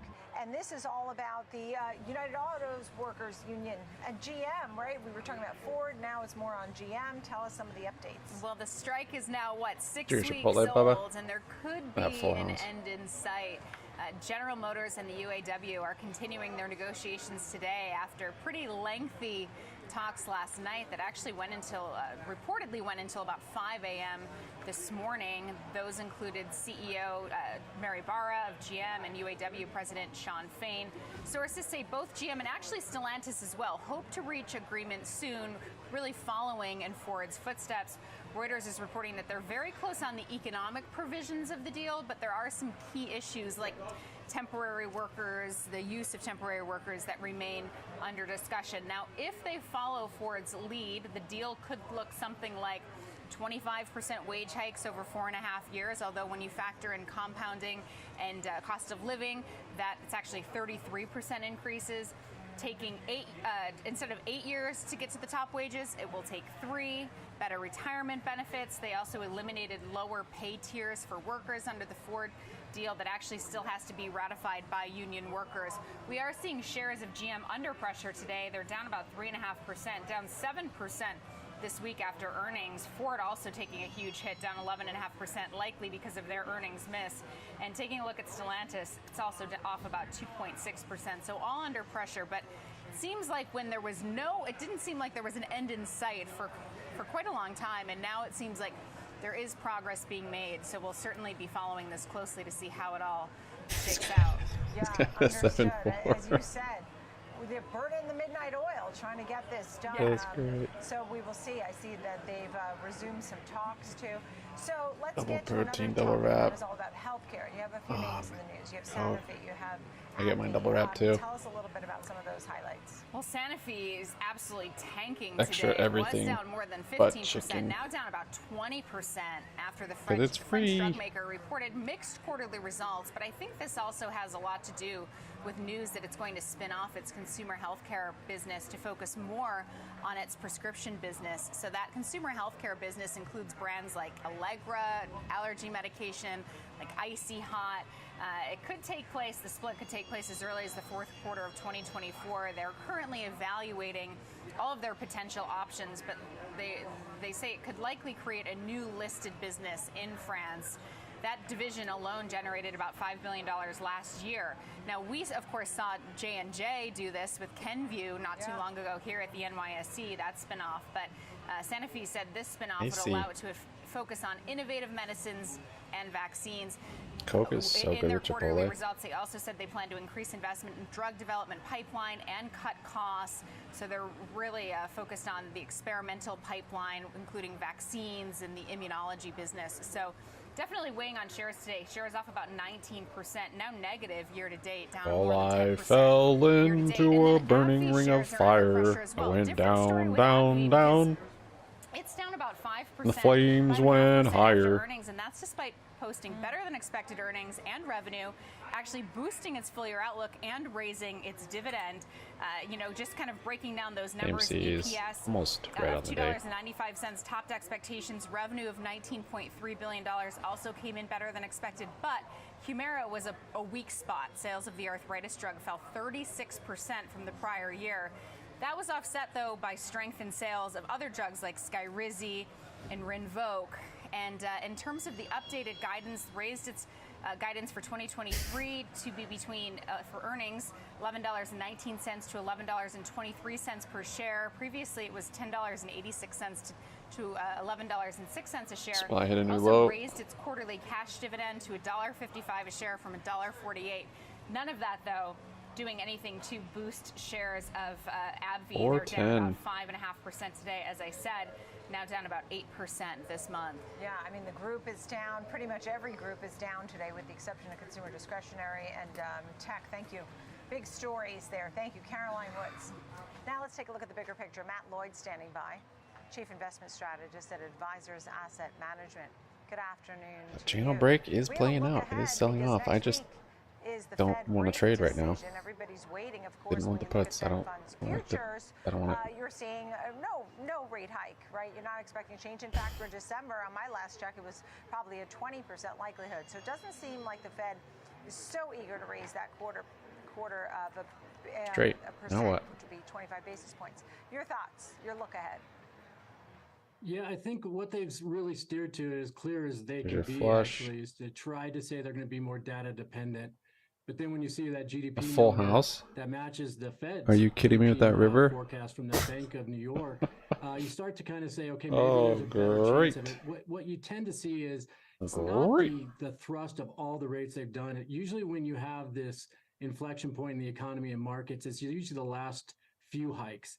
And now that they're tapering it off a little bit, they're starting to understand that there's a lot of things that are on it. And that's why we call it really the confirmation bias market. No matter what you see, you can find something to corroborate river to full whether house. they should raise or not raise, or That's be long glorious. equities or be light equities are being cashed. So it's really kind of that aspect as investors and those watching the Fed is as you don't want to be married to a narrative because you can get divorced from reality pretty easy. So you kind of keep your head on a swivel, so to speak, in your portfolio a little bit more in GME down limbo, but a little bit more flexibility for 2.85. multiple contingencies. When you talk about, 13.12. reality, and the question is, really, should investors be concerned? Oh, there's all the aces right there. Yeah, I think in this kind of market, whether reality, it's perceptions or it's not, there's enough out there to kind of keep a barrage of information to keep people cautious. And it doesn't matter if it's on the micro level with individual companies, on the macro level, geopolitical issues, the pre-election year. There's reasons to be concerned and so forth. Now, the good thing is, very rarely, at least psychologically speaking, do all those bad things ever come to fruition. However, those of us that have been invested over the last 30 years realize these things do happen. It's kind of like the story in the economy and markets is the protagonist and the antagonist. Trying to cash in Vegas. We like to put it akin to a Harry Potter. Nice, Bob. Well done, man. In the first book, the first movie, Sometimes you knew being out exactly of what was buying going to power is happen a in a conflict. tremendous It just blessing. took 7 books to get there. That's kind of where we're at right now with the battle between the strong numbers, weakening numbers, anecdotal, and also just in general with the higher rates of return you're getting on cash and then short-term treasuries. As we've gotten in the different prints, how do you feel about some of the economic prints we've gotten in at this point? Because I know that at this point you're really looking and prefer quality when it comes to assets, not willing to sort of take a lot of risk at this point. How did you think the economic prints that we've gotten in so far? I guess you're feeling you should be cautious. Is that because they're somewhat uneven, or what is it about the big picture? Yeah, we look at things like in a helix. So we look at the general economy, and then we look at markets, and we look at interest rates and how they kind of navigate around each other to show that growth. You're seeing some breaches along the way. The markets are starting to recalibrate for the fact that higher rates, refinancing rates, strain on the consumer that shows up, in consumer sentiment numbers, but also in the jobs market, which on the surface look really strong. However, when you look at the number of part-time jobs that are being there, people having multiple jobs, and the struggles with the higher costs, not just the inflationary numbers now, but the cumulative effect. So when you look at it, it creates this kind of inflection point of uncertainty, and it can go in many different ways. The good thing is, for the first time in decades, you get a chance to actually get paid on yield and pretty safe investments, although headline risk is going to be there as far as treasuries go. But what we see in general is it's okay to be a little bit cynical about these numbers, especially with the amount of revisions that are coming out after the initial number. And then you look at this numbers today, you look at spending and you look at income, and you start to see a disparaging kind of mark between those two. And even though it's one moment in time, you have to be a little concerned. Is that going to continue through the holiday season? So I think it's good to be a little bit trust but verify. But I don't think all the numbers are so rosy, but we do have to actually look and say on the surface, they are a little bit stronger than what we would have expected, and to give that at least some credence. Yeah. I mentioned the economic news. Tell me a little bit the Harry Potter series, and where's that comparison that you're looking at? Did I miss it? Yeah, so, Nicole, it's one of those things, and you say that just to kind of put this in perspective, is that when you have this thing coming off the pandemic, the amount of stimulus that was injected into the system, money supply, liquidity, that's still there, you tend to see that there is a comeuppance at some point in the period where things kind of reasonably come back to the mean. And so what you're seeing is, even though it exacerbated inflation was always bound to kind of pick up a bit.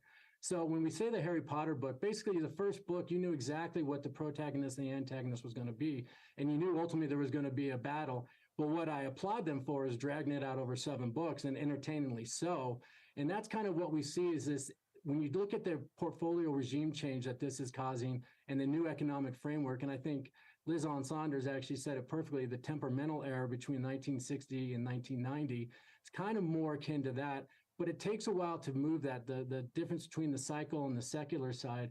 And so when we talk about it, you know what's going to end up happening, this battle between the markets and the economy and the interest rates, and it very rarely plays out to a soft landing, but you have to kind of go through all the stages of that. It's kind of like the 5 stages of grief. We can't just jump to acceptance. We actually have to go through all 5.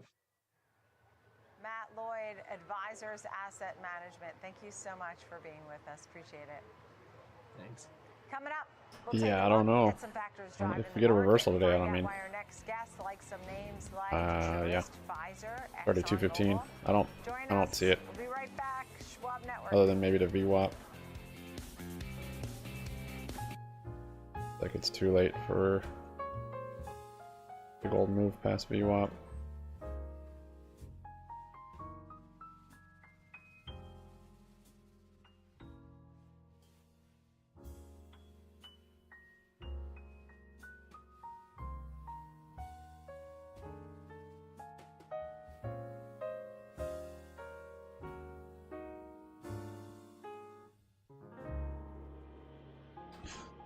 About 3% down on GME there.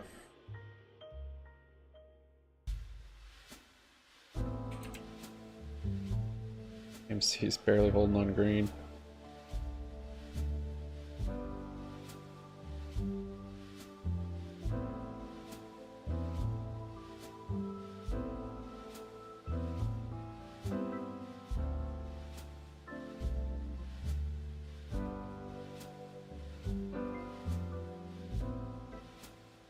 Pick up some calls there.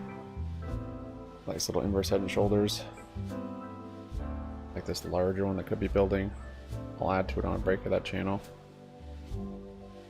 If it comes about.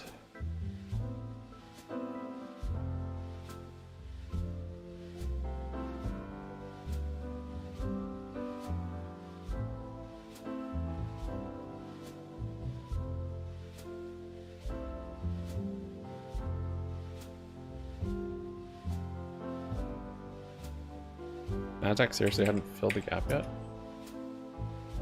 Wow. That's way stronger than SPY today.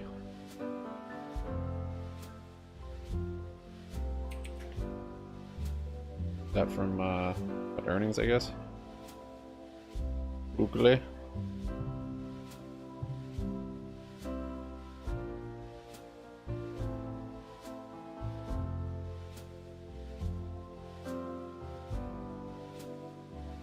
GNS, it'll bounce up to VWAP, down 17%, 67.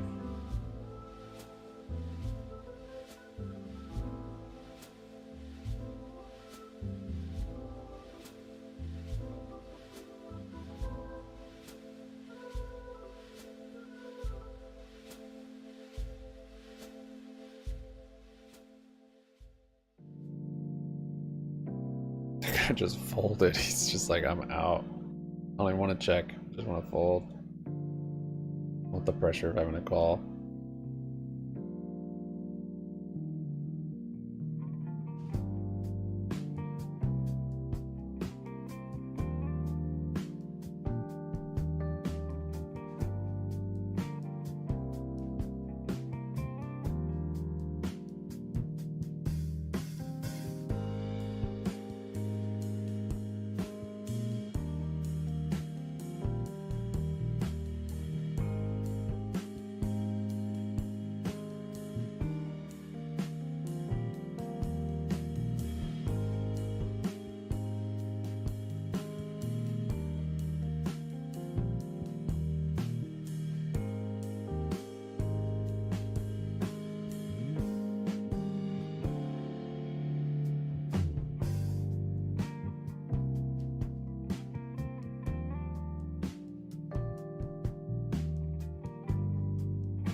Bounce there on SPY.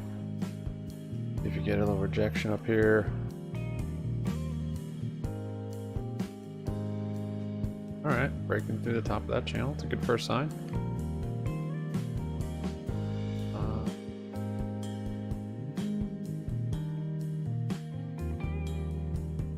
Didn't add any more. I wanted to.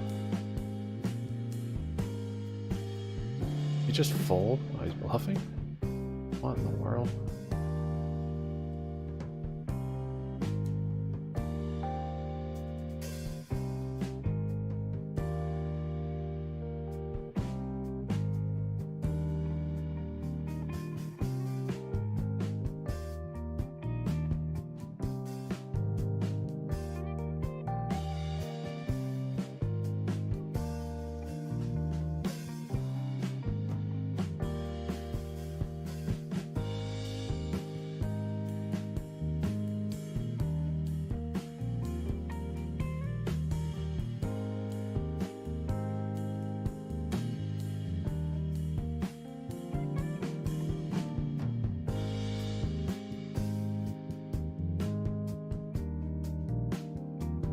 Afternoon, Jay.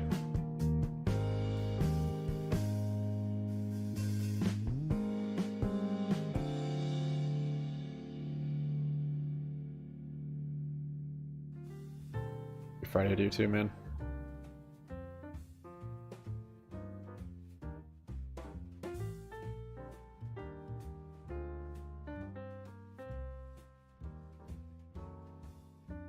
Projection on the top of that channel. That's okay. Let's see if we get a little test on the shoulder. Does look like some tapering here as well. The downtrend. Now it's starting to taper here.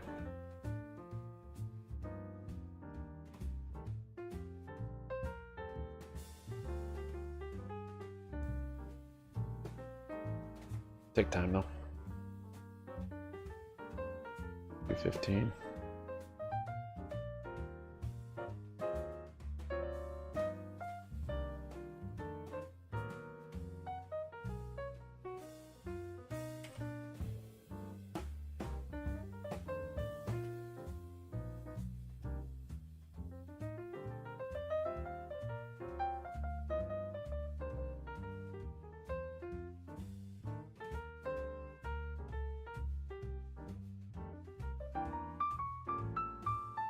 Nice little test on that right shoulder.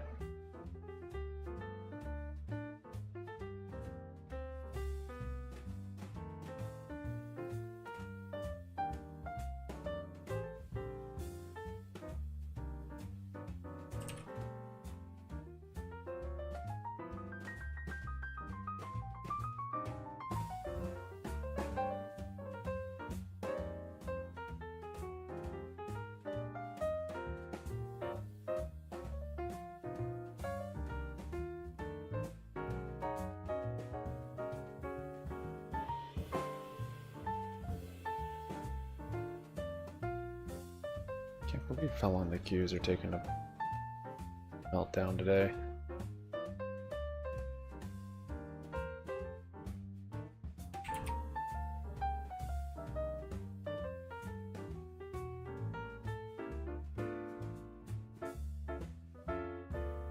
Oh, spades. I didn't. Spades, come on.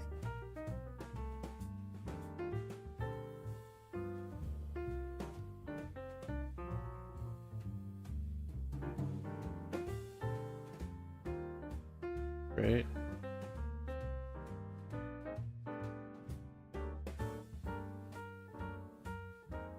Oh man. Don't like that flush either.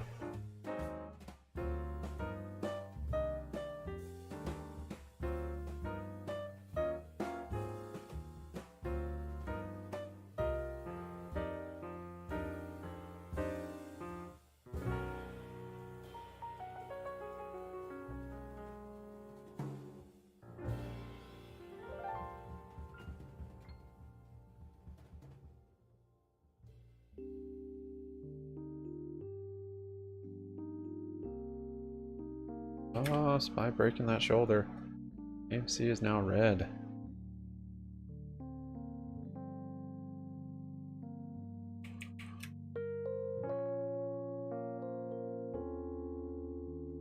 Oh, but it's holding on that shoulder. We'll have a tapering bottom here.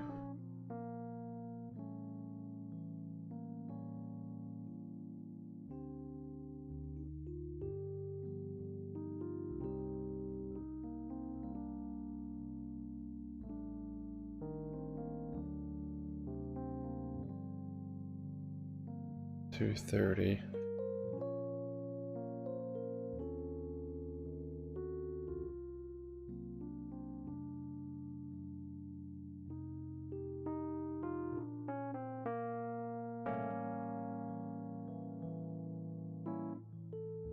That was quite the liquidity pump right there. Hola.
Later in the show, but a lot of deals happening, to your point too.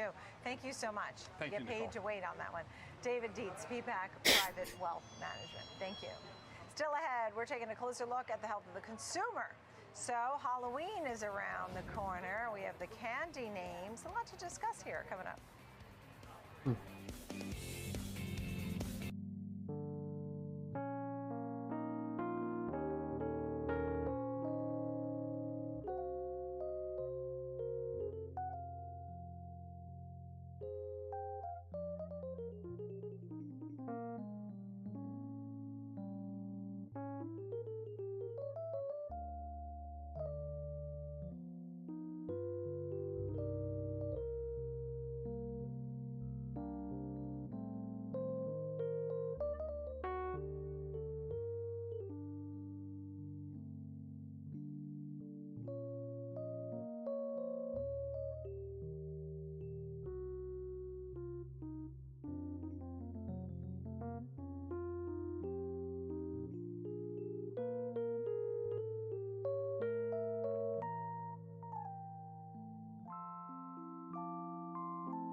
Yeah, Spy's not ready to climb. 230. We might break the bottom of this channel even. See if we get out of this taper.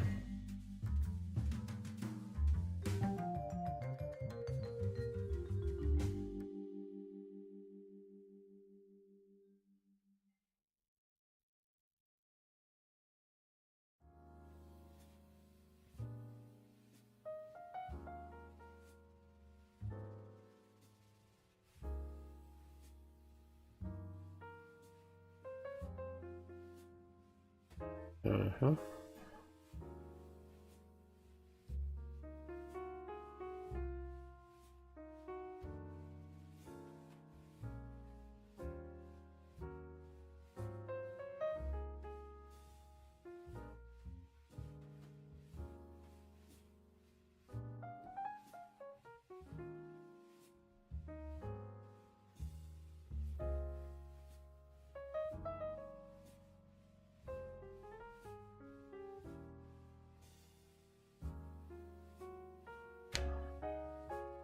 Maybe a double bottom there. Or hops.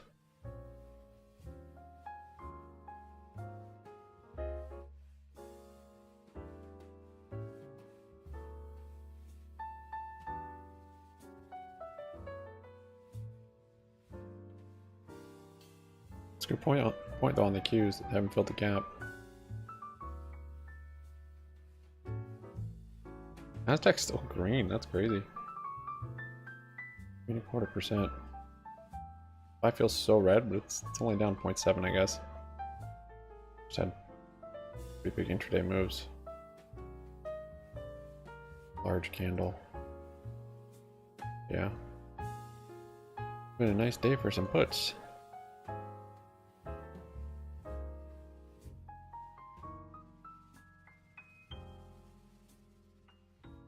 There's a new low.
Yeah, maybe back to VWAP. That would be a nice gift by end of day.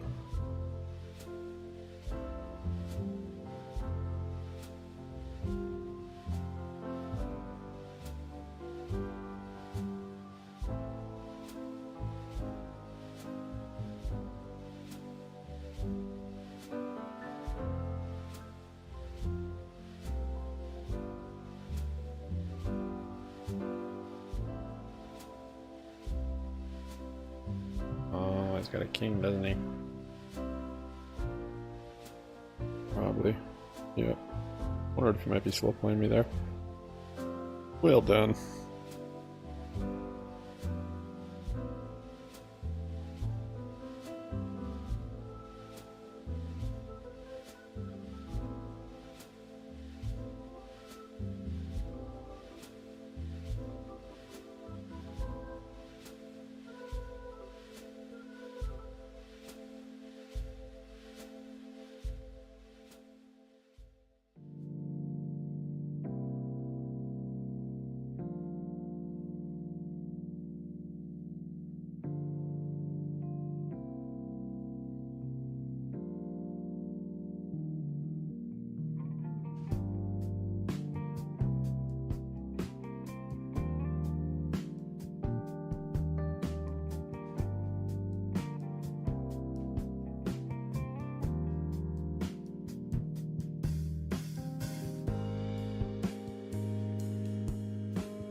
Bit of a bounce there on SPY.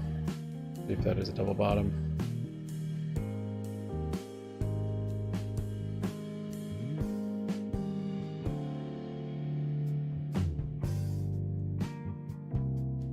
Ooh.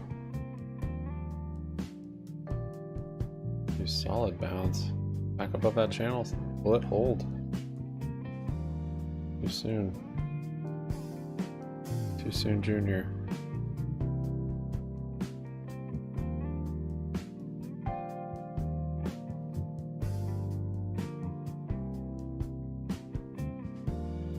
Too soon.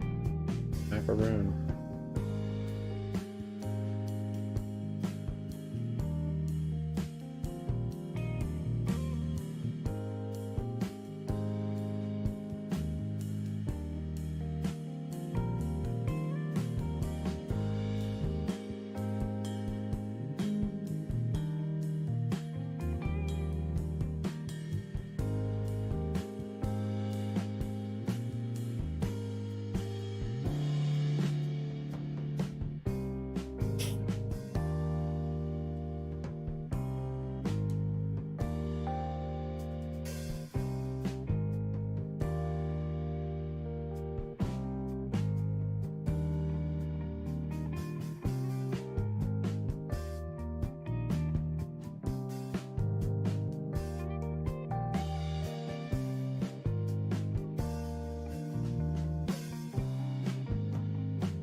Yep, still on the channel.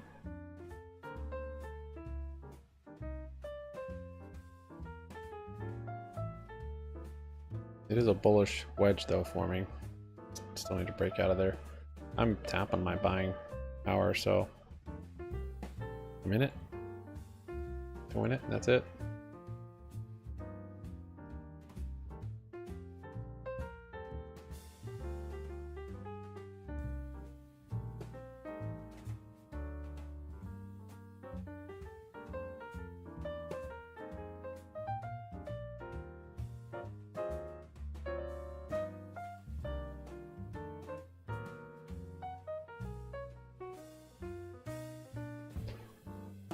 Nasdaq didn't fill its gap.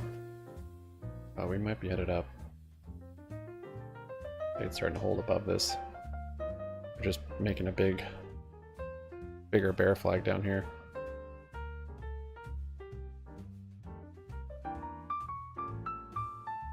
$230. Could be coming up here for some liquidity and then dumping into end of day.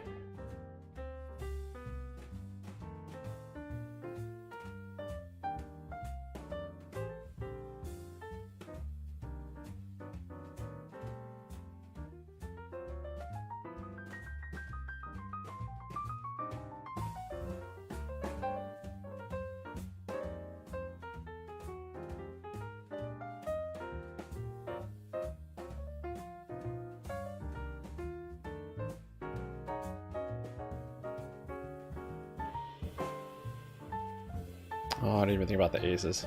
That was the other two pair. Or the other, yeah. Whoops.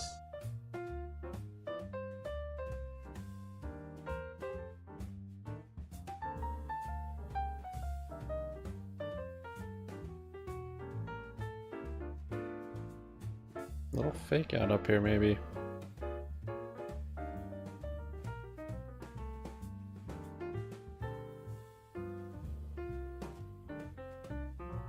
Identify some really key levels. We have time to get to VWAP. Go into the close. The first thing is to really focus on that break 4150 level. We talked about this yesterday. We actually opened around that level. Don't imagine I could take green today, but continue to fail to the downside as we tested the high of the day. Maybe I could.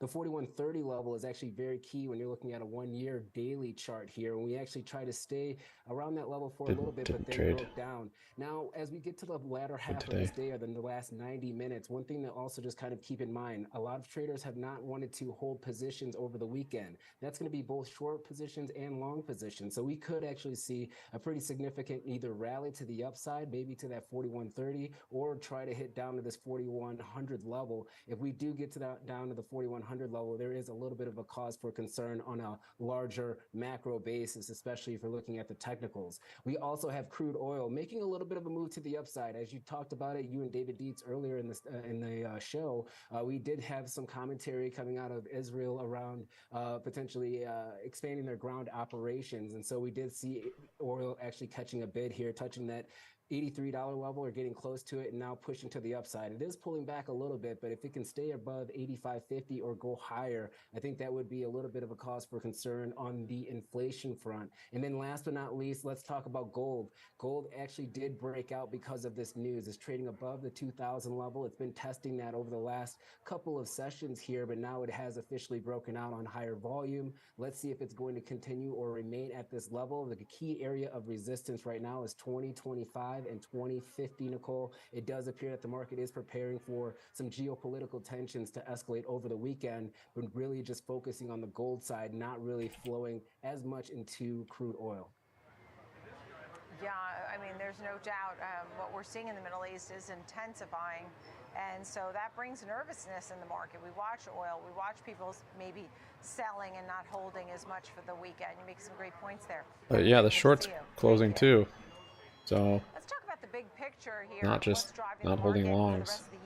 Shorts thinking there'll be no news and we'll have a gap up by Monday. Thank you for being with us. I'm glad you're here. Or there's bullish news.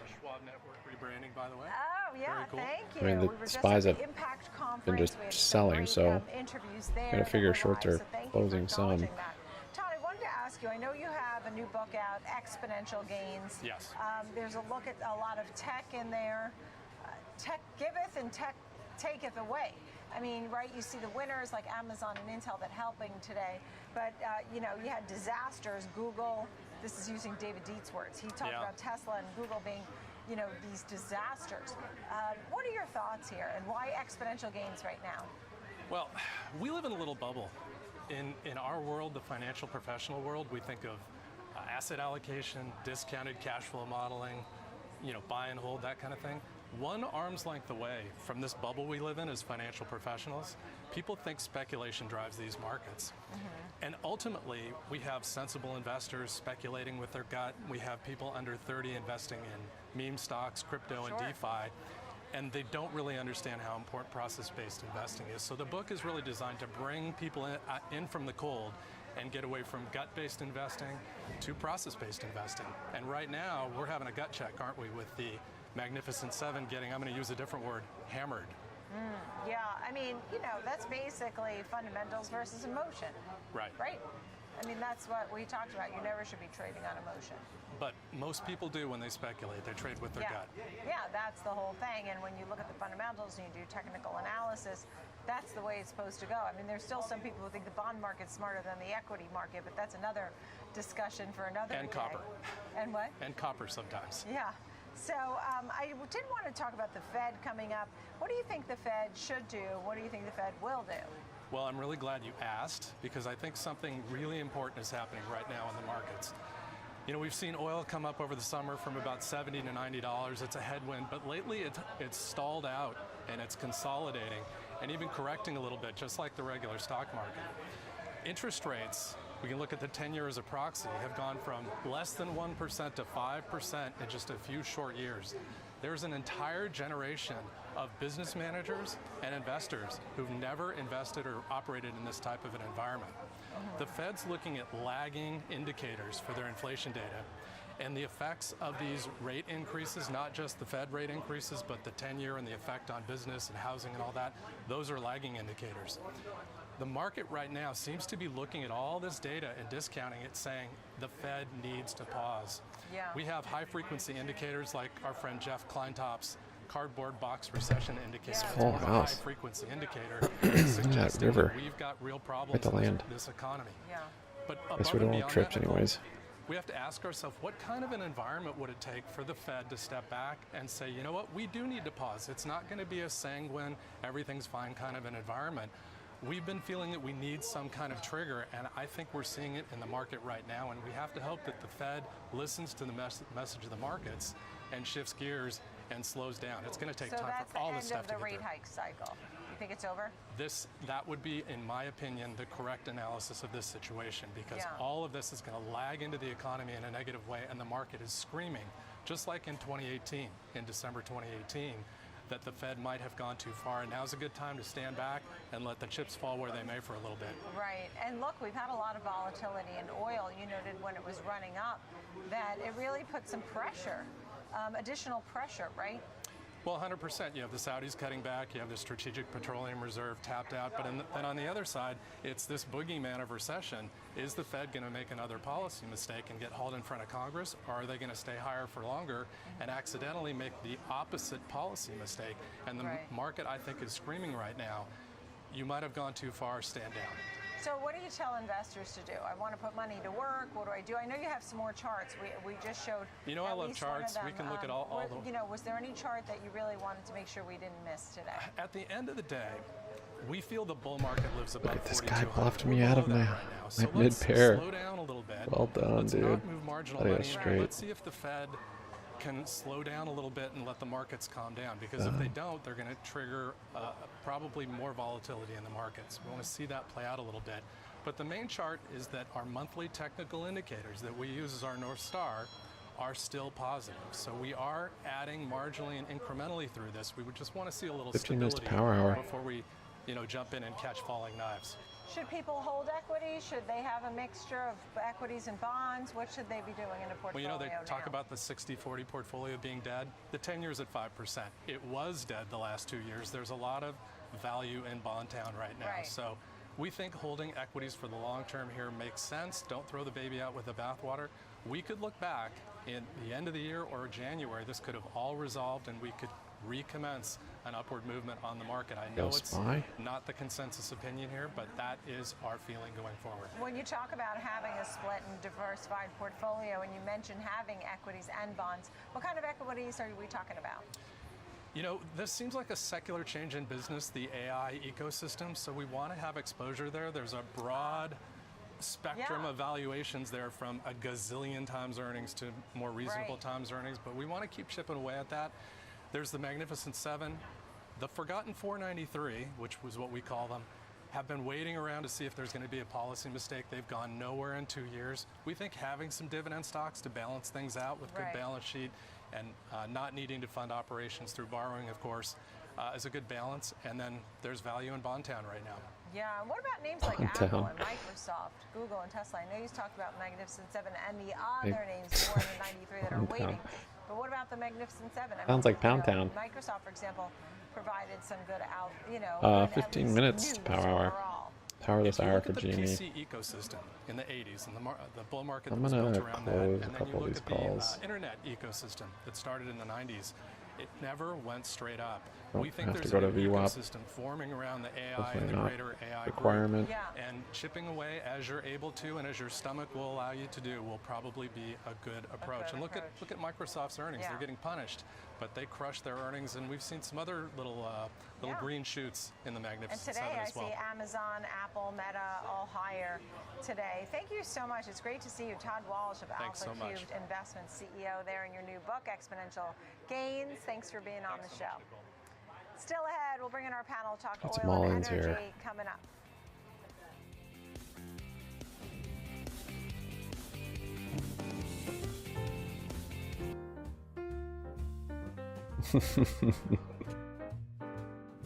Nice. Bring back 12 million chips.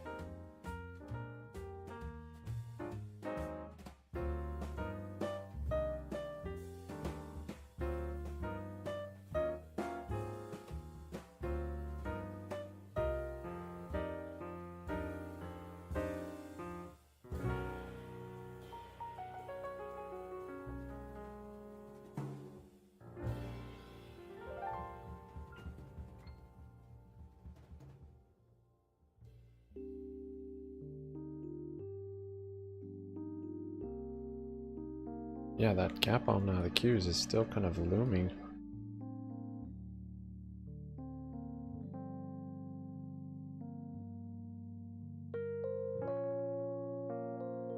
One of those consolidation days into close, well below VWAP.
Bounce on shoulder or 10-ish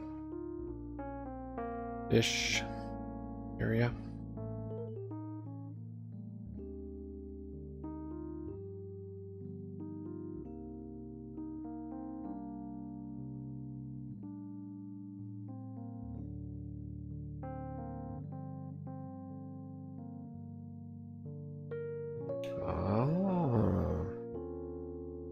For the flush, but got the straight. My turn.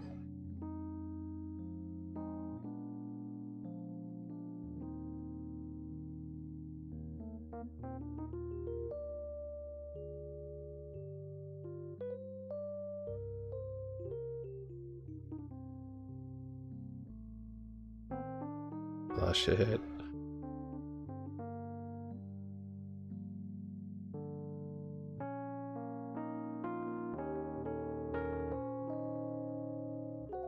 No, don't flush the market. No. That's not what we meant.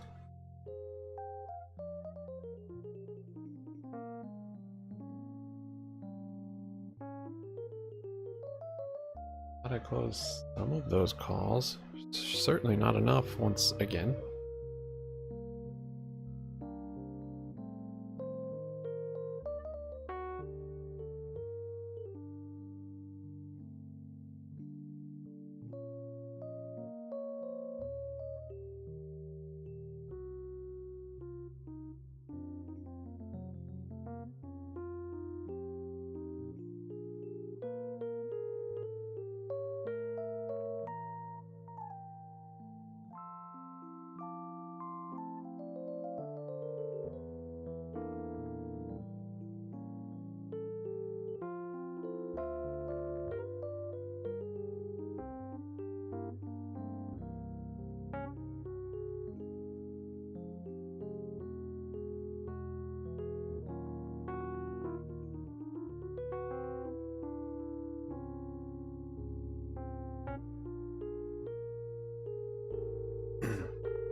Oil and gas.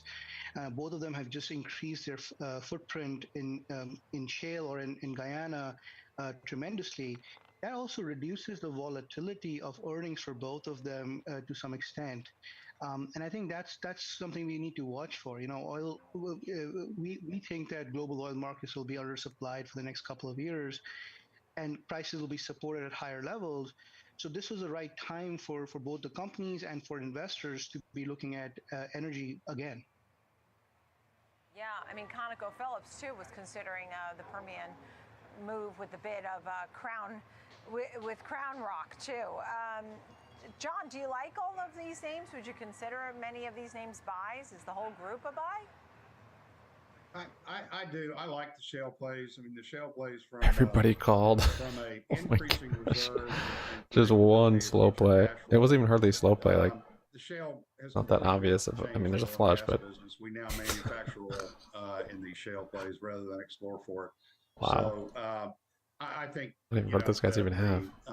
Pairs. Projected cash flow is much more predictable. I think you can take volatility. That one check on the flush that came out. I almost just kept pushing. I'm like, I'll just chill for a bit. I've been playing really aggressive. At this particular time, Just so happened they all had enough of a hand to try and bluff me off. Going forward. And when you Terrific. look at the metrics, and at least short term, it looks like a great place to be. And at this point now, when we talk about clean energy, has that been, I don't say put aside a little bit, but just these deals alone show that we're still making it happen the old way too, right, Nitin? Base? Well, Oh, I yeah, think that's a king. combination of two things. The You're part slow of playing these me. deals is actually lowering the carbon Yeah, intensity see, that's how you can tell of I've the been playing oil and aggressive. gas that either company People trying to produces. catch me. So in the case of Exxon, they're accelerating the plans that Pioneer had to get those oil barrels to net zero emissions. And to John's point, they have the technology in-house, the scale in-house to do it. For Chevron, Guyana is already one of the least sort of carbon intense oil fields out there. It's a more modern field, developed over the last maybe 3-4 years, really. So they have deployed the most cutting edge technology. So I think what you're seeing really through these acquisitions, it's not an either or, but an and sort of concept, Well where done. you still have to deliver current oil and gas needs, but you can, with scale and technology through the super majors, deliver it at a lower cost, or lower environmental cost to the world. And that's probably a win-win situation. Yeah, I mean, I think we're going to have the need for any and all types of energy, but certainly some of these moves, it's like Exxon and Chevron are doubling down on the fossil fuel energy with some of these acquisitions. Just, John, where do you think the price of oil is headed? Quickly, I have like 10 seconds left.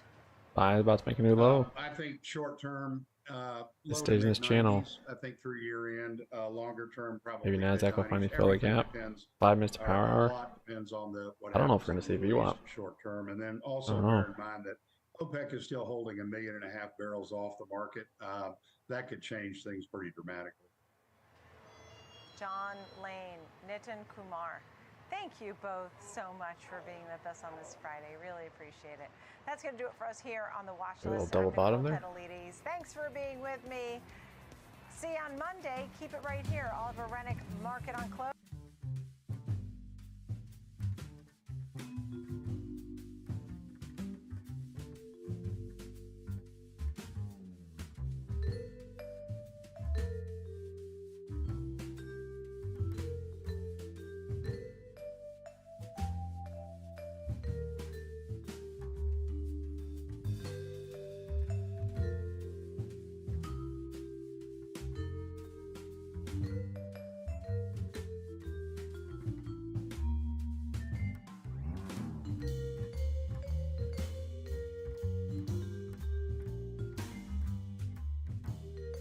Oh no, new low there on SPY.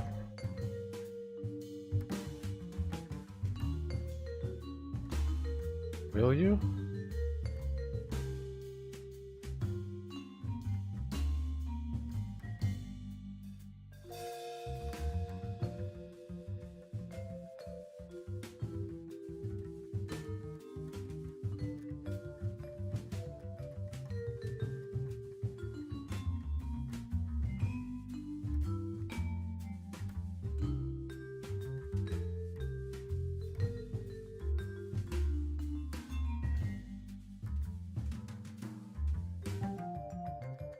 Oh, get a little fleshy here.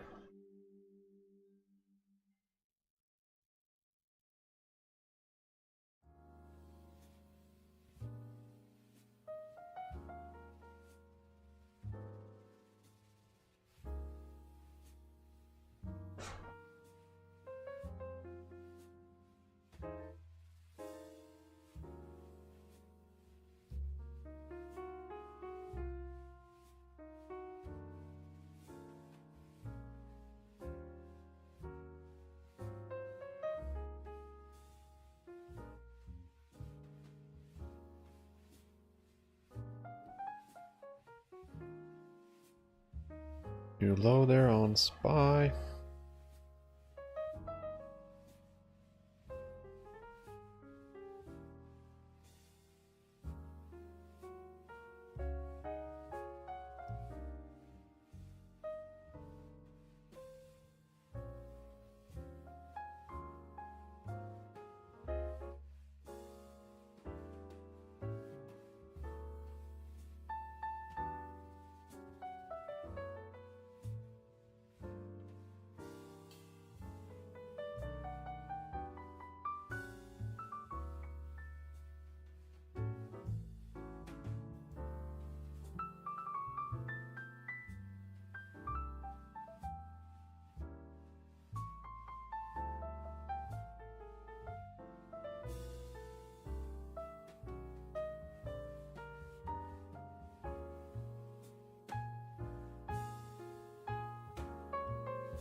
We're expecting the 4 hops.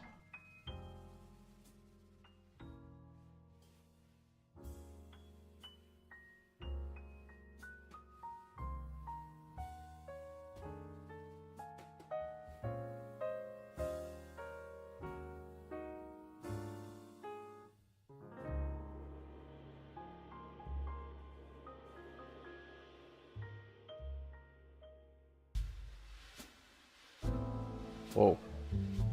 Little bounce. Oh, power hour. GNS closing has commenced. I'm betting bigger on the flop, which I think has been helping me. Doing it earlier and it made sense. Oh, that didn't help, but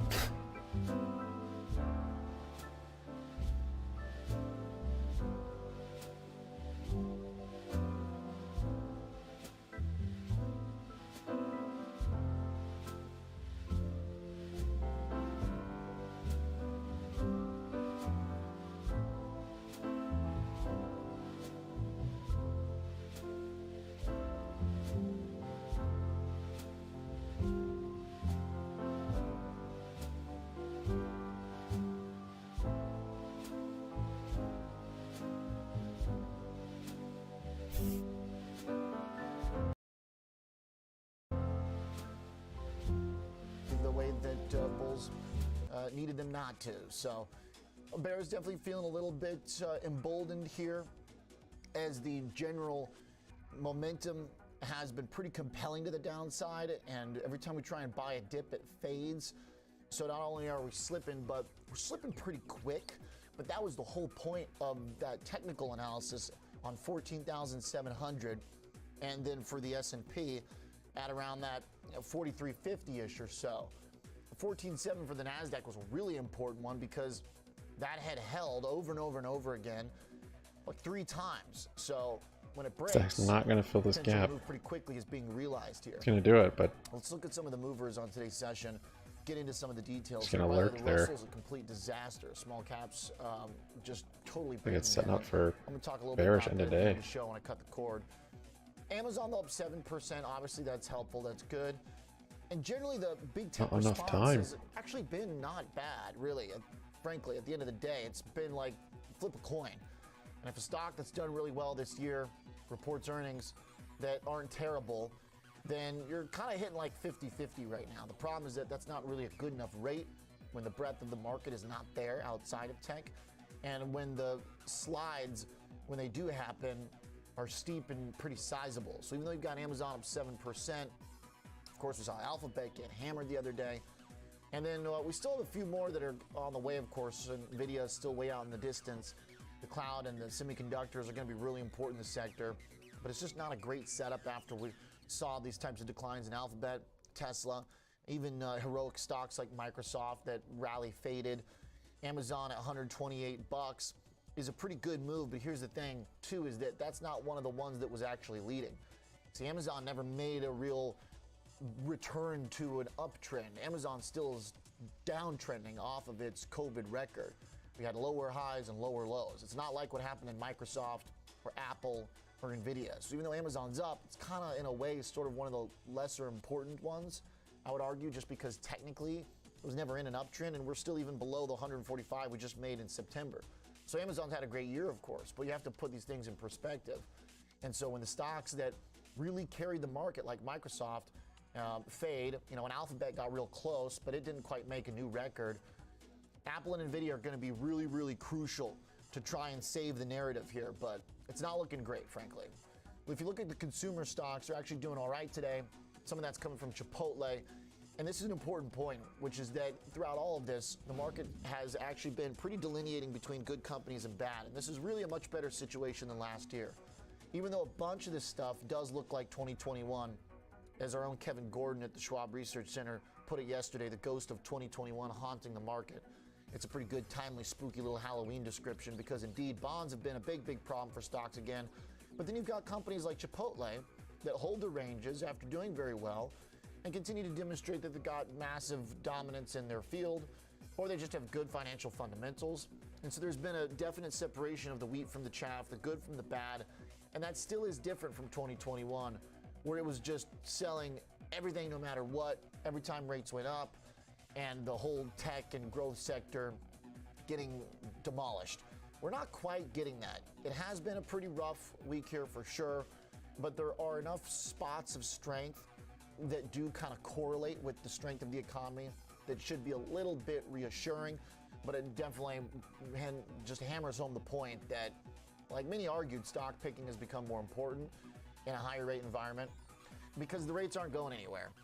Yesterday, we talked about how the Min Vol group was actually doing very well. Scratch that, didn't do very well here today. So there's not an obvious way through this. Some of the strategies that purport to outperform in down markets really right now are a mixed bag. RJ, some of the best strategies lunch date. you can get are still generally bond related. Thanks for the support, Bonds buddy. that have some type Good of weekend. short duration position are those that are really the only ones going the opposite Wow, we're direction of the engaged market. for sure. Because bonds are still playing an important role. TLT is down today, but it's not down a ton. The 10-year is still kind of stuck around 5%. So we definitely have a little pushback here from some of the bond bulls, but the bears certainly are still in control. It is worth noting, though, that we only saw that 5% for basically a brief moment. And the fact that we didn't get a push back towards the highs of yield after Pretty big earnings after hours, let's see. 4.9% GDP and inflation again still well above the Fed's target this morning. Some reprieve there would create some hope that bulls could take advantage of that, but they can't really. So it is a little bit Anything after hours. VIX is ultimately higher on the day, despite kind of a quiet session for bonds since we hit 5%. Kevin Hinks joins me, host of Fast Market. And Kev, of course, we've had so much this week. I mean, what do you think is kind of the most important takeaway here? Is it just the pure technical breakdown that happened in stocks? Should we try and get into the causality of why and what was the most important factor of it? What's your big takeaway here? Well, up until, midday today, I think the market, the choppiness of October was continuing, and looking at that compared with the earnings and the economic data that we've been, consuming and digesting has made for some real choppiness. And so, but I think last night, a little bit of thread through today, and now heavy as you get in the afternoon today, Oliver, is that same Friday narrative of possible geopolitical events coming on over the weekend, and the market's frankly getting jittery. It seems like they relief rally on Monday the last few weeks, and they get very jittery and nervous on Friday afternoon ahead of what they think could be some type of event over the weekend. I'll let you speculate on what you think that is, but we've got geopolitical risks all over the place. So with that, the economic data has been pretty solid. Strong U.S. economic data that's keeping yields probably high. I almost called but it. we got a pretty good reading today from inflation in income and outlays. Next week, Oliver, it's more of the same. It's a bunch of earnings. It's a bunch of top-tier economic data. And you've still got political tension or geopolitical risks out there. So everything that we experienced this week, dial it up. We go again next week, right? With the same thing. A ton of earnings, a bunch of, remember, Wednesday we get ADP, JOLTS, and a Fed decision. Thursday we get jobless claims. Friday we get payrolls. So you're right back into heavy, impressive economic data next week. And we got Apple's earnings. Those will be interesting. We've got a bunch more big numbers in terms of earnings. So all things considered, I think this market is, taking in just a fire hose of information and trying to figure out. And frankly, some of the economic numbers, some of the macro numbers that we look at to trade and pivot off of and lean on, they're all over the board too, right? I mean, you got a 10-year yield that touched 5%, came crashing back down, firmed up. Now it's going to end the week. It looks like around 4.84 on the 10-year. That's significantly off its highs. You've got risk-off assets perking up here to finish the week. You've got the crude oil 85. That's high, but it's not 95, what it was. You've got the VIX firming up here into the weekend, and you've got gold. Let's see. So the risk-off assets are perking up. Everything, the economic data is coming fast and furious, and there's just so much to consume and digest that this market is what we thought it would be in October, all over the board, Oliver. So if we take, I think, a few big parts of that, if we, because there's so much, right? but some of them kind of funnel up into general categories. The category of the stock market's relationship to the economy, I feel like, is the one that's the biggest problem and the most toxic still, because everything this week went so well for the economic data. You couldn't have asked for better, right? Is it perfect? Right. Is it booming? Not necessarily, but it's shockingly good for where we are right now and everything we went through. But the stock market unable to rally through that tells us that there's These are setting up like head and shoulders. Bad thing happening because Get of a the little higher for flush longer in the environment for close. stocks. I feel like that's number one. That also connects with earnings, right? Because some of these earnings didn't necessarily have to lead to big sell-offs, but they did, which tells us the evaluations were probably too high. Consolidating. When it comes to the geopolitics There's that gap stuff, still. I think the observation of gold actually is sort of the catch-all there. Because when we have these moments when stocks are down and the economy's not horrible, but it's creating volatility in equities, there's a lot of sort of unknowns. Gold's kind of showing up as that catch-all. And All right, we need to check the size on Bubba's burrito.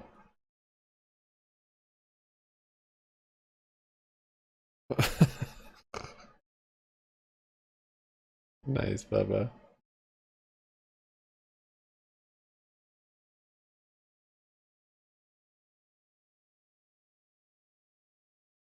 You can't count on bonds to rally here with everything going on. But here's one more narrative for everyone to think about as they go to the weekend.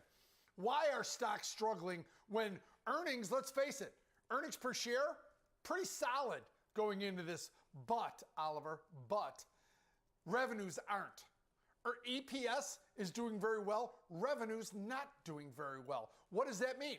Look at all the earnings this week that beat because of cost cuts, right? And because of lower headcounts. Amazon did it because of cost cuts. They were able to improve their margins. Why? Cost cuts. I mean, Intel's, all their sales, they were lower, but the cost cuts gave them momentum. So, Chipotle's the outlier. It's just a growth animal that seems to be doing well in any market. But all things considered, I think earnings per share are doing well, but the revenues aren't showing up the same amount as earnings per share. And I think that's making even good numbers on earnings a little bit tainted and a little bit, investors a little unwilling to dive on board because eventually you're going to be done cost cutting. And then what? Yes. I do think we did kind of see that here to some degree, right? Which is, all right, if the big booming growth of the COVID days are not there, you're just going to have a lot more difficulty maintaining valuations with rates where they are, even if the reports are not terrible. So I think it's a good assessment. Thanks, Kevin Hanks. Appreciate it. Thanks for the help all week, of course. Host of Fast Market. Let's go to the New York Stock Exchange where Philip Taves is standing by, CEO and co-portfolio manager at Taves Asset Management. Phil, great to see you here to close out a week that was quite a doozy. Obviously negative for stocks. Not so negative for the economy, arguably. Geopolitically, I mean, kind of a mess, but crude oil at least still range bound. So what should we attribute as the biggest issue here for equity bulls? So, I think that we just watch the momentum of the markets. We see markets turning down. Obviously, as you were discussing, rates are high, and that's one of the biggest factors that we're looking at. Probably there's no more resonant factoid for us than looking at the parallels between the last time the Fed raised rates, which is between 2000, like they have now, between 2004 and 2006, where they increased rates over 4%. And they stopped raising rates in June of 2006, and it wasn't until 2 years later, or more than 2 years later, where we actually entered into a recession, and it took over a year before stocks started to roll over. So that's the most poignant thing for us to look at, is this potentially massive lagging effect. And the other thing that we tend to always look at is the fact that markets lead the economy. So yeah, we're seeing these amazingly strong GDP numbers this week. The consumer is strong. Yet, if the markets turn lower, if we see a significant erosion, that alone could help lead us lower in the economy. Not like that's something that we want, but that would be what we're looking at this week.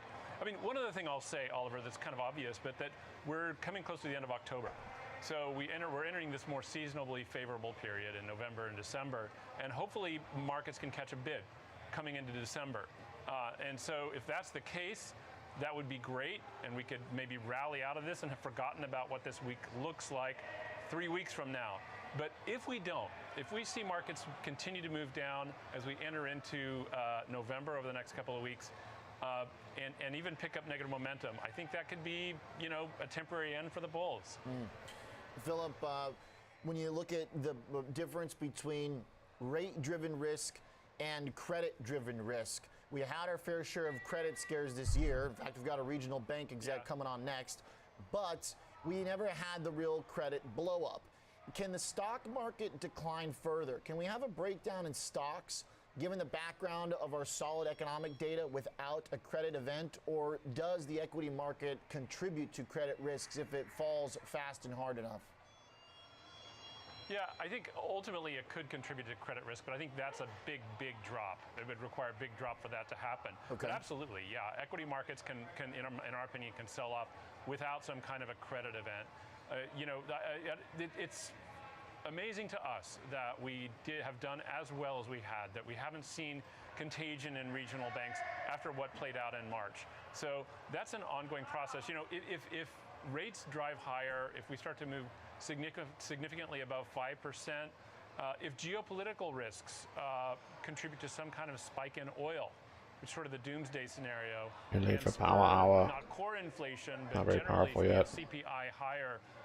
That could be another factor we look at that would be potentially a threat to rates going higher. That could introduce, again, some credit risks. But at the moment, that's on the sidelines. I think we're just looking at stock market momentum. Guts, thanks, man. Appreciate the generosity and the support. It's a party Friday. This kind of rate-driven Everyone's invited. volatility again, this sort of ghost of 2021 haunting Guts. us into Halloween. Philip, Great, good are week, you a bud. gold believer? Will bonds eventually catch a bid if we do get a big stock sell-off? You go for the quality. Did your trades go stock today, or trades, did you not trade anymore? Yeah, so I was listening to your conversation before I came on, and It's been a the mighty winning fine trade, idea in for our some of opinion, us. at this moment is short-term T-bills. Now that means that you're not making a ton of money, but what it is it's just not a linear thing. You're not going to immediately make money, but if you can be in T-bills earning 5.25% while you wait for the market to get to even more reasonable valuations, that's the potential winning trade where you make the gain on the other side of it. No, we are not fans of gold, because gold over the long term is effectively a 0% real return asset, and you have to try to place that trade correctly, and it doesn't necessarily correlate as a negatively correlated asset when you want it to. So in our opinion, that's just a very difficult trade to make. It's even difficult to algorithmically trade gold. So we would stay away from that. Short-term T-bills, they're not your BFF, they're your BFT, your best friend temporarily. Okay, yeah, well, it kind of fits with some of the other phrases we've heard. T-bill and chill, it kind of goes with that.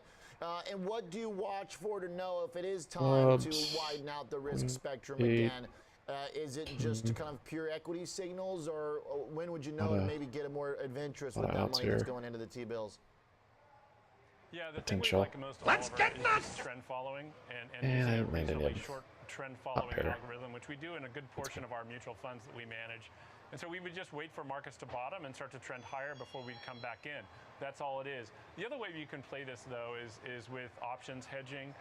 Right now on our main option hedged ETF, we have full put option for full notional value of the ETF, just a couple percent. Oh, what? I didn't realize I was still in. And so if it moves down, we'll get some offsetting appreciation, but it moves up, then we're going to get that rise. So there are a couple of ways to play this, whether you're just using trend following algos or having an option overlay strategy to try to help you wade through this period of time. But the most important thing I would say, Oliver, is obviously, there's a lot of trading on the Schwab network, of course, and that's fine. But most people are just betting on the optimistic scenario, and we think that's a mistake. Everyone has fire insurance for their homes. Many people have life insurance for their incomes. We think what people need to do is, at the very least, plan for the contingency that things turn significantly lower. And I think that's probably the missing thing in most people's portfolios, is they're not planning for the possibility of a significant downturn. And these things aren't announced in advance, so they can play out very quickly. And we could be looking at, we're almost to break even. We're in the range of break even for the S&P, and a 60-40 portfolio is close to break even because bonds are down. So if we start to tip below break even, year-to-date gains, that starts to look pretty ugly, because now the decline is almost 2 years from the beginning of 2022. Yeah, that especially after falling short of a new record, right? Bluff me off, eh? Well done. As a downtrend off the highs then. Phil, always a great conversation. Love the perspective and the ideas, too. Appreciate the catch-up, and have a great weekend. You too.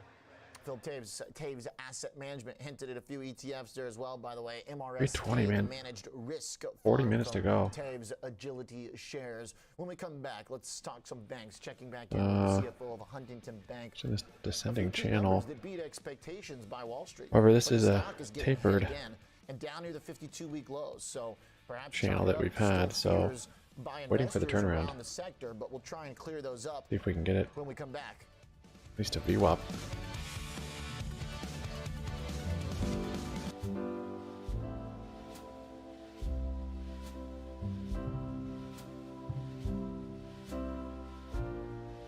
Wait, who's? Dang it. I couldn't cancel it. He doesn't have it. He doesn't have it. I'll check this thing.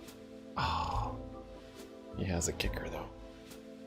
Wait, why did he get that? It's 2 pair. Why don't we share it? Sharing is caring. Didn't make sense. We both had 2 pair.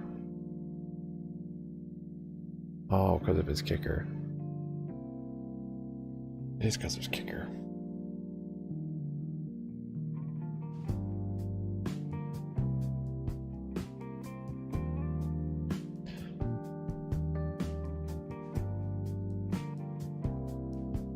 You've got until Monday though, right?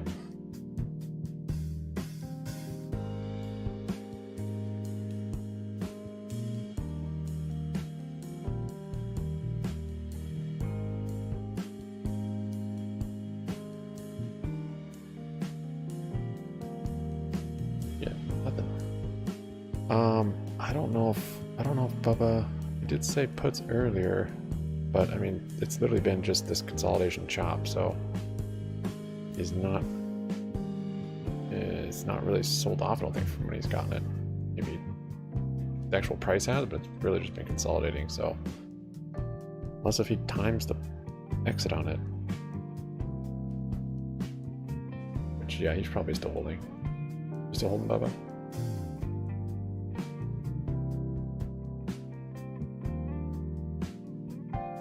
But this isn't like great, especially for dailies. This is this late in the day. You're not really gaining profit there.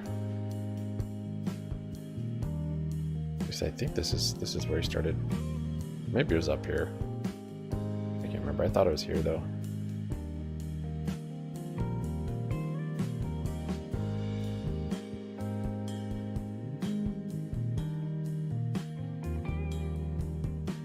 Oh, you got till 1:31.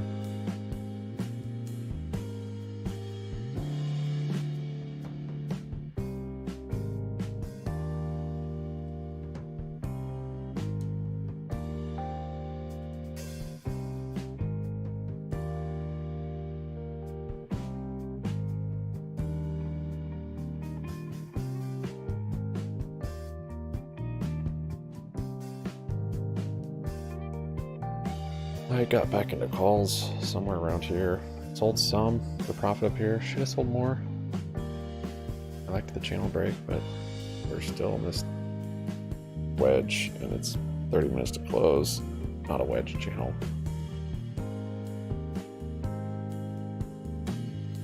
Not my favorite place to be again. VWAP has slowly melted down.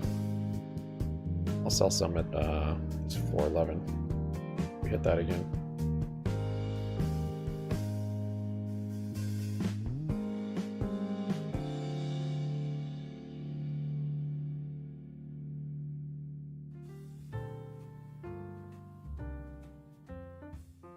What would it be? Higher rates, or does a higher for longer environment suit you?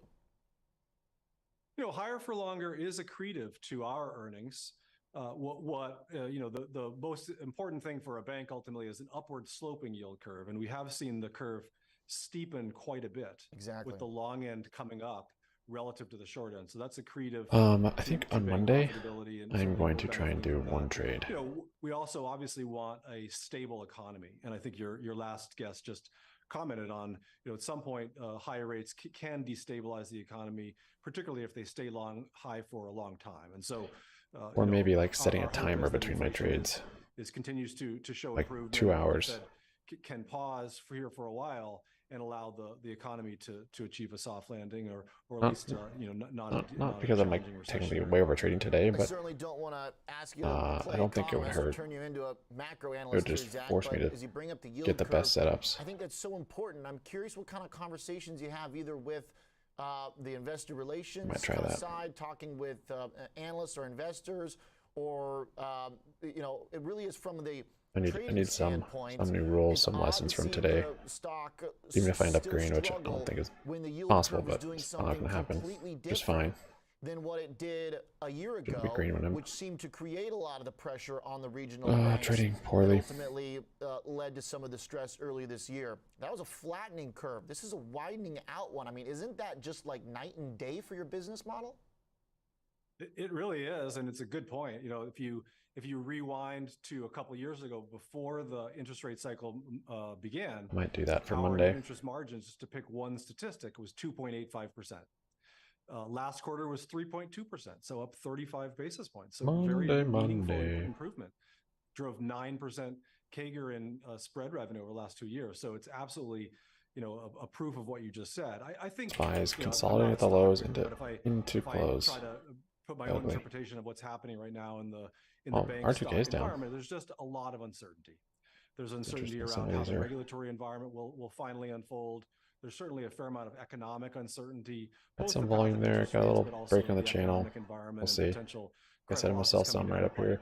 And then of course you've got the geopolitical. I think I should be green by there again. You know, I think for our part, this amount of time decay isn't crazy when you're dealing with 3 days. And keeping the company as strong and resilient as it 3 days possibly of can be. data. Growing capital, we've grown almost 1% additional capital over the last year. It's been really extraordinary, continued increase in capital, growing deposits, which ultimately is the foundation of the value of a bank like ours, and ensuring the credit is incredibly well controlled, and you know, the portfolio continues to look really, really good. Over time, you know, the best bank business models will clearly become evident, and you know, we're confident that we've got one of them, and the stock will reflect that over time. Your provision for credit losses came down a bit from a year ago and was below what the analysts were estimating. So I would guess that's kind of a sign of confidence that you guys have. Your total deposits at just shy of $150 billion. How did those compare? Also, I would point out that your capital ratio at 10% also rose. The CET1 capital ratio also rose there. Can you give us the update on how that compares to sometimes the best trade or the most obvious trade for me is in the last like hour, last 30 minutes. So yeah, another quarter of deposit growth. That's good to keep the back of my head during the day, like signs. You know, especially if I'm trying to like come back from a red day. Or just wait. I mean, end of day, oftentimes you'll get up. Like yesterday, we saw that move, but by that point, I was just too exhausted. I said, "There's nice head and shoulders," and there was nice head and shoulders, another head and shoulders, breaking the channel. There was a channel here I deleted, but a lot of reasons, and that was a huge move, way bigger than my tiny little move at the top. That could have been a big day in the green. But at that point, whatever, it's buying power, it's mental exhaustion. Is the internal profitability that the bank generates, and then that's used typically to fund new loans. And so you've seen the pace of loan growth reduce, taking time between each trade so and as to allow more of that internally generated capital to accumulate on the balance sheets, which is the driver of why capital is increasing. And so, you know, we're being very judicious about how fast we're growing lending, just really optimizing it. To give you a sense, this time last year, loans were growing about 10% year over year. This past quarter, it was 3% year over year. Still solid, still seeing opportunities to grow, still seeing a lot of healthy, potential borrowers out in the environment. but being very optimized in terms of where that incremental loan growth is going, so we generate the highest profitability and highest return, and ultimately allow capital to accrete more quickly than it would otherwise. And I do think that's a kind of a generalization. 30. Almost every bank at this point employ that strategy.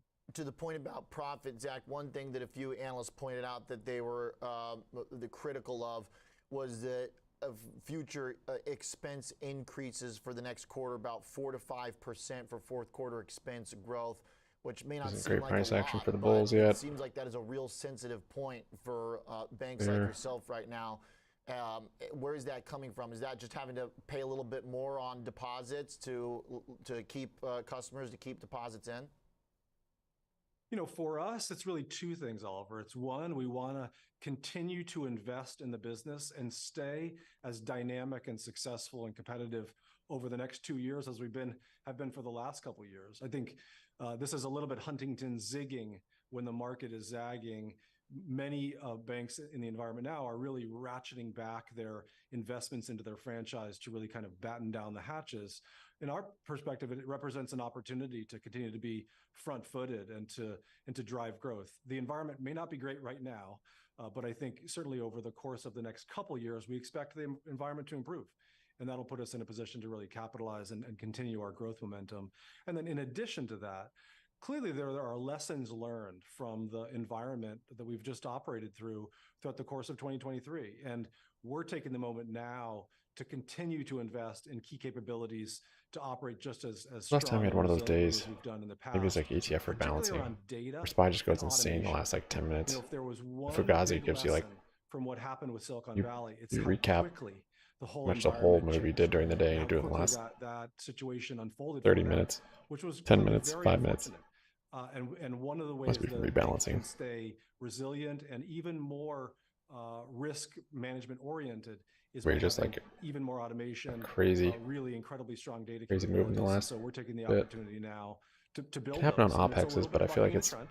more For us, more from our view rebalancing. is come a year from now, when we can bring the expense growth rate back down again, we'll be in a much better position than many in the industry to really capitalize on the Maybe that was legged just growth that should be there. the market environment 2025 and beyond. of more short squeezes and stuff. Watch for those developments. The markets were a lot more frothy. I'm not sure. Appreciate it. I remember that happening like somewhat frequent. Shares down about 3% today. Trying to hang on to that 52-week low. All right. Now, some 10 minutes Fugazi is like maybe quite mellow. We'll definitely keep We used to be able to like Alex Coffey joins us next to remember Trade moving Options. like a long ways in the last 10 minutes. Consumer mixed in too with McDonald's down today, but Amazon and Intel are having a good session post earnings. We'll do some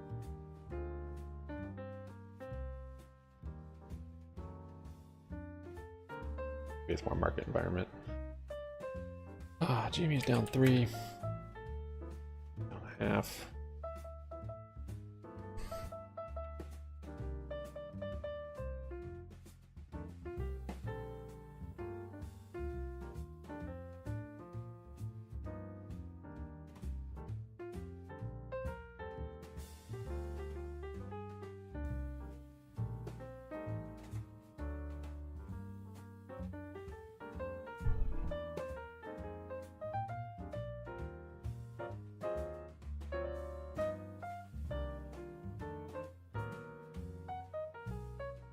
Guys are 30 minutes to close. Got 11 likes on the board. Thank you. Appreciate it.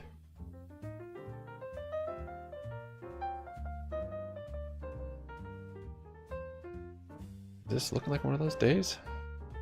Consolidate the lows into close? What do we have that 2 days ago? No bounce to view. That was just like discouraging. The end of day price action. It literally doesn't go anywhere for safety, just it dies by end of day. Looking like it.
Potentially another bounce on this left shoulder.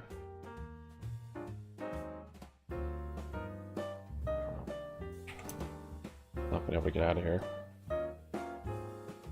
all freaking day. Okay.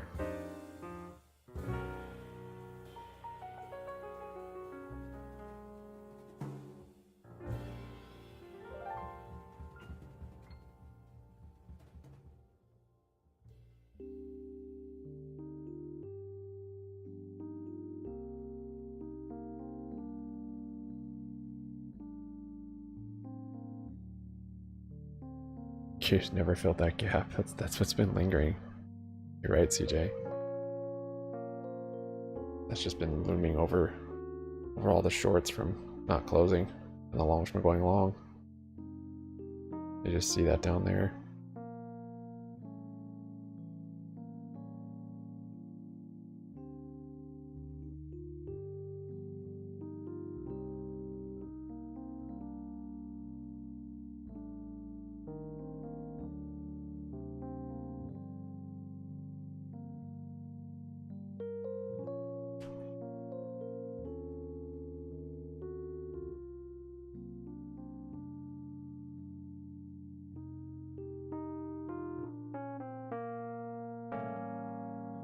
Three of a kind. Oh, I didn't realize.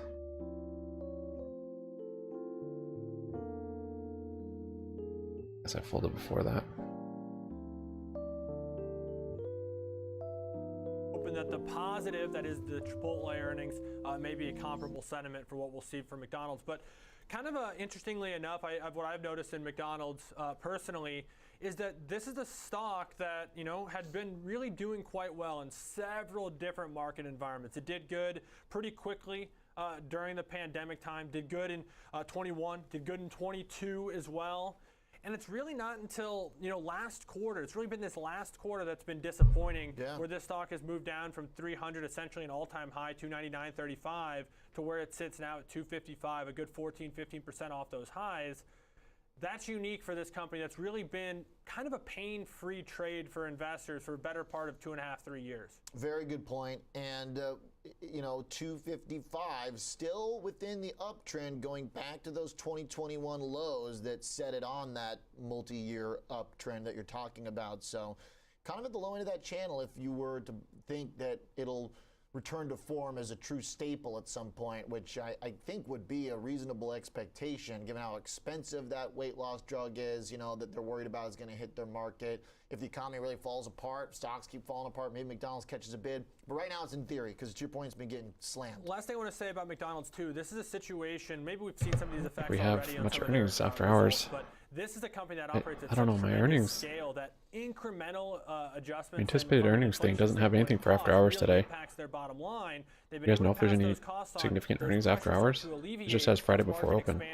Because I've never seen McDonald's make things cheaper. Right. Okay. True. Let's. Because we might not get any move on SPY after hours if that's the case. Pretty nice little pop, 9.5%. Yeah, it's just gotten better as the days rolled on, it seems. This has been a company, at least from yesterday afternoon, that we basically said the only disappointing piece was data center and AI. The market was very comfortable with that, because that's not been the story with Intel. The Intel story has been a struggling core business, and this apparently could be that point in time where it's starting to turn the corner. Finally, we've been looking for this for years, it seems like, in Intel, but really, really powerful earnings announcement. Traders selling an in-the-money put going out to January, 37.5 strike, 2,700 times for a 322 credit. That brings the break even to 34.28, which is slightly below the current share price of 35.46. So it is neutral bullish in my mind because of that. It does have a scenario where the stock doesn't move and it can still be profitable. So in that case, I always kind of give it the neutral to bullish connotation. But this is a big trade in the sense that, you know, the real risk, and it is a real risk when you're selling an in-the-money option in particular, that they'd be assigned SPY coming down here. 2,700 puts and be potentially a pretty big shareholder of this stock. $9.255 million Rushing to close. is essentially the max loss, so that'd be the Intel went to zero. But really, It's just how much stock they have to buy. That's your effective purchase price times the number of shares at 34.28. So big trade in terms of notional. The biggest trade in terms of notional, 9.25 million. Max gain though, just under 870,000 on this, Oliver. They actually need a rally on this. So while they're selling a put, they're not selling out of the money put. So to actually realize that, they'll need this stock above 37.5 by January. Otherwise, they have a decision to make. Be a big shareholder, which maybe is the actual goal of this investor. That's oftentimes why you'd sell it in the money put instead of an out of the money one. Got it. All right. Last trade, Amazon. Having a great day.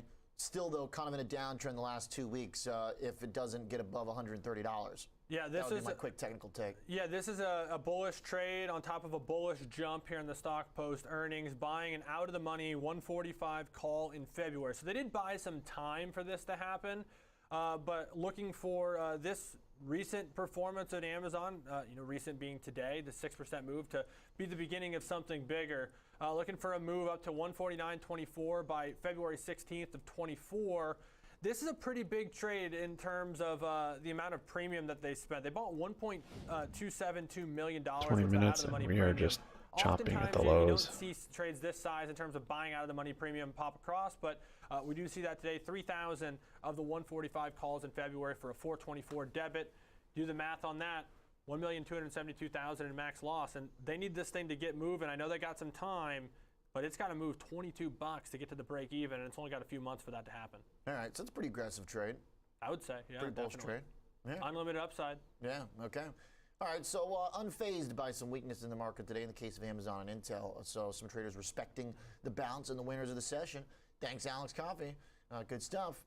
Let's talk some commodities with Chris Robinson. And take a look at a few groups we haven't yet today. We did mention gold a little bit. Crude oil, though, also having a winning session. Let's focus on those two, Chris. Managing Director, TJM Institutional Services. Holding? Happy Friday, straight. Sir. Oh my gosh. WTI 2.5%. Chris, part of me just feels like we shouldn't even be talking about this thing until it actually gets it back above, at least $89 for all of the talk. This thing is unchanged. That was a stupid all-in. Got lucky. Yeah, I mean that's key. And again, at the end of the day, your opinion doesn't matter. Price matters. And we're sitting here probably leave now. Hanging out at this level, get above 90. We're sitting at 85. Get all that back, that's trust me. Probably we're gonna finish at the end of the week. And it'll take me a few all-ins, but I'll get it. Guys, this morning, if you want to look at something crazy, look at a 1 minute chart. It was moving $1 up or down every minute.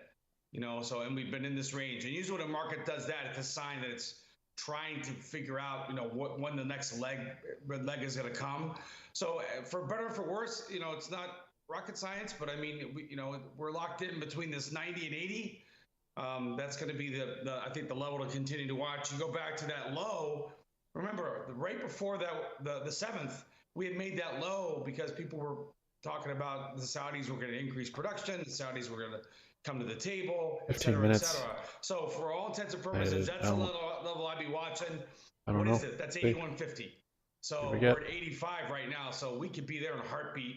And again, if things dial back, is climbing back up to in that part of VWAP. the world, we could go test those lows. Of course, we've got 48 hours ahead of us with no ability to do any hedging or trading. So Sunday night could be interesting, one way or the other. So I would caution anybody. I think this is the type of market where if you're trading futures, you've got to realize every time you hit send, you're probably risking $3 or $4. It might be a really good options market for somebody who wants to take less risk. Okay. And so crude range bound, where we might be trying to break ranges is in gold. And it's pretty impressive it's happening with gold with the bond yields moving the way they have the last month too. Is that means something there is out of whack, or are investors running out of ideas with stocks under pressure and going for yellow rocks? You see, gold, we've talked about this before. It's had a nice recovery here. I'm holding up right now as I speak, this 1988 level.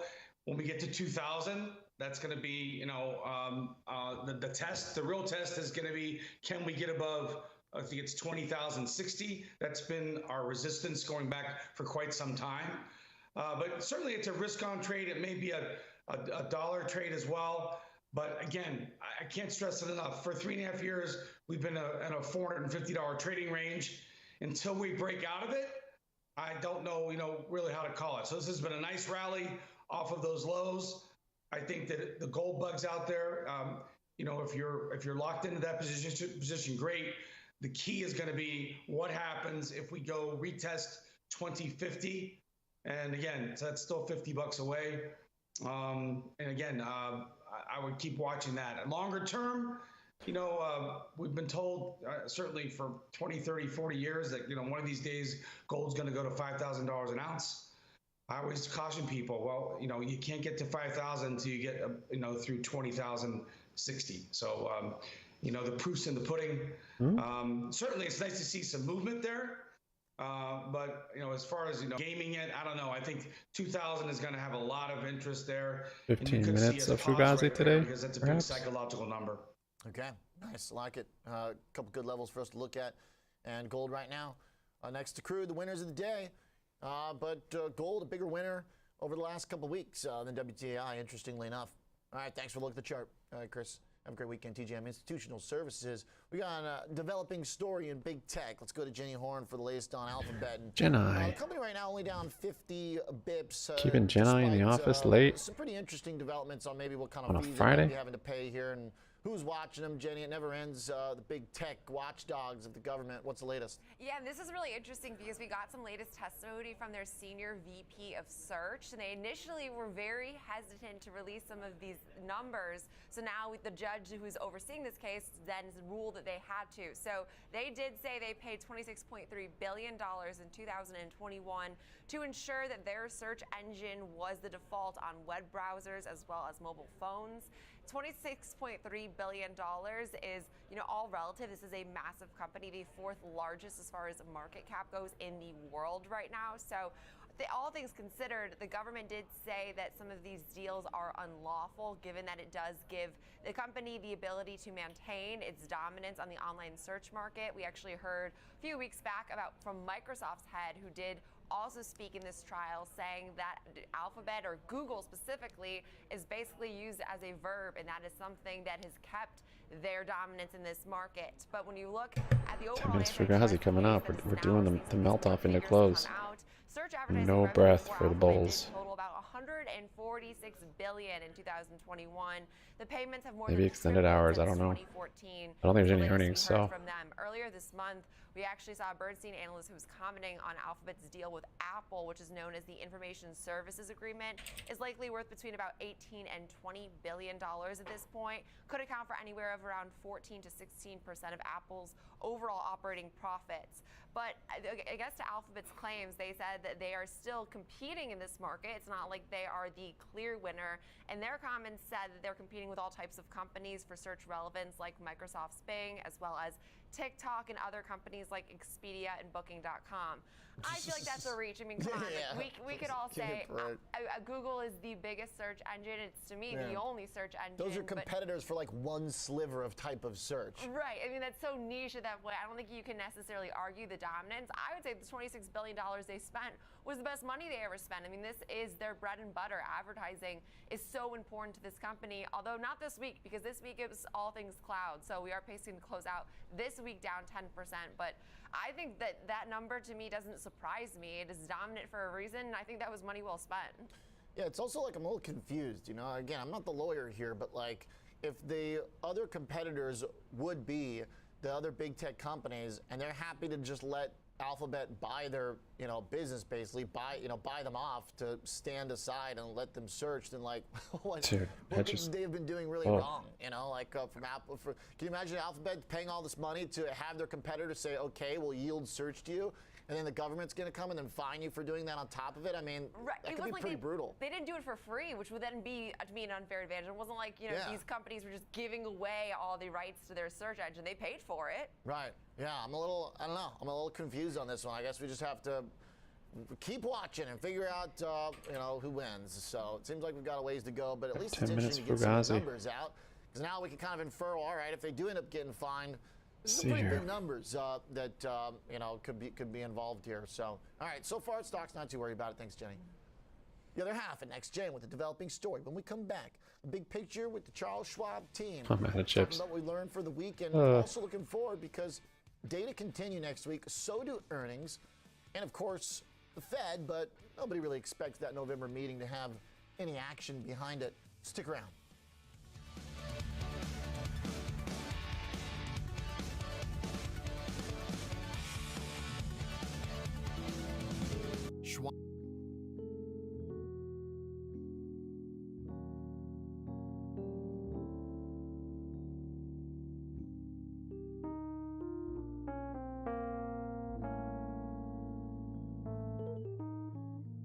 Well, 10 minutes Fugazi, here it is. There's some volume.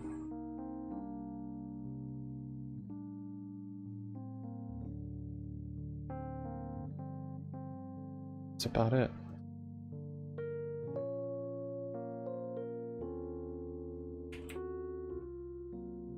Who's ever fill the gap? Oh, they got real close. It's crazy.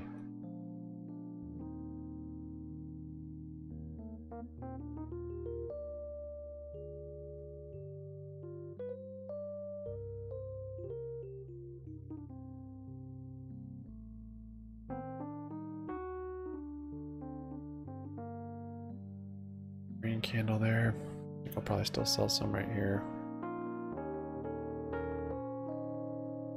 Get there.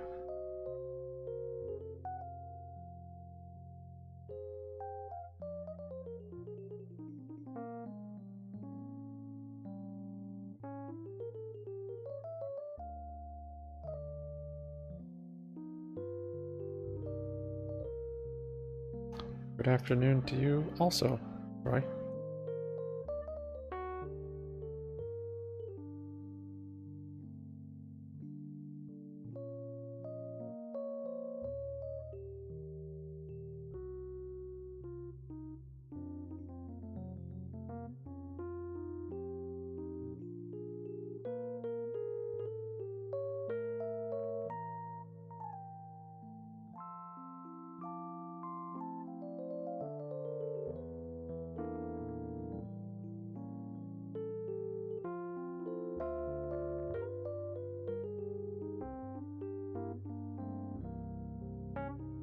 Okay, 5-minute finger slap is what we're looking for now. I mean, such a mellow Fugazi, dude. They used to be crazy.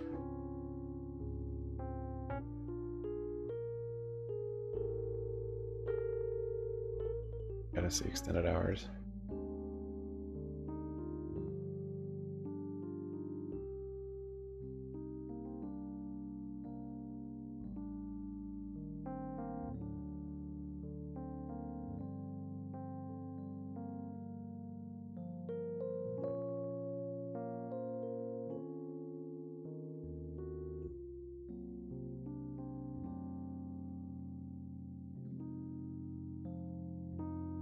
Wow.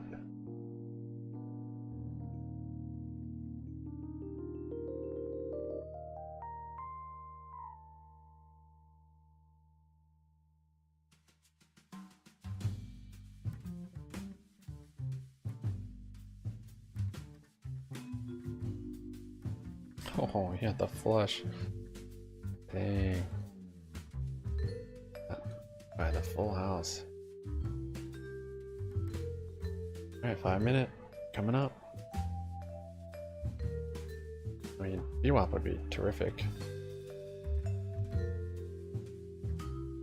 Could it? Would it?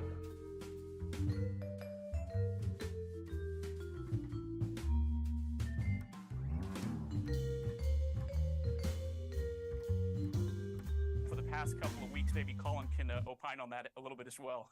Yeah, okay. You know, the bond market kind of like stopped out. It was like it was going to be the big highlight, Colin, and then it just sort of, I don't know, fizzled, you know, right before GDP. So I guess, did we just have some high whisper numbers out there for the economy or something? I think maybe the markets just got what they were already pricing in for, and maybe that's a good thing. If we look specifically at today, I think the lack of reaction in the Treasury market is a good sign, especially given PCE is one of the most important inflation indicators out there.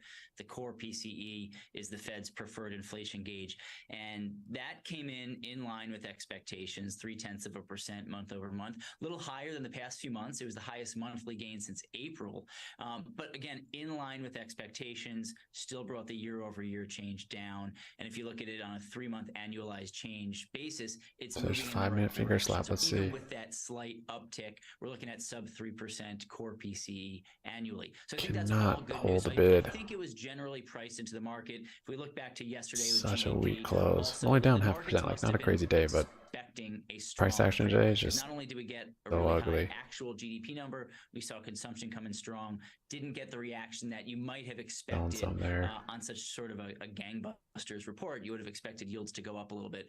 So I think it does come down to inflation. I think it does come down to next week's Treasury refinancing report, and then of course the Fed. Not that we're going to Down get a lot much, on these, but dude. all eyes are of course going to be on Let Fed that and happen future again. policy decisions. Yeah, next week, nothing, Colin. I mean, no hike, right? But, you know, can't do a hike when there's only a single-digit % odds. You know, basically zero. It's basically zero. Actually, there's a functionality we look at on Bloomberg to get the implied probability, and the implied probability, I had to look twice. There's actually a negative handle in front of it. So technically, there's no prices in it all. There's a very, very, very minute possibility. These calls just like lost a lot of their value. Of course, we don't expect that to happen. Weird. We don't expect much next week. Markets, like we just discussed, not expecting a hike. Fed officials have basically told us they're not going to do anything, and we don't get any updated projections in terms of the economy or in terms of future policy decisions. It's all going to come down to the press conference, but we don't really expect much there either, because Powell's been very clear about what their plan is. While they're kind of setting the groundwork that they're at the peak, they are leaving the door open based on the inflation outlook. Now, again, good news, like I talked about, it's moving in the right direction, but they are ready if inflation were to accelerate, if the labor market remains stronger than expected. So I think he'll continue to leave the door open, but aside from that, we're not expecting much. Now, Nate, to the stock market's response to the Fed and to bonds, does it seem like there might still be hope that a higher for longer doesn't have to be a lower for longer for stocks, or are we kind of losing that hope? Because again, to Colin's point, I mean, there is no hike getting priced in here above 50% anywhere in the future. So we can't really blame the stock market on the Fed's potential. I mean, maybe some of the bond market action, but there's a difference there, right? Because it kind of could have been like, well, as long as the Fed doesn't hike, maybe we'll be okay. But did we lose that theory? Yeah, it's breaking down, and that's what the price action is tell you. Stocks are a forward-looking mechanism. When you're breaking down to multi-month lows like this, when you're breaking down below longer-term moving averages, they're telling you, number one, your multiple's too high for the amount of uncertainties that we have out there. How high even if we don't get another rate hike here, how long is it going to be? And then from those 525 basis points that we've gotten, have they all been baked in? I mean, that's still a question mark. I mean, I've heard estimates from 6 to 18 months, and the last one was in July. So the stock market is saying, look, your multiple's too high. The likelihood of an economic contraction is higher based on the price action. The likelihood for a soft landing is lower. The likelihood for a recession, I mean, that's what this price action is basically telling you. It's trying to get in front of that. It being a forward-looking mechanism, it is. So you have the bond market where you can get 5%, or you can take on these risks. Right now, we're in price discovery mode. And so equities will continue to behave in such a manner until we get that $1 in the hole. to come in, that price discovery to basically reveal that this multiple now reflects a fair price given the risks that we know that are out there in the economy. If you're looking on the downside in terms of support 7 levels, kids, at not lying for sure. on the S&P, that's the I'm like reflecting on today, and from the I didn't low, have stop losses. that at 39.40 is the 200 It's pretty consistently my biggest bad days are when I don't set stop losses. I had them this morning, but then from a technical perspective, for some reason I just stopped setting them throughout the day. I don't know, like laziness or it's weird. I'm like, why didn't I set stops? Very simple. I took profits here. Should have just set stops. Didn't. Took profits up here. Didn't set stops. Like my biggest losses weren't those, but still, this one might be if we don't rip. Nasdaq's going to pull off a gain. Everything else, though, very different. 30 seconds end of day here.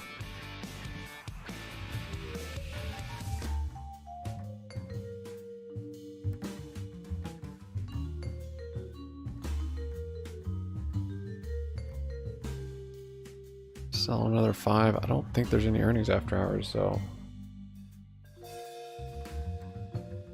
Getting rid of what I can.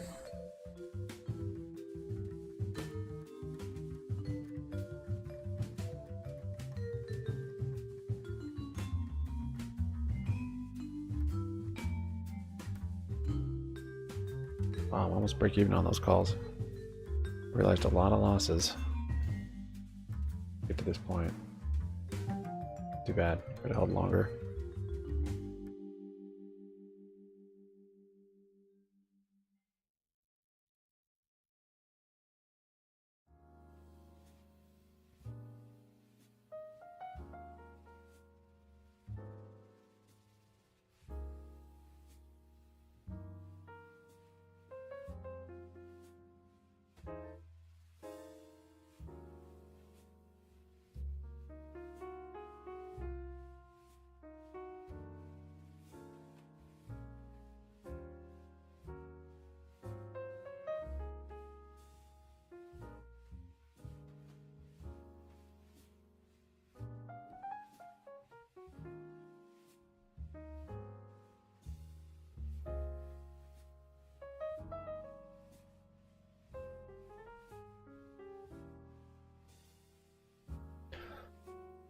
Hanging out, seeing if we keep rallying a little bit.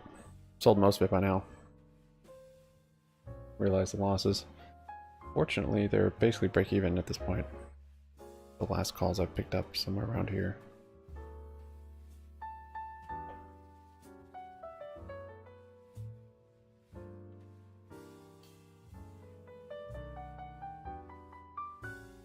Okay, leaving 2.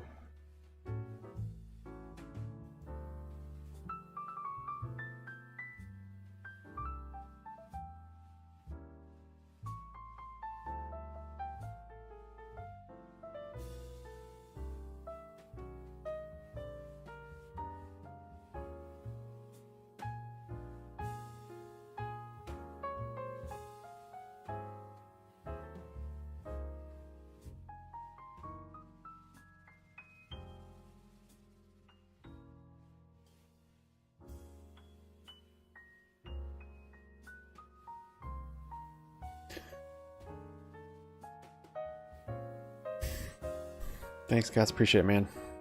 Pizza Party Friday. Thank you. Have a good weekend. You guys had a good week. Thanks, Psych You Up. Thanks, Guts.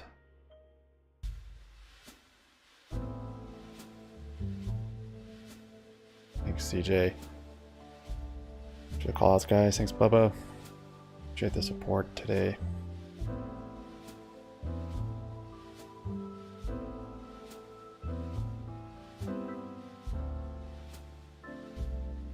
Okay, selling the last bit here.